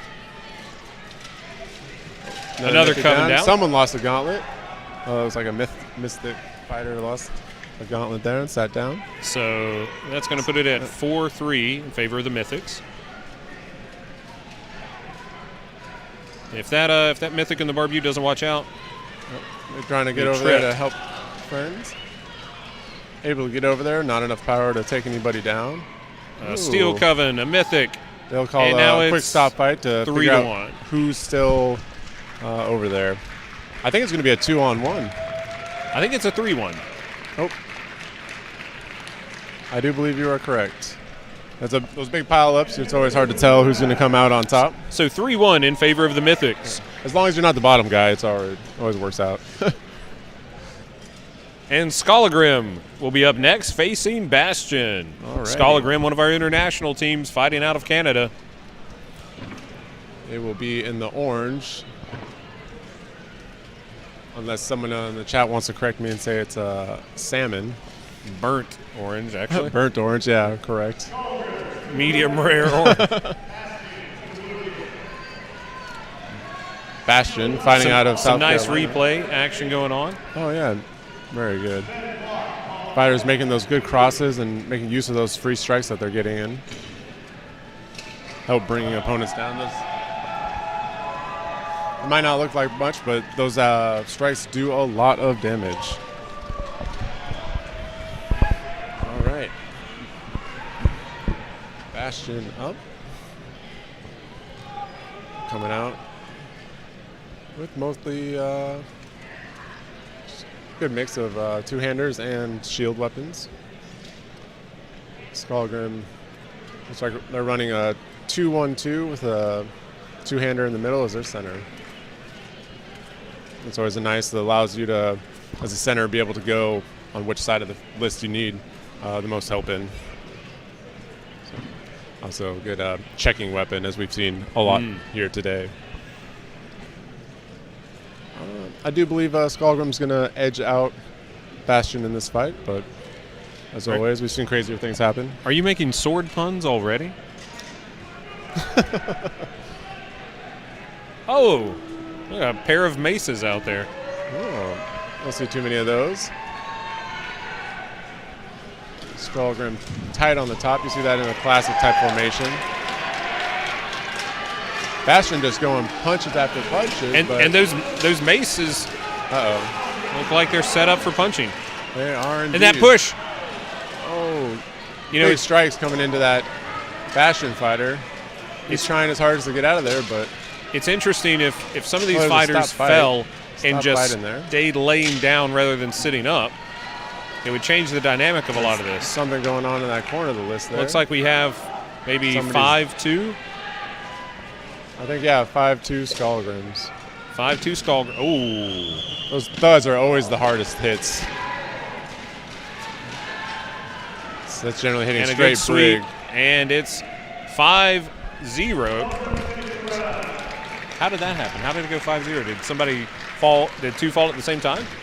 I do believe there's an early takedown in the round. Okay. In the first opening seconds of that fight. I don't know. We'll check the replay, see what we can get.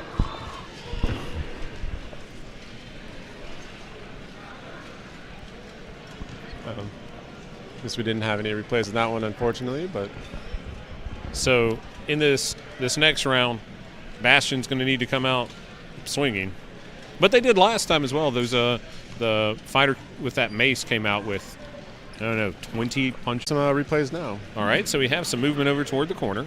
Yeah. One of the Bastion fighters falls. Now we're at 5-2. Again, those you got to watch that teamwork of. Make sure you're not counterproductive for your teams. Those big shots coming to the back of that fighter. So it looks like now they should. Okay, yeah. As soon as that other fighter comes in, I think they're probably going to score that 5-1. Skalgrim. They probably will. So, it does matter for how many fighters you have left standing for tiebreakers as well. So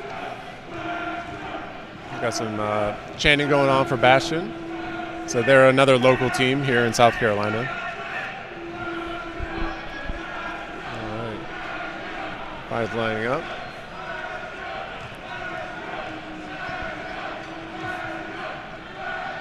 Lots of support coming from other fighters. These Marshals do one last check on the fighter. It looks like there might be something strapped with his leg. And it looks like he will be probably swapped out with one of their other fighters. Yep. So it's good the Marshals caught it now, so let's see. Oh, no, they gave him the clear to fight. I guess the strap isn't as hindrance as it maybe. See if Skalgrims take advantage of it.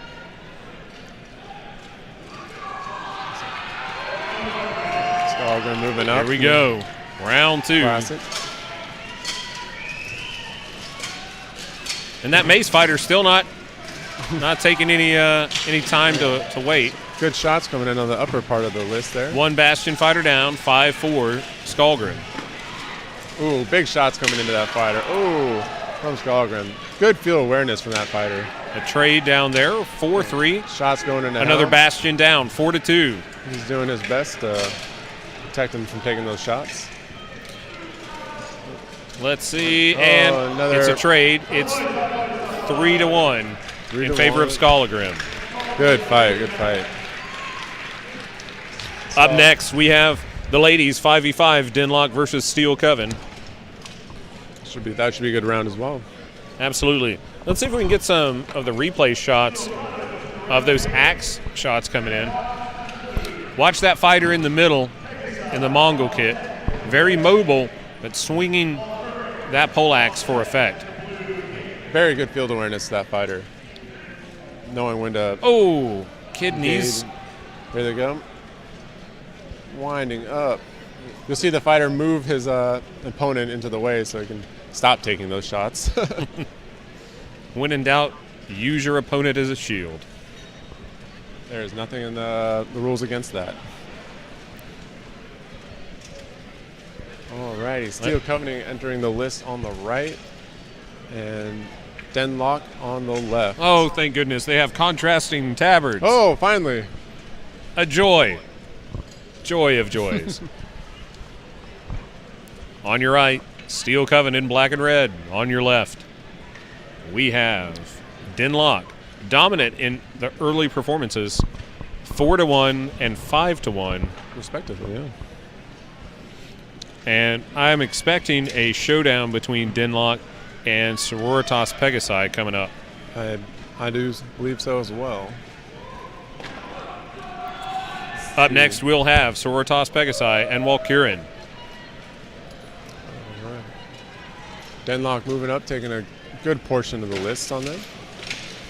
First contact on the far side this time. Yeah. Oh, got a good 2-on-1 advantage going in the upper right of the list.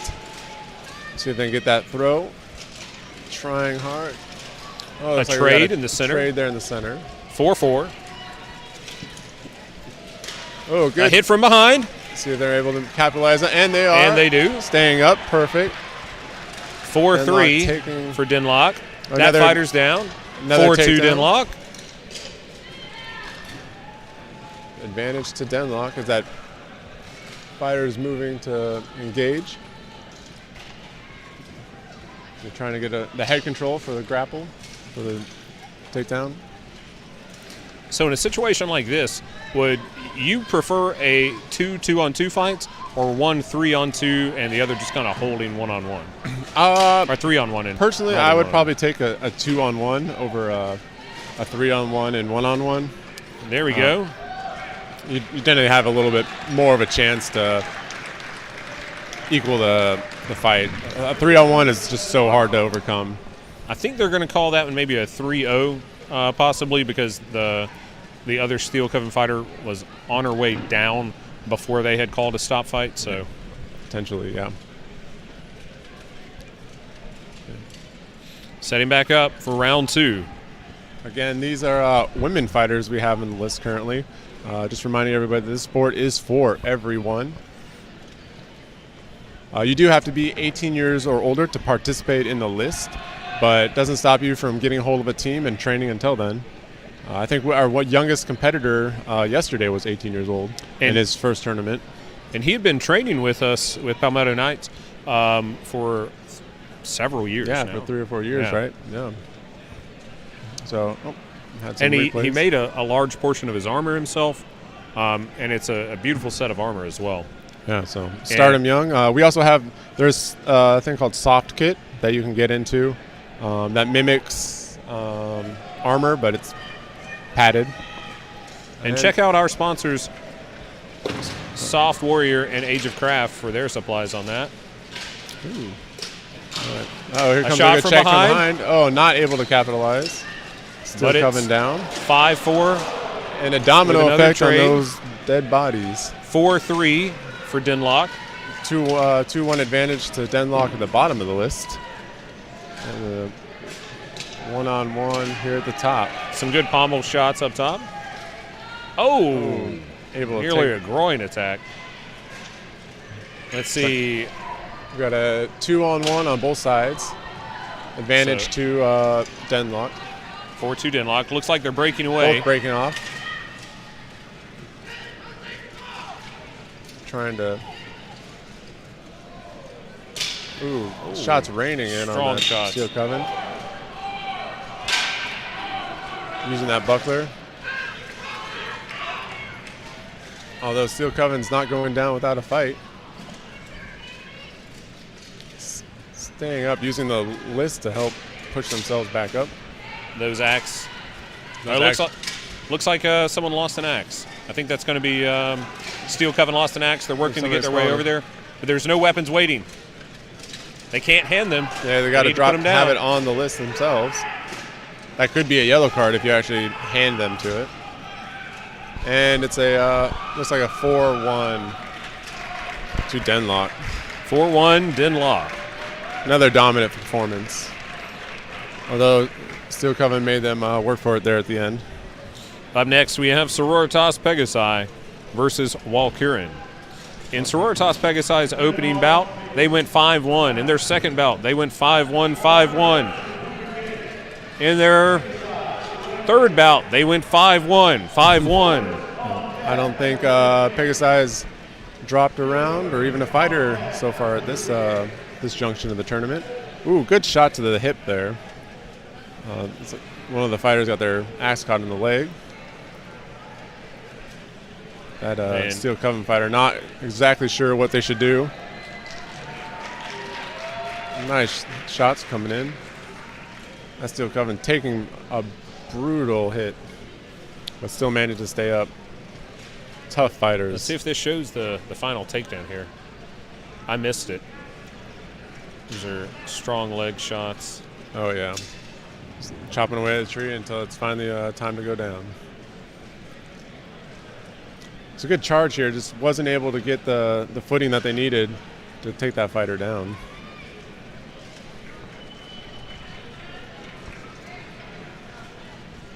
All right. Next. Again, Pegasai coming in on the red side in the black and red. Oh, great. Another black tabbers on black tabbers. This should be fun for us. Galen, thanks for watching from Santa Barbara. Got some dance moves going on. I guess Pegasai feeling a little bit froggy.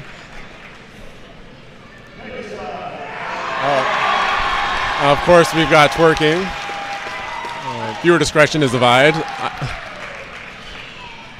I don't think that counts as a down, but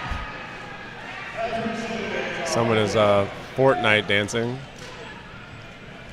It's only what the cool kids are doing these days. So you got to stay relevant in this time of day and age. I guess so. And round one begins. Like I said, we have black tabbers on black tabbers, so use your best judgment. It looks like somebody's lost a gauntlet. Oh, Pegasai's lost a gauntlet. That'll put that fighter down. But yeah, put your hand down. And they're having some confusion from the marshals. Good safety precaution there. Marshal checking on them. Valkyrin looking to drop some shots on that one fighter there. So 5-4 in favor of the Pegasai. Weapon retrieval. Valkyrin is at 5 right now. Oh, hard throw from Pegasai. Beautiful shot. Good shot coming in. Oh, that's got to hurt. You can see that fighter is another wonderful takedown from fighter at 13. Looks like 4-on-2 in favor of Pegasai, continuing their dominant performance. That fighter's reeling in for a good shot here. Oh, taking the head pulling approach at it. Launch it in. Oh, Pegasai taking down a fighter. Looks like they're not letting go. There we go. So now, let's see, that's 4-on-2? 3-on-1? 3-on-1. 3-on-1, favor Pegasai.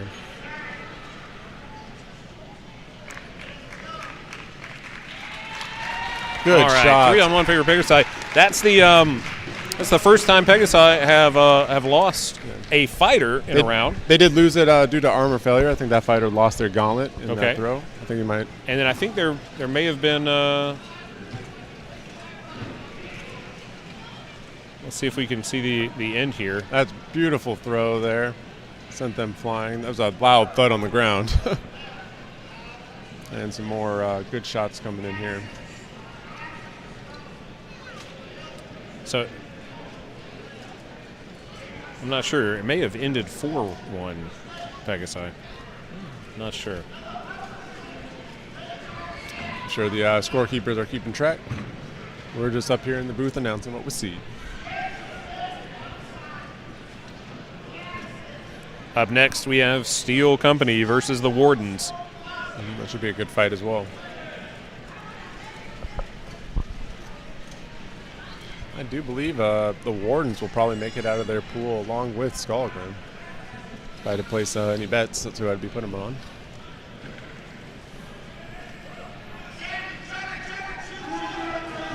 All right, and here comes round 2.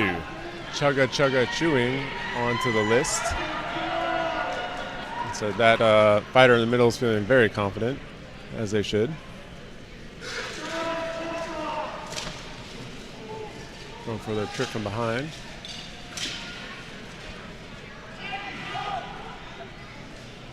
Valkyrin being very cautious. Slow to engage.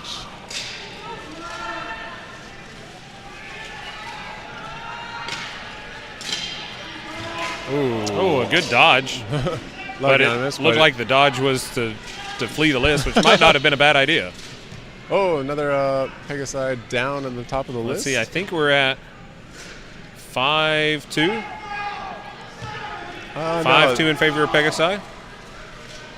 I think, yeah, Pegasai. Yeah. Maybe 4-2. That's. Oh, that was a. Oh, somebody lost a gauntlet there in the center, and I think that's going to send the. I have no idea where we're at. I think score-wise, we're sitting at a 3-1 Pegasai. That should end the round. Marshals are deliberating, conferring the results on the field. Is that a? Maybe that's 2-2 Pegasai. Can't tell. They're at the top of the list. That is Valkyrin, and I think the 3 at the bottom are Pegasai. That fighter right here in the center. Okay, that fighter's down. Yeah, it's a 3-1. 3-1 Pegasai. And that's the most they've lost in a round so far. Up next, we have Steel Company versus the Wardens. The Wardens fighting out of Colorado. Steel Company, a conglomerate team of veterans. They are mostly out of New England. Mostly out of New England. Sure. Glad to have them here. And glad to have you joining us in the live stream. A big thanks to all our support staff here again, for the event organizers, Larry and Trey, everybody else helping out. Wardens coming out strong. Nice little flag bearer you have there. A little bit of dancing to open up the replay here.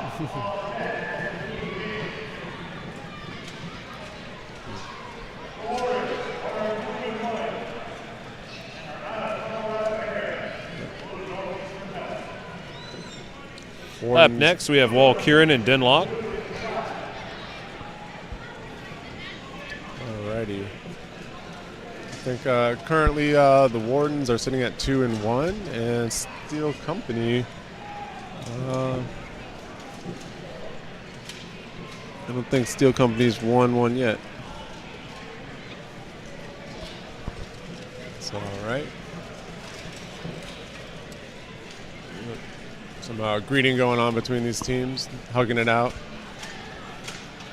before they reset back at the end of their list. Steel Company in the blue, black, and gold tabards of Dominus. It's like the Dominus was kind enough to loan them their tabards, as they all had being kind of a merc team, didn't have a unified tabard. So that is one of the rules for Buhurt League, is that you have to have all your tabards being the same. And the Marshals starting the action here. All right. Wardens taking the center of the list. Waiting to let the Steel Company engage. 2 big polearms down at the bottom of the list. Waiting for them to come in and engage. Steel Company's center, eyeing the field, figuring out where they want to attack first.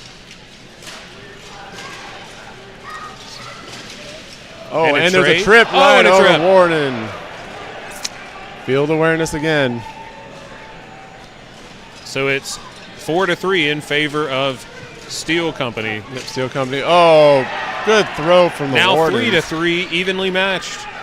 Great takedown there by a Warden. Having a striker open like that is valuable. You can stop dropping bombs like these. This should not feel good. Oh, a 2-for-1 takedown there in the center. Now it is a 2-on-1 in favor of the Wardens. And the Warden, or Steel Company, looks like they took a knee there. So that round went 2-0 in favor of the Wardens.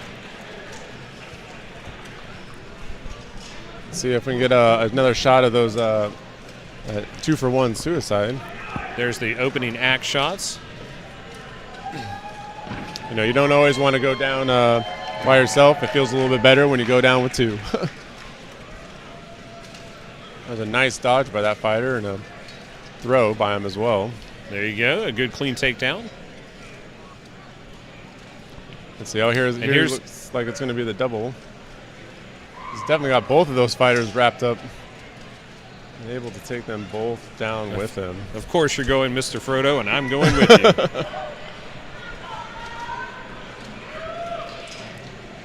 All right, teams resetting. One quick final check by the Marshals before they call the second round.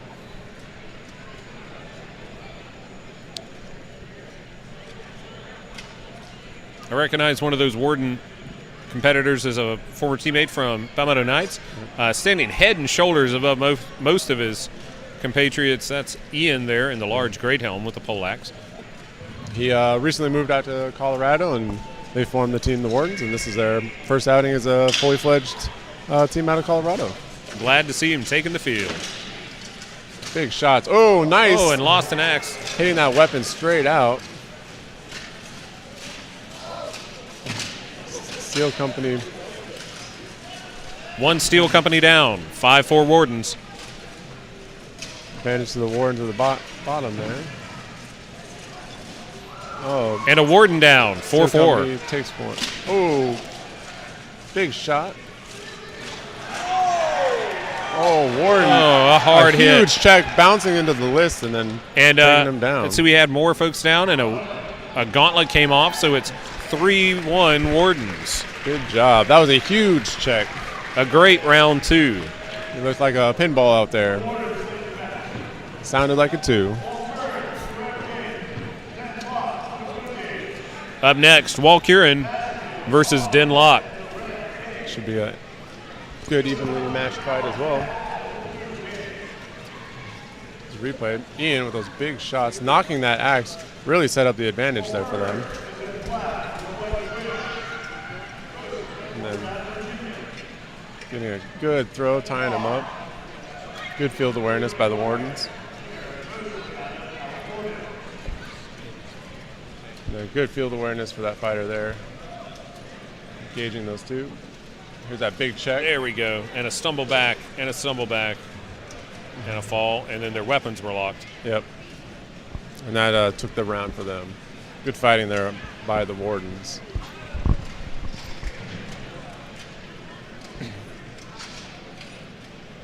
All right.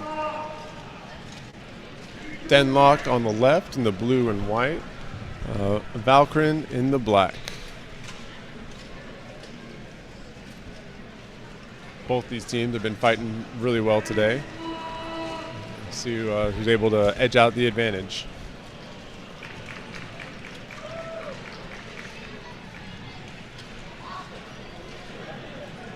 A couple hugs, no twerking in this beginning of the match here. Thankfully.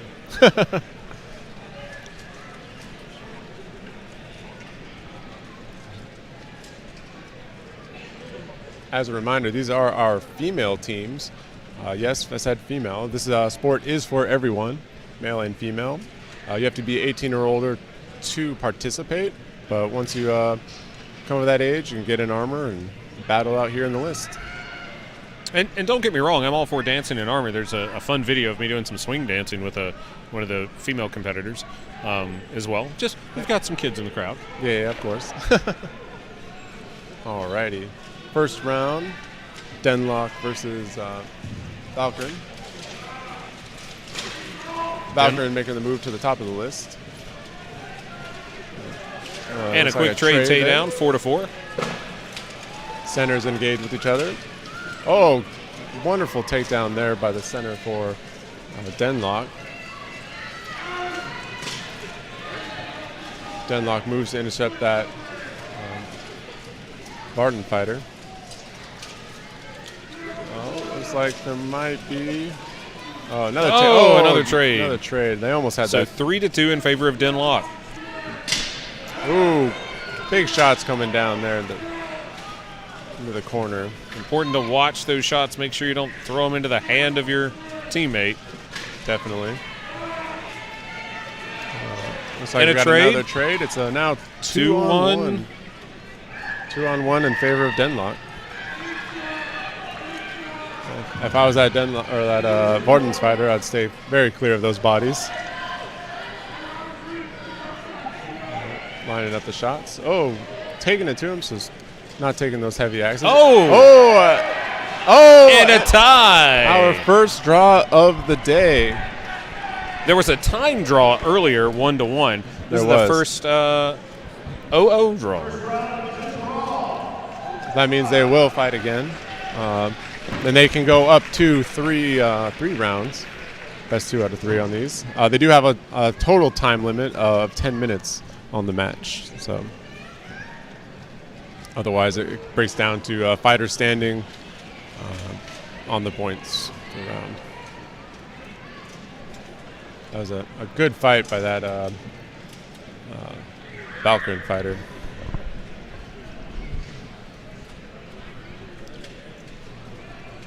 The replays there. This was a smart move by this fighter to engage them before they took the axe shot, which actually set up the takedown you see right there. Yeah. Very smart thinking. Unfortunately, they weren't able to stay on their feet.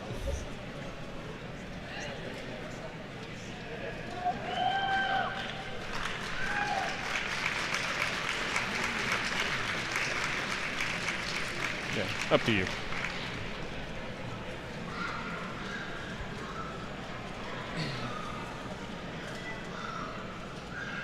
Alrighty. Teams setting up again.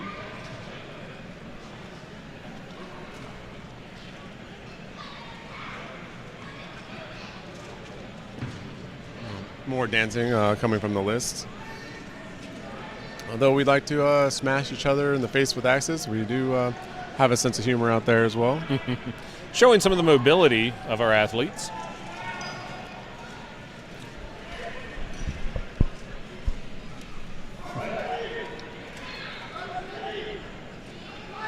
Alrighty.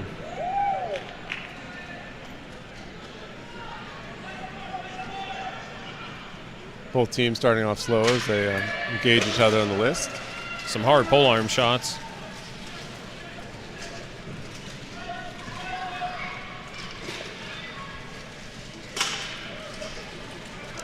Center's engaging towards the center. Run, space, smack, run, space, smack.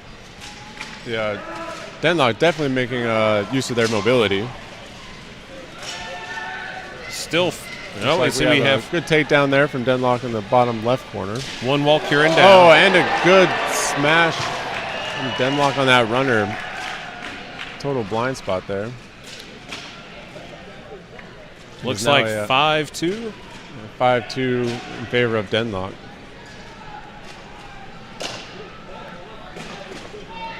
Big shots coming in that fighter. They're going for their legs. Trying to hook the leg.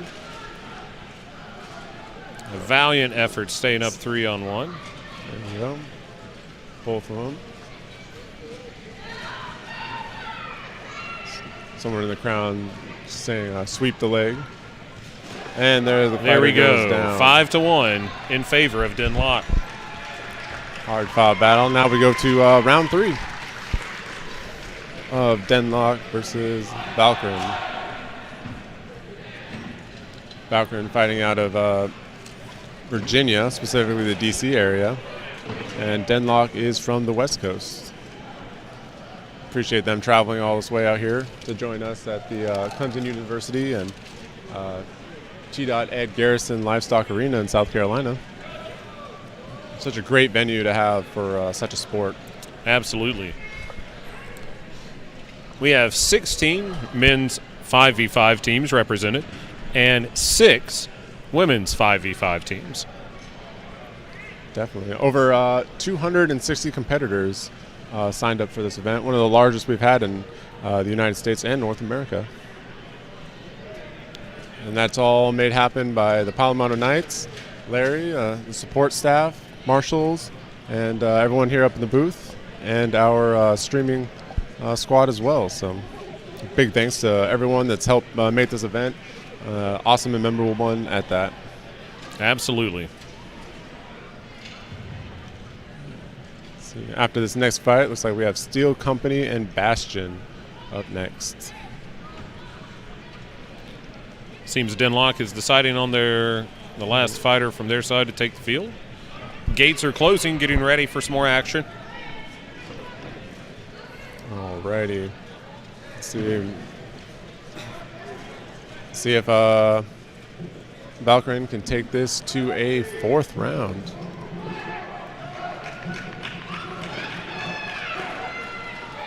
Valkyrin moving up. Looks like they're taking a little bit conservative approach. Contact on the top of the list. It'll be important for Denlock to try to take this quickly. And Denlock fighter down. It looks like a whole trio of fighters. Oh, well. A Valkyrin fighter. It looks like it's down. Now down to 2-2. An even match. There we go. I was about to say that Denlock needs to focus on trying to end the match quickly. After the next men's fight, Denlock will be right back in the ring against the dominant Sororitas Pegasai. That would be a really good fight. So we've got a 2-on-1 advantage. Denlock right there. Trying to open her up so that her teammate can hopefully get in a position to going for the legs. Got some splits going on there. That cannot feel good. Got to be careful with those. Pull a hamstring. 2-0 to Denlock. Up next, Steel Company versus Bastion.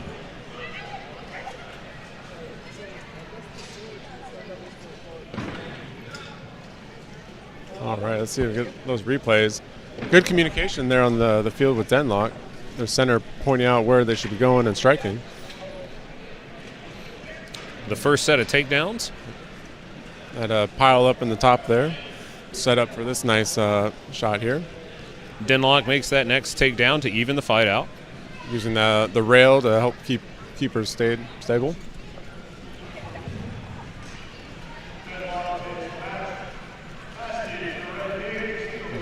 All right. And a good throw and takedown by Denlock there. Just a matter of time with these ones.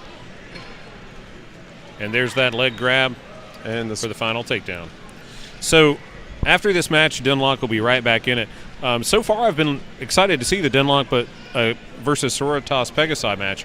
I think with Denlock having the draw, fighting a little deeper into the time limit, and having fought so recently, I think Pegasai is going to have the advantage going into that bout. Oh, yeah, definitely. Even that extra 2 or 3 minutes can really make all the difference when it comes into fights.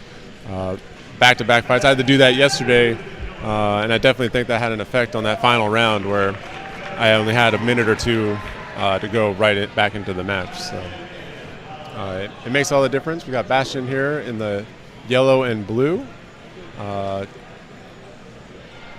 And then we also have the Steel Company in the blue, black, and gold on the left.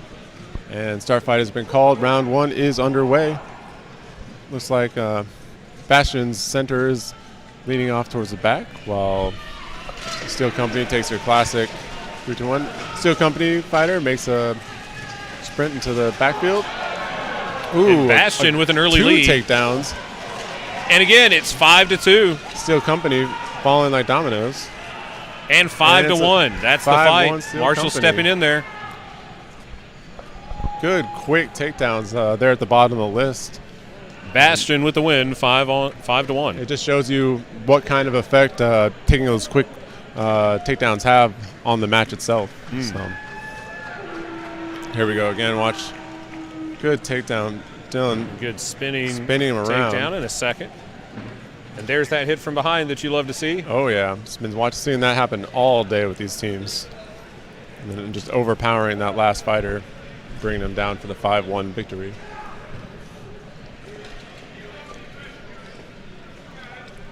All right, next up, round 2. Let's see if Steel Company can rally and take it to a third round. For those of you in the chat, we have the Sororitas Pegasai and Denlock up next.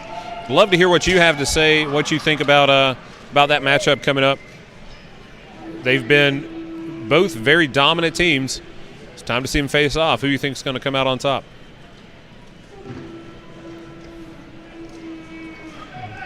Someone sounds like a Viking horn calling the battle out here in the crowd. Someone's horny.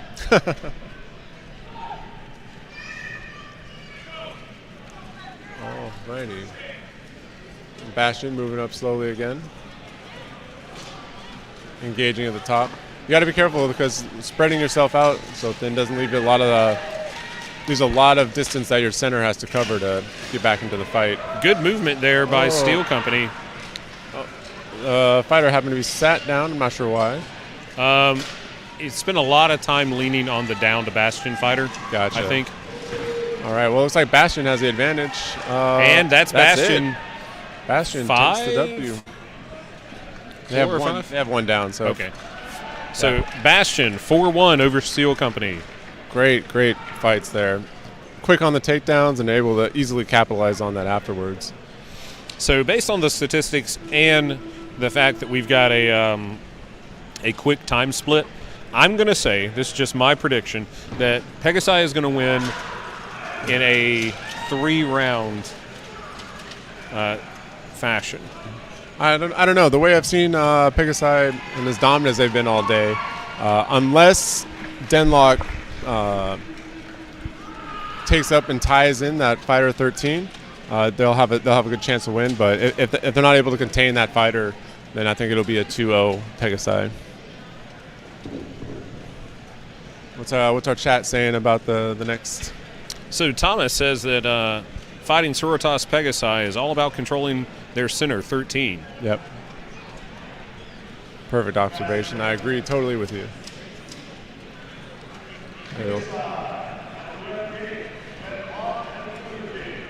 Again, Pegasai is going to be in the red and black tabards, and Denlock is going to be in the blue and white. Both teams. Pegasai coming from Michigan, and Denlock coming from the West Coast.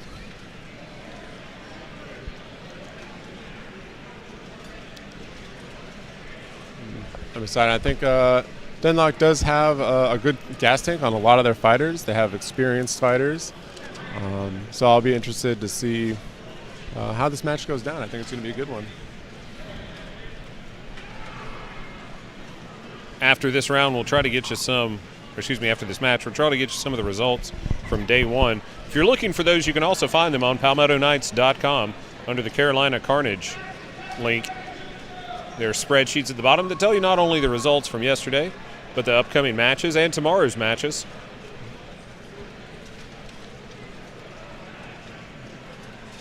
Let's see. Looks like Denlock doing some conversation, some strategizing. Said they really need to tie up Fighter 13 from Pegasai if they want to have a chance to win this fight. Denlock does have a good amount of two-handers out there as well. Hopefully they can put those to good use.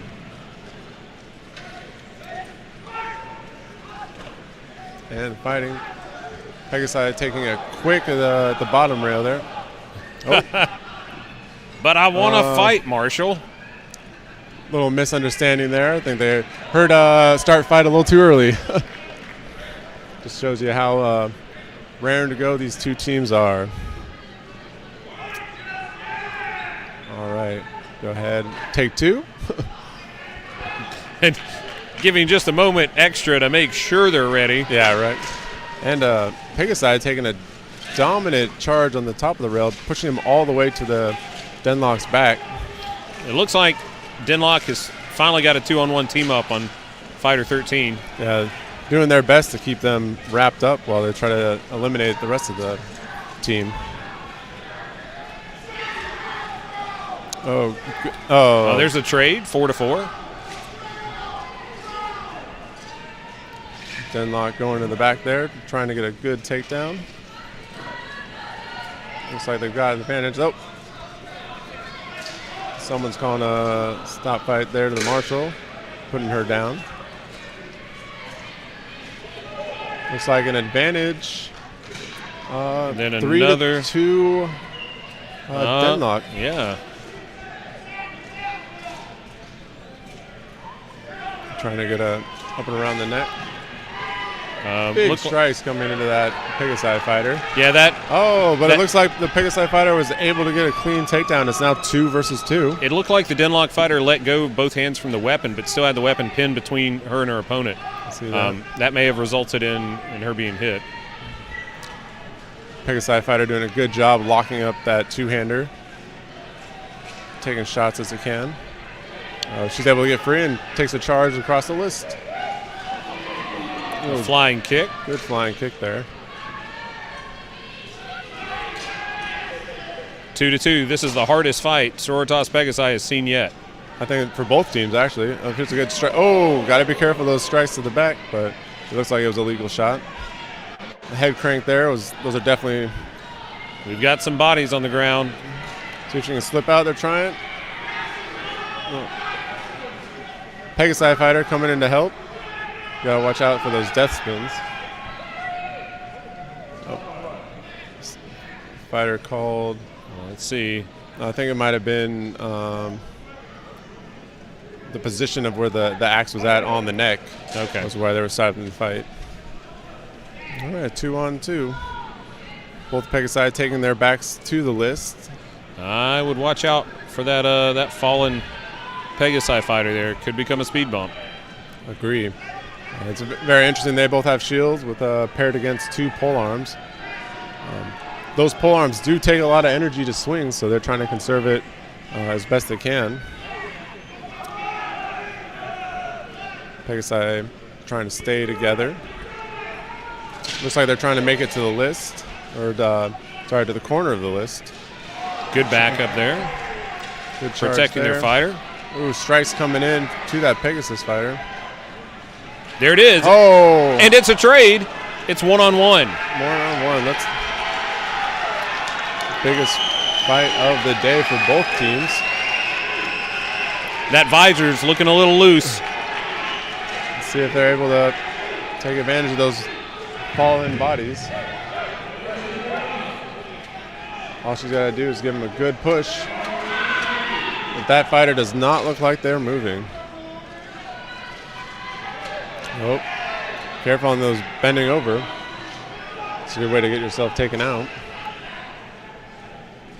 Oh, nice kick to the chest. Good round kick, yeah. That's a risk for a takedown there. Oh, yeah. But a successful kick nonetheless. You only get points and takedowns, not style in this these rounds. Both these fighters are tired. Let's see how much of a tank they have.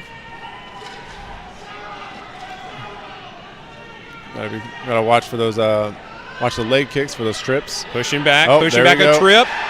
Oh! And an even trade. What a great fight. The first round between Sororitas Pegasai and Denlock goes to a tie. It looks like you might be right at those third round. Well, possibly, but it can go to a fourth, right? It could indeed. Definitely, Denlock did what they needed to lock up Fighter 13 and take them out of the fight. Unfortunately, it did take it to a 0-0 draw.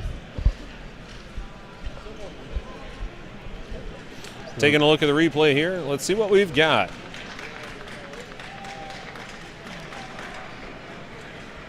Good fighting there. There it is. There's the weapon getting caught in between. Yep, I see that.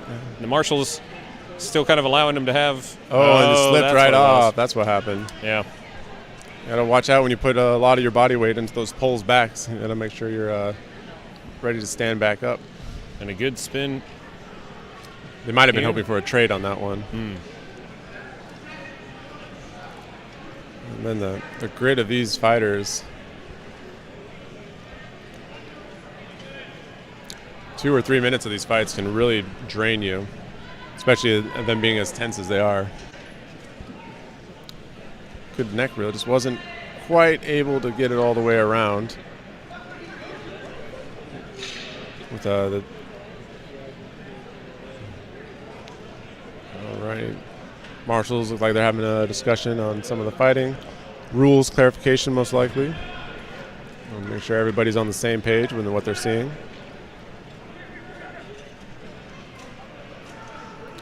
It's a good reminder to go over some of the rules. Remember, there's no shots to the feet, to the back of the knee or the groin, hits to the back of the neck, and vertical strikes to the spine are all illegal and will get you sat down. There's no forcibly removing any armor and no arm or joint locks allowed.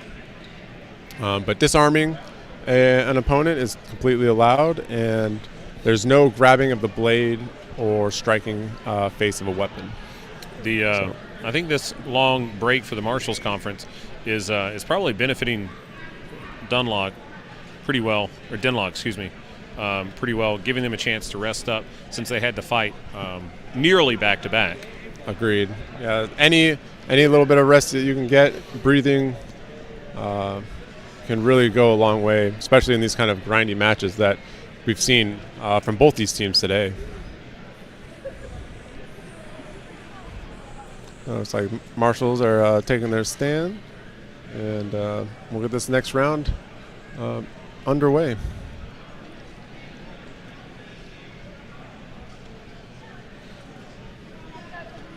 And here we go for round 2 of Sororitas Pegasai versus Denlock.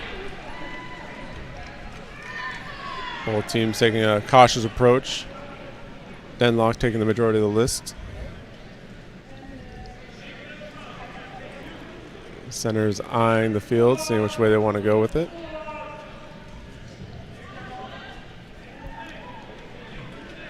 Denlock pushing him up. You got to watch out. You take too many steps back, then you're in the back of your list and nowhere to go.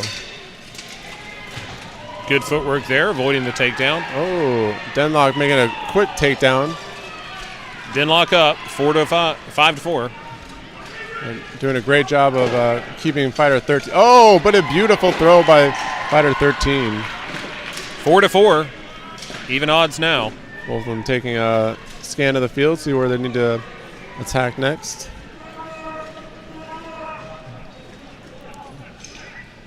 It's like both teams fighting a bit more conservatively. that last round probably took it right out of them. Oh, looks like we've got a fighter helmet down. Pegasai fighter falling out of the list. Looks like they lost their helmet. Looks like marshals are pulling her out. Fight is still continuing, however. It's like a 4-on-3 in favor of Denlock.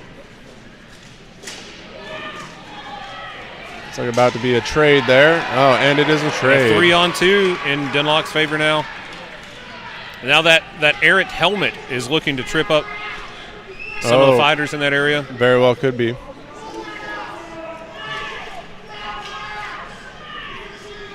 Pegasai trying hard to keep that two-hander from striking. Let's see the marshals watching closely. Yes, they are. Okay. Pegasai. I believe. Smashing into the face mask there of that Denlock fighter. Tying up.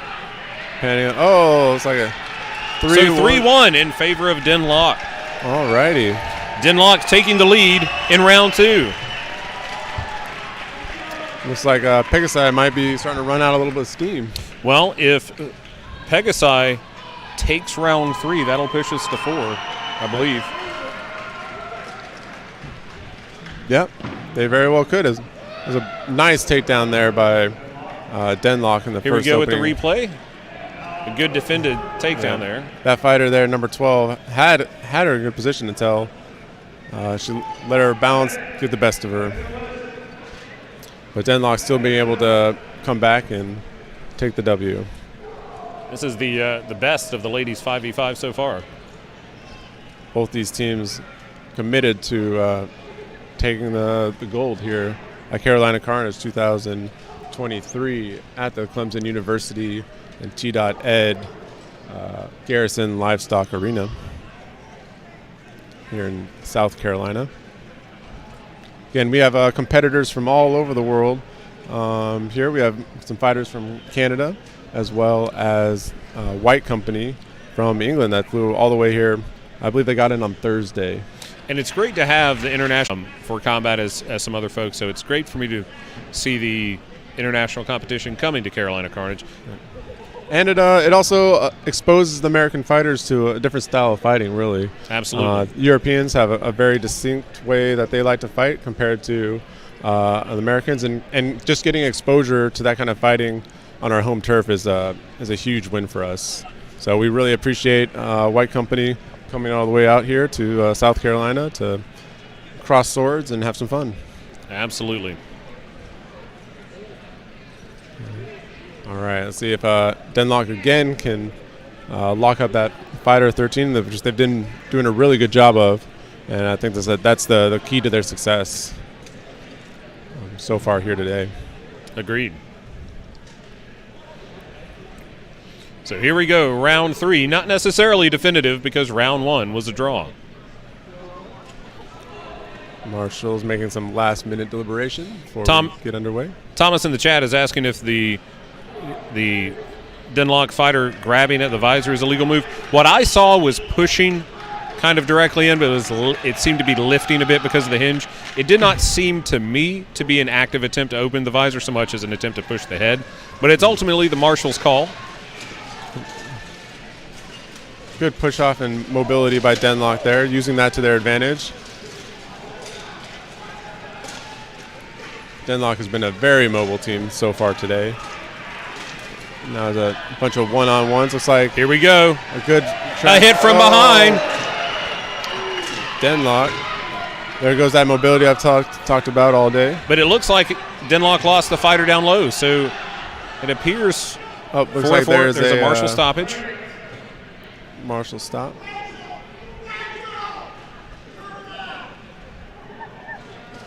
Deliberating, see what happened on the field. Not entirely sure. Oh, Marshall's made it clear, and it's like the fight is back underway. Let's see. We've got 1, 2, 3. Oh, a good back charge there and send that Denlock fighter down. So it's 3-4 in favor of Pegasai. Looks like it. Right where Pegasai wants to be.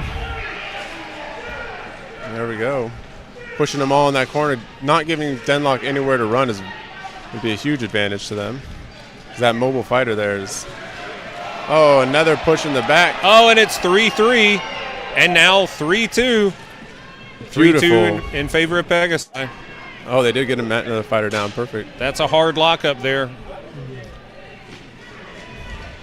The fighter needs to find something. There you go. Tie up that two-hander from getting those shots in where your teammate helps take out the rest. Oh, and there perfect it is. Use of the body. 3-1. The win going to Sororitas Pegasai. And we're going to see, I think, our first 4th round. Indeed. Your prediction was pretty correct there, and except for the first tie. I think you did a good job. Well, we'll see. Well, they're taking I think this has got to be a 4th round because both had a 3-1 stoppage. Correct. Yeah. But it seems like all of the Pegasai fighters are off the field. I think they're maybe doing some deliberation on who's going to be out, who's coming out. Looks like they're evacuating. Oh, let's see. We got the replay here. Oh, nice. All right, chat. Who do you think is going to take this next round? Here we go. It's either one of their game. All right. Climbing up under her own power. She may have just gotten stuck on the railing. That will happen. It looks like there's a little bit of armor defect there. They'll have to get that fixed if they want to continue fighting. Not sure what's going on here. It looks like Pegasai has one fighter on the field.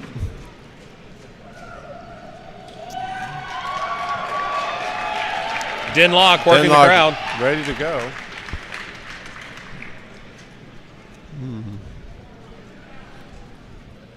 Let's see. Make sure to share this link for the live stream. Hang on, we're waiting on a correction from the floor announcer. In the meantime, we'd like to thank our sponsors, Historicum, Age of Craft, Buhurt Tech, Gohurt, Canadian Buhurt Shop, Real Red Snake Armory, Softwares, and special thanks to Sean Strassner and John Bibley for all your sponsorship to help make this event happen. We very much appreciate all your contributions here at Carolina Carnage 2023. Looks like they're doing scores. They might have hit time on the match, so those fighters in each one might come down to who is left standing on those 2 rounds. But even if those are tied, then the entire round might just be a draw.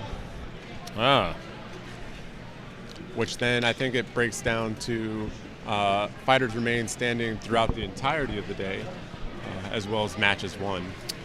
Well, that would probably go in favor of Pegasai then.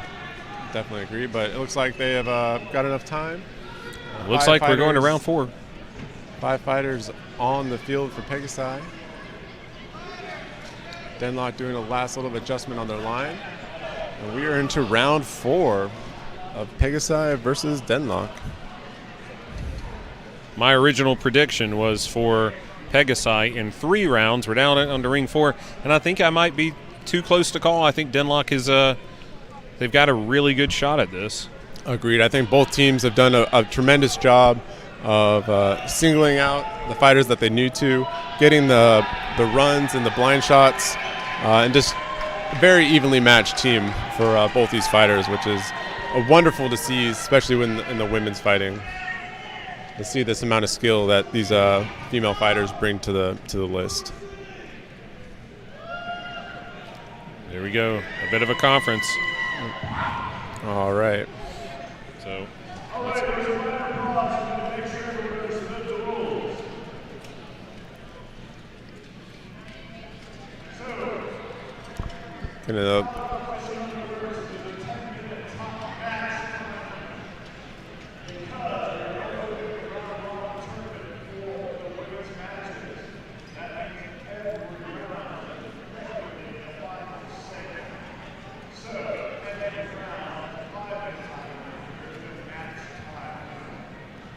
okay, so they did reach the match, the 10-minute.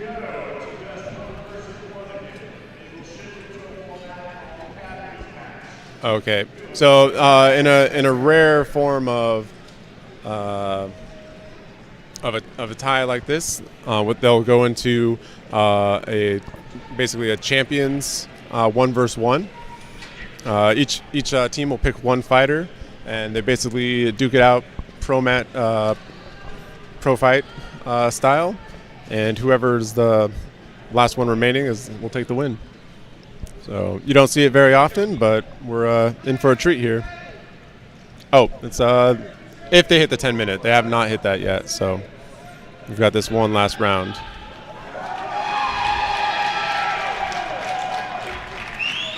Alrighty. Denlock moving quickly on Pegasai. Pegasai opening up. 1 versus 1s there in the bottom of the list. Still evenly matched so far.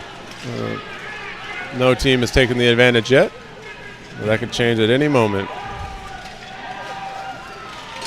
Oh, it looks like one of the Denlock fighters has lost a weapon. See if there we go. There's a spare. They can capitalize before that fighter gets back in. Big shots coming down. Some hard shots, yeah, coming in there on the far side. Advantage to Denlock, 5-4. Here comes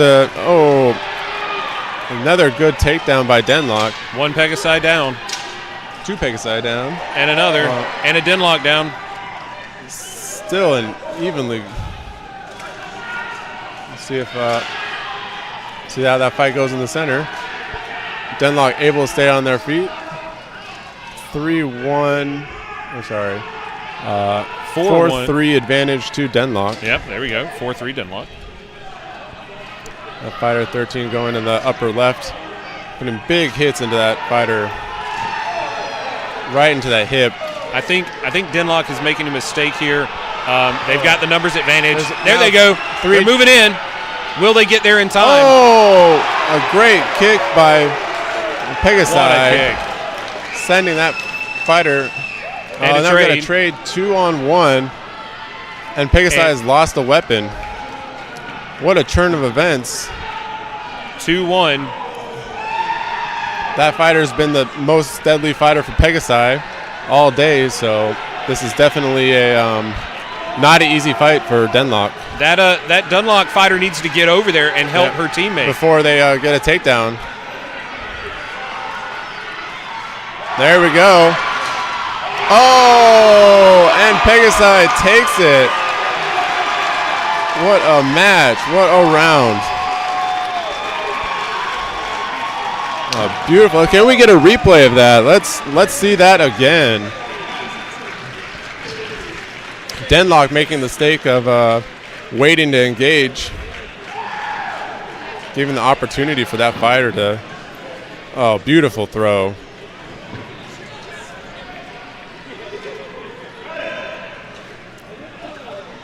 I would definitely offer her up for a MVP of the women's fighting for sure.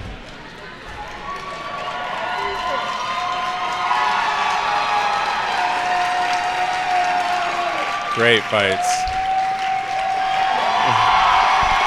Celeste, crowd is going wild. I thought that was her. Great fight. She took out a total of 3 fighters in that round. Yep.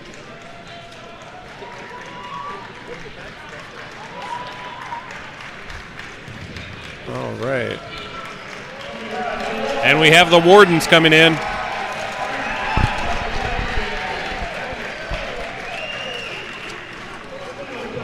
Wardens versus Iron Lions. This should be a really equal match as well. Both teams have been performing great so far. I would say Iron Lions have maybe a little bit of the edge. They've got a little bit more experience in time fighting than the Wardens.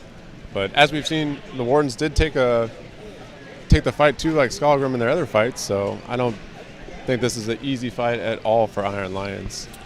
Matthew asks, did Cerberus grow up yet? And yes, Cerberus fought in the men's 5v5s before the lunch break. I don't know if they're moving on. Not sure where the scorekeepers have it at. We should have those results after these rounds. There you go, Iron Lion pushing hard on the bottom rail there. Trade there for the Iron Lions and Wardens. 4-4. Big and shots. Iron Lions up 4-3. And a good hit, but stays on his feet. Now 3-3. Wonderful trip there by the Warden. Big shots coming in on that fight. Ow! You can hear the crowd feeling that pain as well. That Iron Lions fighter is not wanting to go down. Meanwhile, in the corner, I think you've got a good shield shot in retribution. Ooh, another Iron Lions down. is now a 3-2 Wardens. 3-2. See if those two Iron Lions can get back together. And two fighters go down. And a trade, so 2-1. Ouch. That is a big Wardens fighter with a deadly axe there. The Iron Lions fighter making his rounds, trying to keep the advantage. Looking for a good spot to take on the Wardens. Two remaining fighters. He does look tired. Egging on the Wardens to come get him in that minefield over there.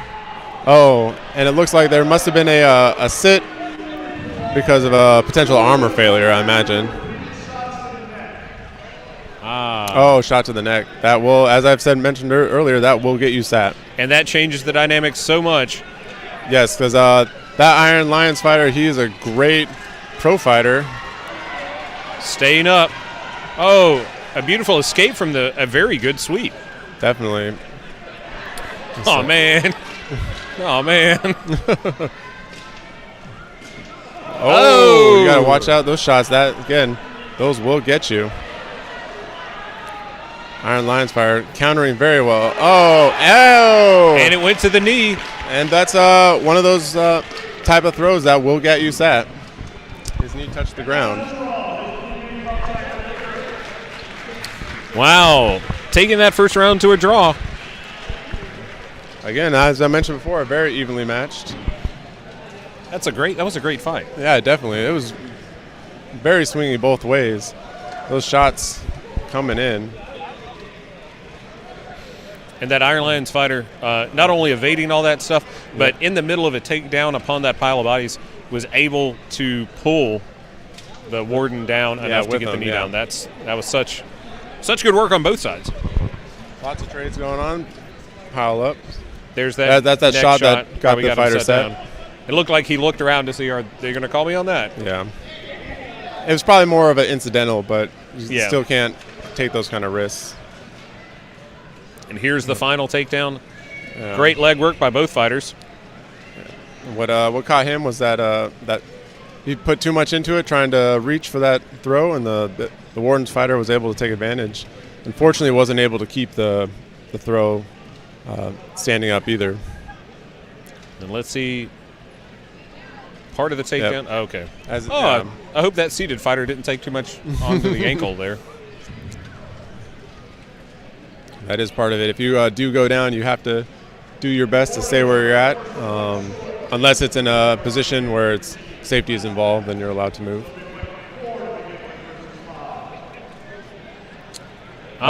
Because of the next shot, the Wardens are down a fighter. And now it would be a 4 versus 5. Would that be a red card? I think the first instance is a yellow card. They fight down a fighter in the next round. Okay. I may be wrong on that. I'll have to check for rules clarification.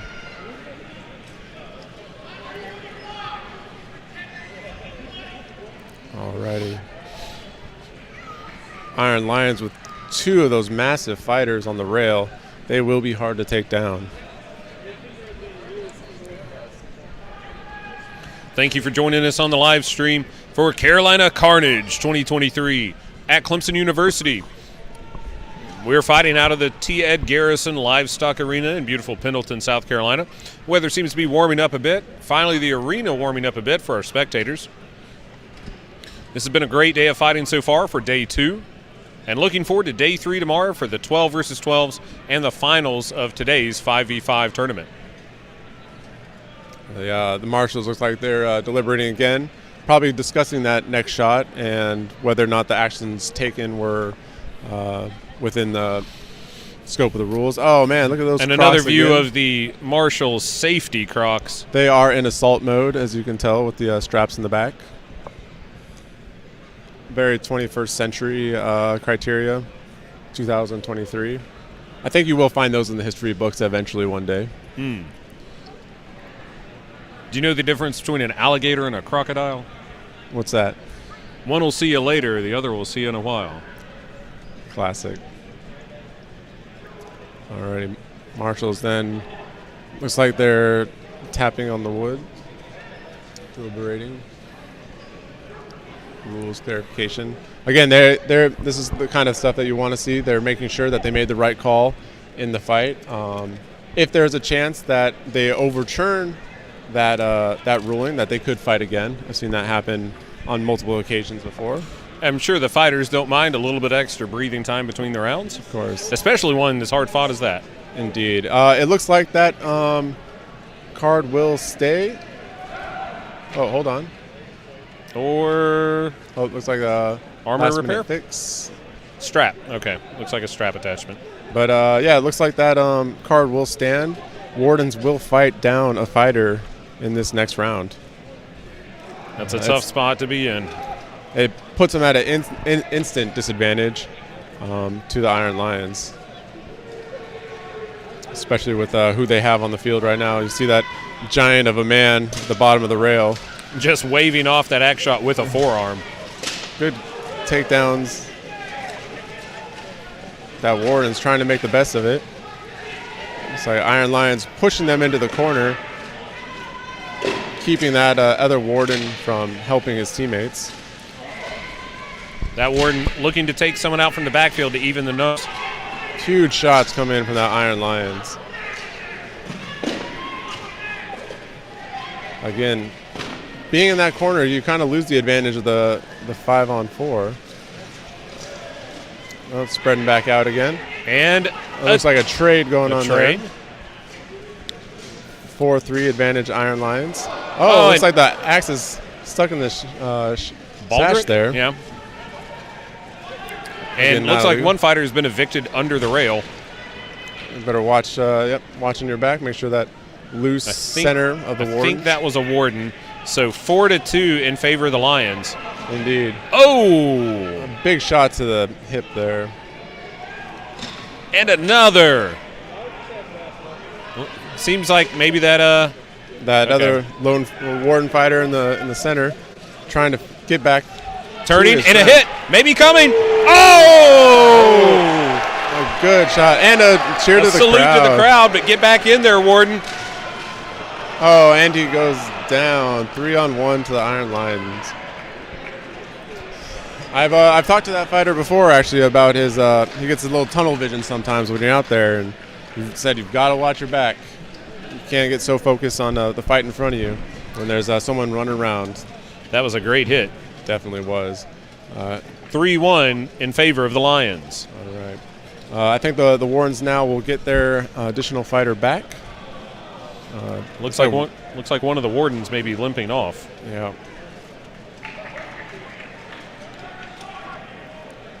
Oh, here comes some of those big hits by that fighter.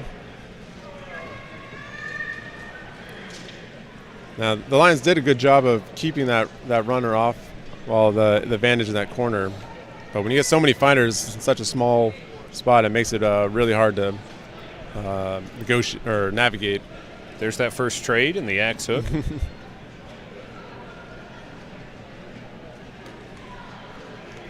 Good forcing. Oh, and that hard hit. There we go. And the salute to the crowd. That'll go in the highlight reel for sure. And that's his problem. He jumped right into the body. He's got tripped up, and that was the round. And yes, it does indeed look like, well, no. The Wardens may still be fighting with 4. And there's some clarification going on. Ian, kind of talking to by the marshal, probably explaining the situation.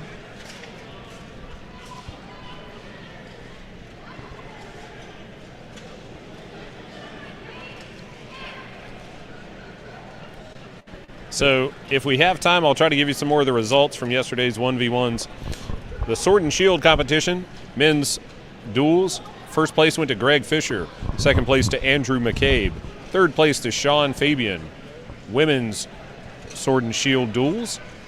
Shoshana Shalana won first. Celeste won second. Katie Bowman won third.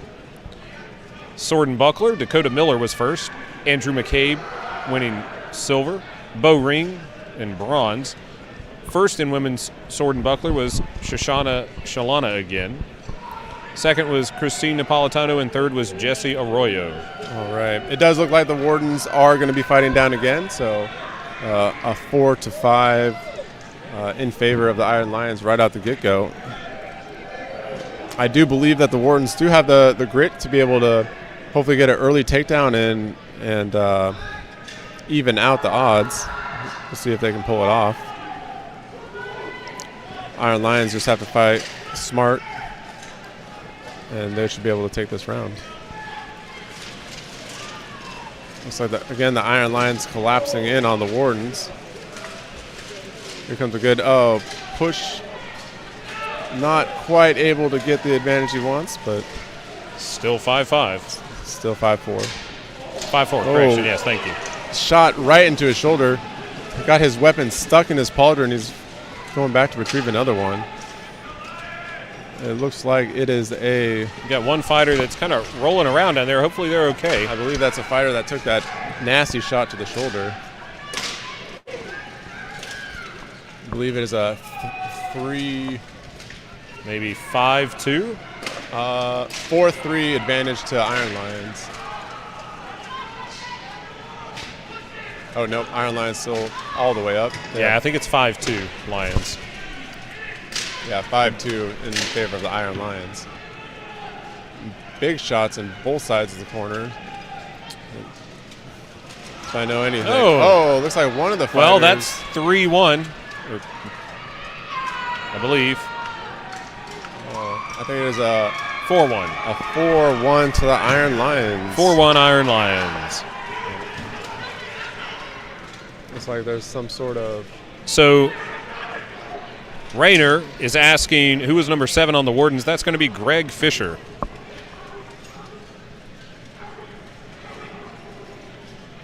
Looks like something's going on there on the sidelines of the Iron Lions.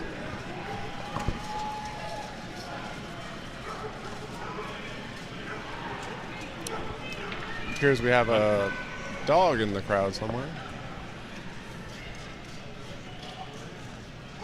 Got to be careful with unsportsmanlike conduct as well. That will get you carded. Who let the dogs out? Oh, there he is. Good pooch.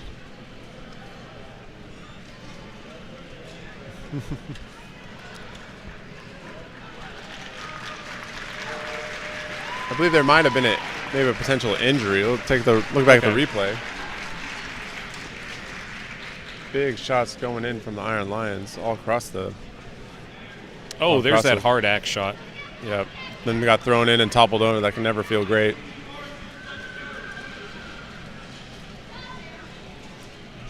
Yeah.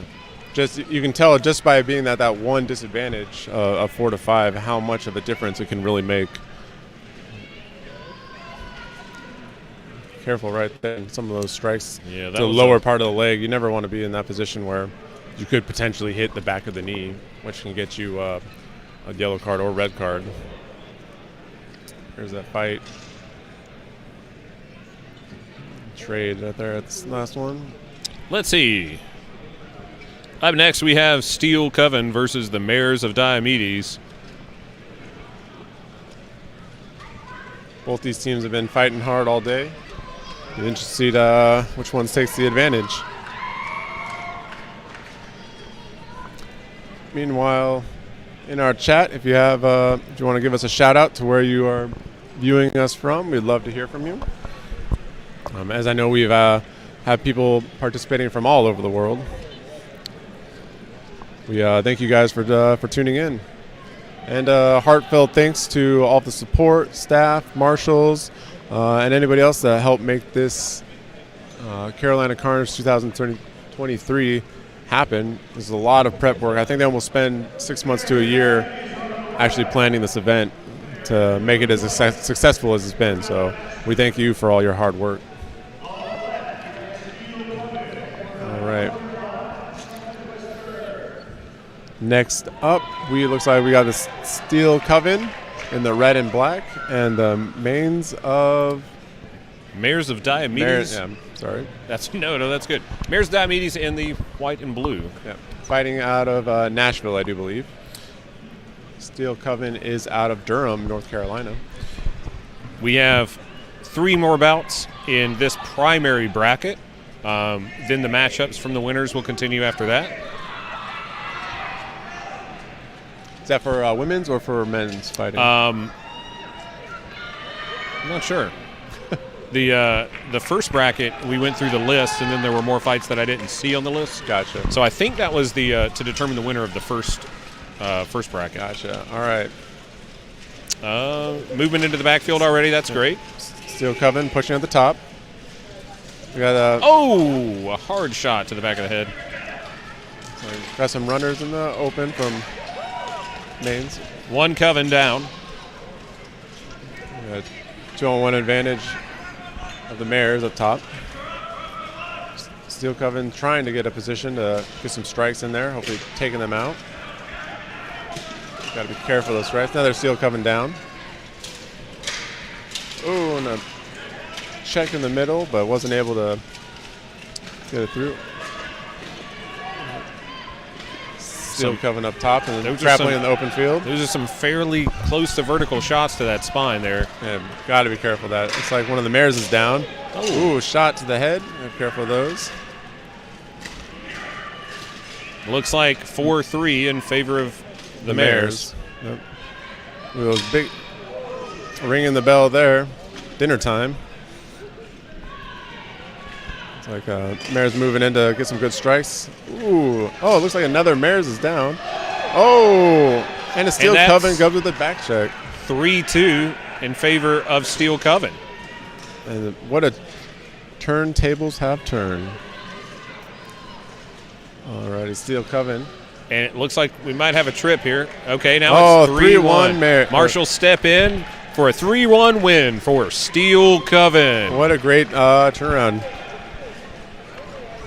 Again, it's at those open field checks to the back when you're not paying attention. Those will get you every time.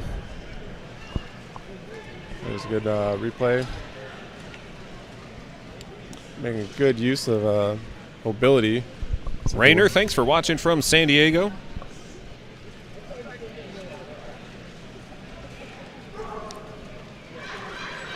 Josh, thanks for getting that stream going at St. Louis. Here we go with a hard axe shot.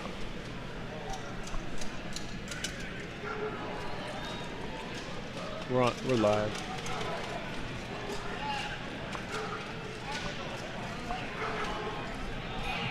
Alrighty.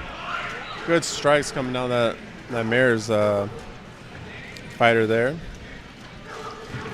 He just one of the mares tripped on their own fighter. That's what happened there. It's always a rough go at it. Good strikes coming in, but just weren't able to capitalize on it. A big axe shot to the Coven hip there. Looks like we might have an armor check here.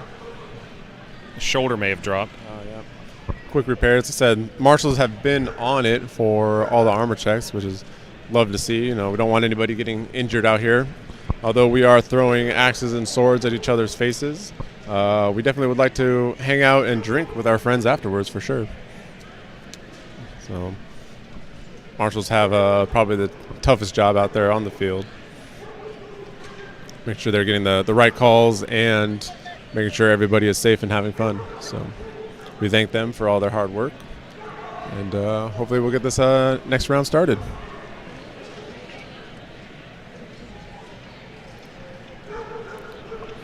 This morning's fighters getting a good break, hopefully not so long that the muscles get all stoved up. Up next, we have the Mythics versus Valkyrin.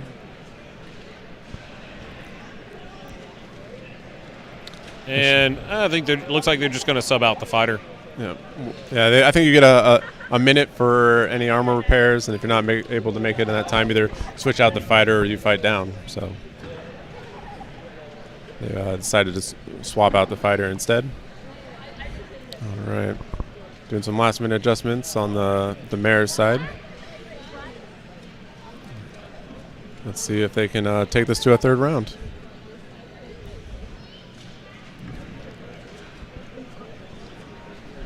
Minimizing the mistakes and taking advantage of those 2-on-1s is definitely important when in these type of fights. So trying to Marshall's making sure the weapons are ready to go as well. Yeah. Each fighter and each team gets their weapons inspected prior to fighting. They have to take a rigorous check. Each one has its own weight, length, shape, and size that they're allowed to have, and those get checked by the marshals prior to fighting. Alrighty, so now we're in round 2. Steel Coven moving quickly at the bottom. Oh, and a quick takedown. Overextended and stripped up. Big strikes coming on that Steel Coven fighter from the back. 3-on-2 advantage to the mares on the bottom of the list there.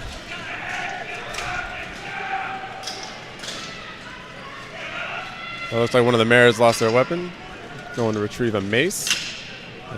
She's getting directed to go help her friends at the top of the list. An interesting tactic there, taking a couple of strong axe big shots, shots moving into coming out of the grapple. Looks like one of the mares is almost about to go down there at the top of the list, and Steel Coven is able to get it. There we go. Oh, another mare down at the bottom of the list. It's 4-2 in favor of the Coven. There you go. Getting that axe around the back of the head, and a nice takedown. And it's 4-1 in favor of Steel Coven. Wonderful. Good job, Steel Coven. Able to take advantage of those 3-on-1s, like I was saying. Losing the weapon really can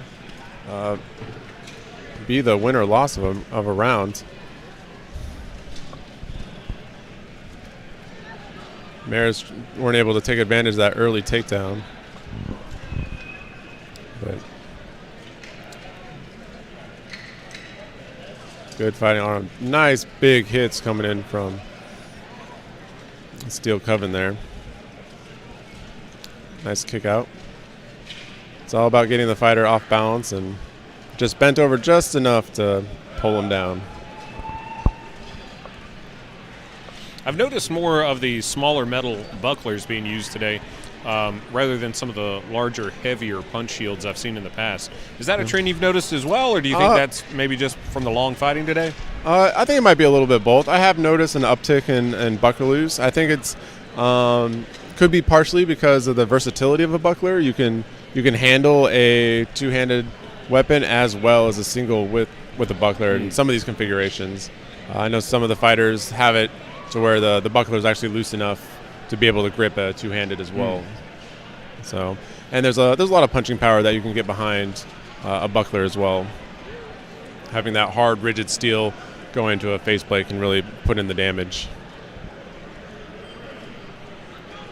On the occasions that I pro fight, I typically use a buckler simply because the larger shields are too heavy to maintain for that long.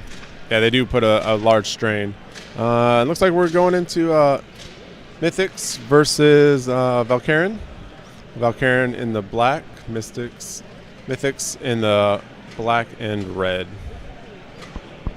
And the gates close. This is the first time the Mythics have fought in a hot minute. Let's see if they were able to use that rest to their advantage and take it to the Valkyrin. Well, Kieran looks like they've had maybe 1, 2, 3, 4 matches, but those involved 2 draws and a 4th round. So it looks like maybe they've had a good bit of time to rest as well. I think, though, certainly the Mythics have had more time. We'll see how that plays out here. You can definitely start feeling the fatigue of having all those extra rounds in a fight, and they really, when it comes to the end of the tournament, can really have a disadvantage fighting all that extra, exerting more and more energy. I love those Sparrow's Beak helmets. It's like we're having a dance competition. My facial structure, specifically my nose, wouldn't allow me to fight with a Sparrow's Beak. I need like a condor's beak or something. You can always find yourself one of the great helm tournament helms. Yep. Those might be able to fit it. I surprisingly can fight in a clap visor. Oh, there you go. My helmet of choice is Wolf Rib. You'll see me fighting in one of those when I'm in the list. I Last year at Carnage, I picked up a used nasal bassinet. Okay. With a drape across the front, and in a year with as busy as I am, I still have not padded it or put a chin strap in. Which I think for a lot of folks in this sport, that's kind of common. Like, this is a hobby for most of us in the U.S. and we end up doing so much. That is very true. And piling up projects that end up get finished the week of the tournament. Yeah, of course, right. I think I started, my first helm was a nasal, so used to that style. But so far as the years go on, competition's getting harder, and I feel like it's becoming less and less of a hobby for some. And more of a lifestyle. Yeah. Absolutely, yeah. It's certainly growing more out of it. Alrighty. Valkyrin taking a conservative approach.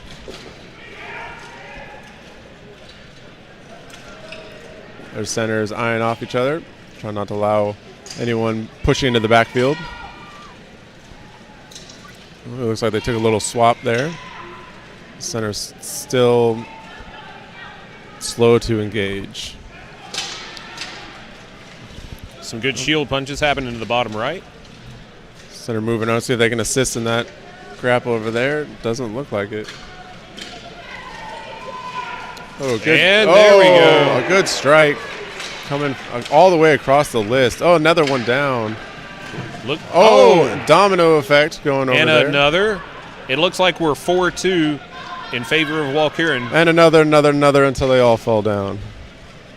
Alrighty. It looks like the Valkyrin do have rolling that axe shot. An advantage. Ooh. And that's 4-1, ending the fight in favor of Valkyrin. Valkyrin, yeah. Am I pronouncing that wrong? I think you're doing it great. Okay. I don't know if it's Wall or Vol. Could be kind of like that German pronunciation. Let's do one of each, so at least one of us is right. Yeah. Valkyrin. I like Valkyrin. Yeah. Yeah, you're right. We can let we can let the chat decide. They're pretty good at that kind of stuff. Mm. Chat, what do you think? How should we pronounce it? Unless there's someone in that team that knows how to pronounce it correctly, we'd love to see that as well. Oh, what a great charge all the way across. Again, battlefield awareness. It's one of the hardest things I had to learn coming up in the sport, and it just takes time and experience scanning the list and really understanding what that is. Plus, obviously, if you see some of those helms, it's definitely hard to see. I don't take any discredit any of those as well.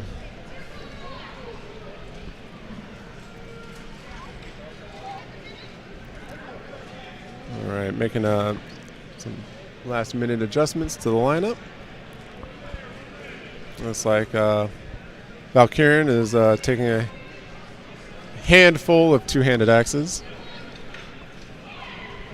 Mythics are set up in their configuration. Looks like mostly melee and shield type weapons.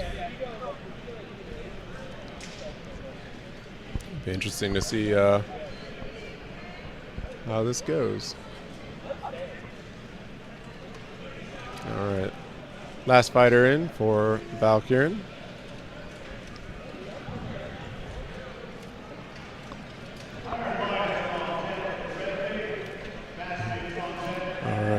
Yeah, we have Bastion and Iron Lions on deck for the men's fighting.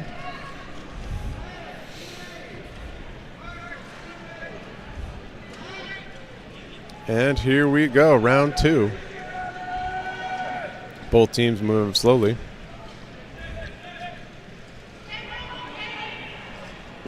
Center's doing a good job of controlling the other, making sure they don't get shoot a gap at all. Oh, and a quick good trade there. Takedown. Oh, nice check into another fighter down.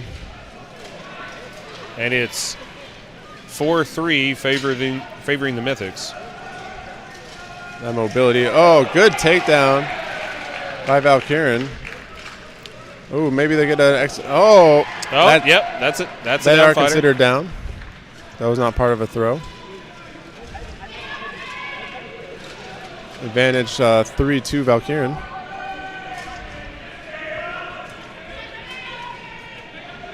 Both stalemates. Again, if you don't actively fight in 10 seconds, they will break you up.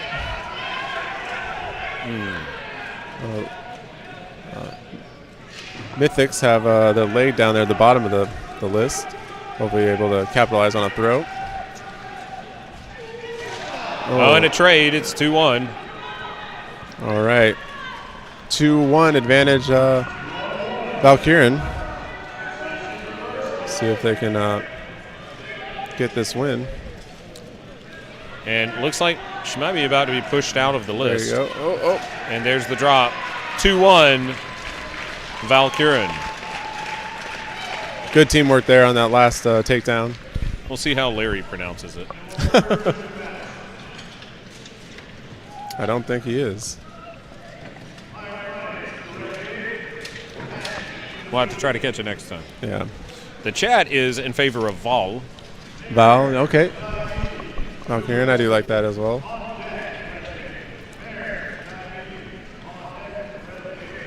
We have Bastion in the blue and gold coming up in the blue gate. Iron Lions in the white and black coming from the red gate. Good trade there. Said excellent teamwork here at these two. This last one to get the victory. Working Blocking together. one leg, hooking the other. Pushing and pulling together to get them off the rail and get them down. And not going down with them, obviously, is a huge bonus as well. Good work there. All right. Iron Lions versus Bastions. Now, I have friends on both these teams. I'd like to see them both win, but we're here, and that's not going to happen. So I think Iron Lions have the edge with experience and teamwork, with Bastion being such a new team, but let's see if Bastion can prove me wrong. But as you said earlier, Bastion is a new team with veteran fighters. Yeah, they do have a handful. Their core three, Greg Thomas, Jacob, and Dylan. That's Dylan there in the great helm. Well, I was using veteran in both senses. Oh, yeah, you're right. Yep. You are right. Let's see. As long as Dylan doesn't destroy my gauntlet, I'll be happy to see him do well. I've pretty much vowed not to loan my gauntlets. I loaned one time to a dear friend. By the way, Ivan, we love you. Hope to see you again soon. And I loaned the gauntlet to him, and his fingertip got busted like a grape. Oh, my goodness. It's cracked open, just bleeding like goodness. After the fight that happened, he finished the fight, goes over and asked somebody for a Band-Aid, and they said, "What for?" And he said, "Just a Band-Aid." And we all knew Ivan, and they're like, if you need a Band-Aid, you probably need it. If you say you need a Band-Aid, you probably need a tourniquet. Yeah. And he had to go to the hospital. One last quick greeting. I believe that is Greg Tom. And we were in Atlanta for Dragon Con when he busted his finger like that. He got transported to the hospital. I think one of our sports staff did that, and he didn't have his phone with him, so he just walked across Atlanta by himself after visiting the hospital with a big bandage on his hand, kind of knowing where he was going. I think. Was he in any of his medieval garb? I think he'd had most of it off, but there's no guarantee. Alrighty, here we go. Round one. Iron Lions moving to the bottom of the rail. Moving flash. Oh, looks good like movement around back from Bastion. Oh! And one of each down in the center of the field.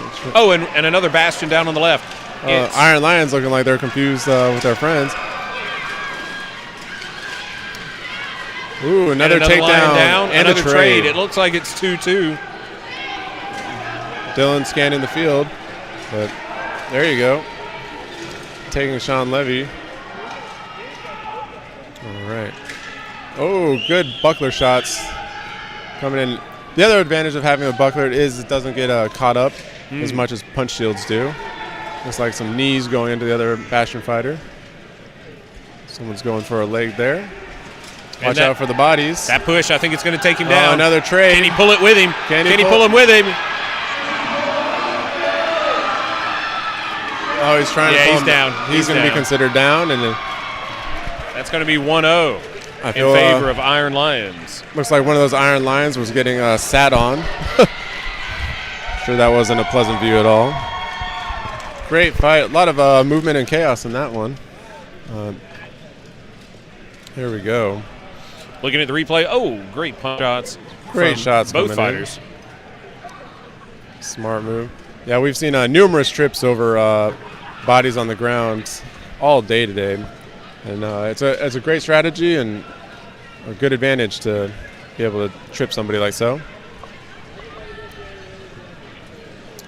Madison, thanks for cheering on the Lions. Any Bastion fans in the chat?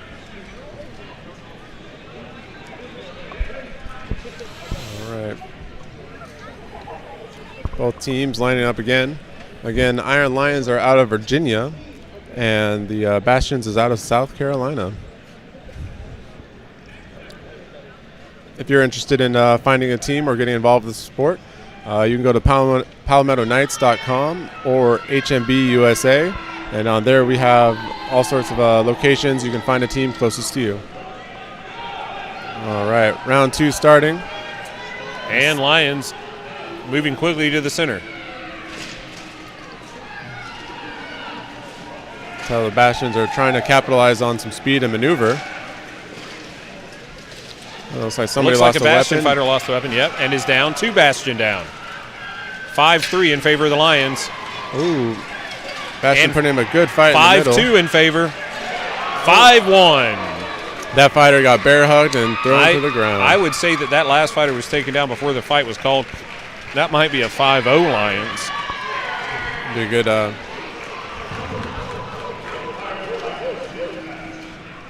Iron Lions giving out a battle cry. Their victory there. They've done very well today so far. Cleaning up the field and a few more hugs. A good kick to open things up. Oh, yeah. Again, one of the Bastions fighters able to maneuver through there to try to get some sort of advantage. Of course. Let's see. That's where the weapon goes down, and okay. Here comes the bear hug to end the match. Over the top, pull back and spin. Spin move. Do a barrel roll. Stay on target.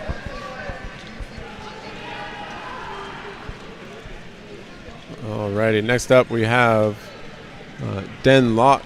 They're going to be in the white and dark blue with the Mares of Diomedes in the blue and light blue and white. Some might argue sky blue. We can let the chat decide. Yes. Possibly baby blue. Oh, yeah. Baby blue. Navy blue you might consider for Den Locke. Baby blue was the color of her eyes.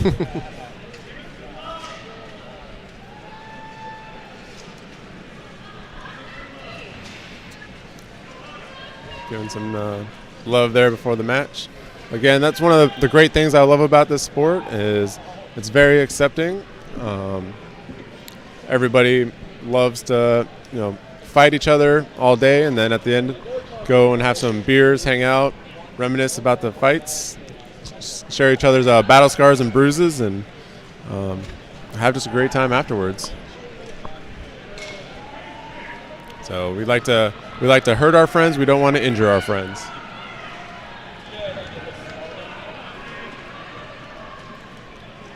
Alrighty, both teams lining up.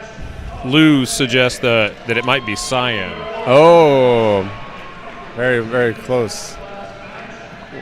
It might be the filter on the lens of the camera, potentially. Yes.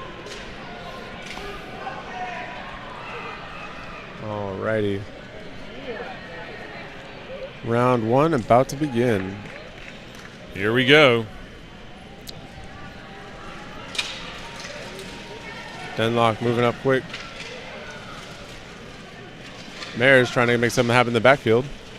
Den Locke rebounding off a hard-fought loss. Oh, nice hit, but lost her weapon. Had it broke in half. Oh, my goodness. Well, not half. No. The handle came right off.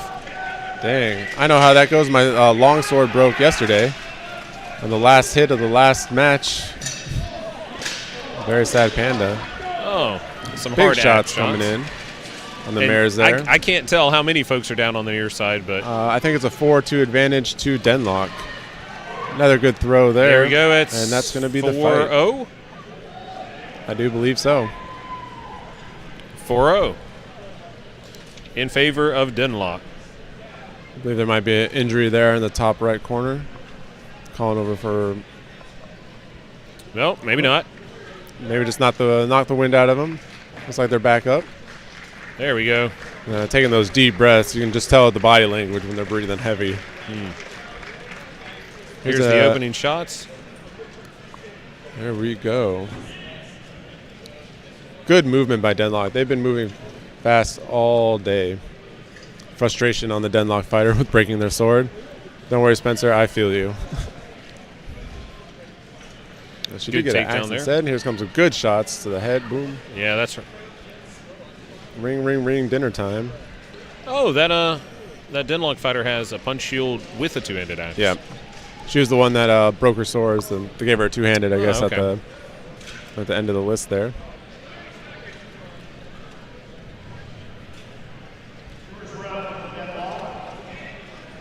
Alrighty, here we go, round 2. All right, we'll see if the Mares of Diomedes can come back and take this round. Earlier today, there were almost no third-round fights, and just in this bracket alone, we've seen several draws. Definitely. 4 by my count so far. Said those extra rounds really start getting you when it comes to fatigue and strategies. So you mentioned your sword broke yesterday in the last strike of the last match. It's the best time to lose it, right? I guess so, yeah. Hope they gave you points for it. Cool points only. Alrighty. It was a good kick to open things up. Denlock has a big polearm out there dropping bombs. Good. Oh, potential good trick. Maybe here comes a throw. Good field awareness and movement. Down. One mare down. And good leg work there not to trip over the down fighter. Good mobility on that Denlock fighter getting out of that 2-on-1 situation. Now they're able to go help one of their fighters. Big shots coming in. Oh, right to the helmet, head. This shows how tough some of these women fighters are. I've been working on the railroad. Here's another Denlock fighter. 3-on-1 situation over there.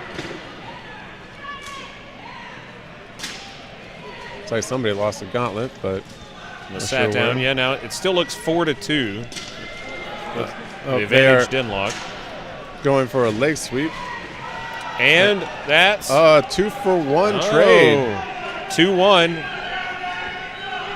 Mares are still in this fight. Maybe. They're figuring out what happened over there in that other section. One of that fighter might have touched the ground prior to grabbing that leg, so they might stand that mare's back up. Especially if that polearm went into the back of the knee, and that can be a yellow card there. So they're trying to figure out that right now. I don't know, maybe we can go to a replay and see if we can see it.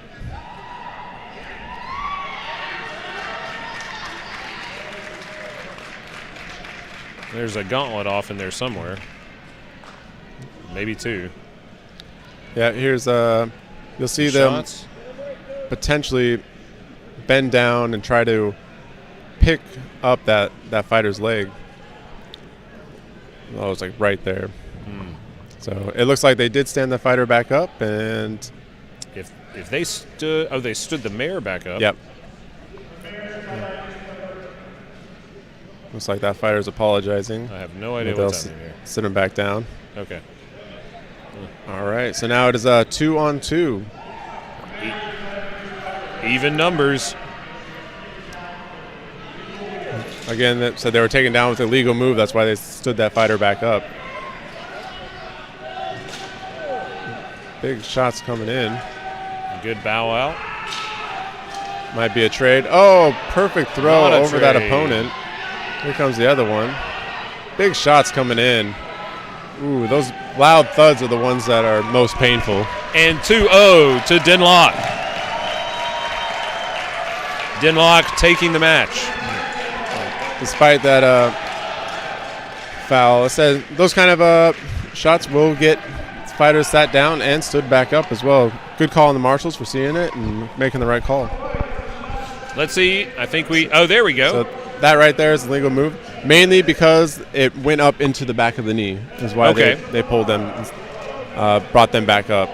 Now, there was a potential for a red card if that fighter would have been injured and unable to continue. So,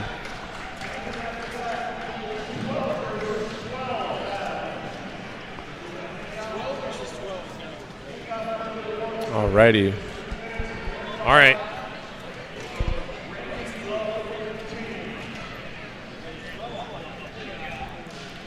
All right. What have we got next?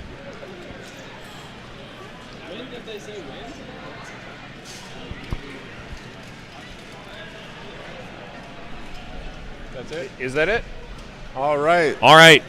We'd like to thank you for joining us here on the live stream for day 2 of Carolina Carnage. And we're going to welcome you back tomorrow for the finals of the 5 versus 5, the 12 on 12, and the 30 versus 30 if we've got enough folks to compete. Yeah. That is going to be happening at 10 a.m. Eastern Standard Time.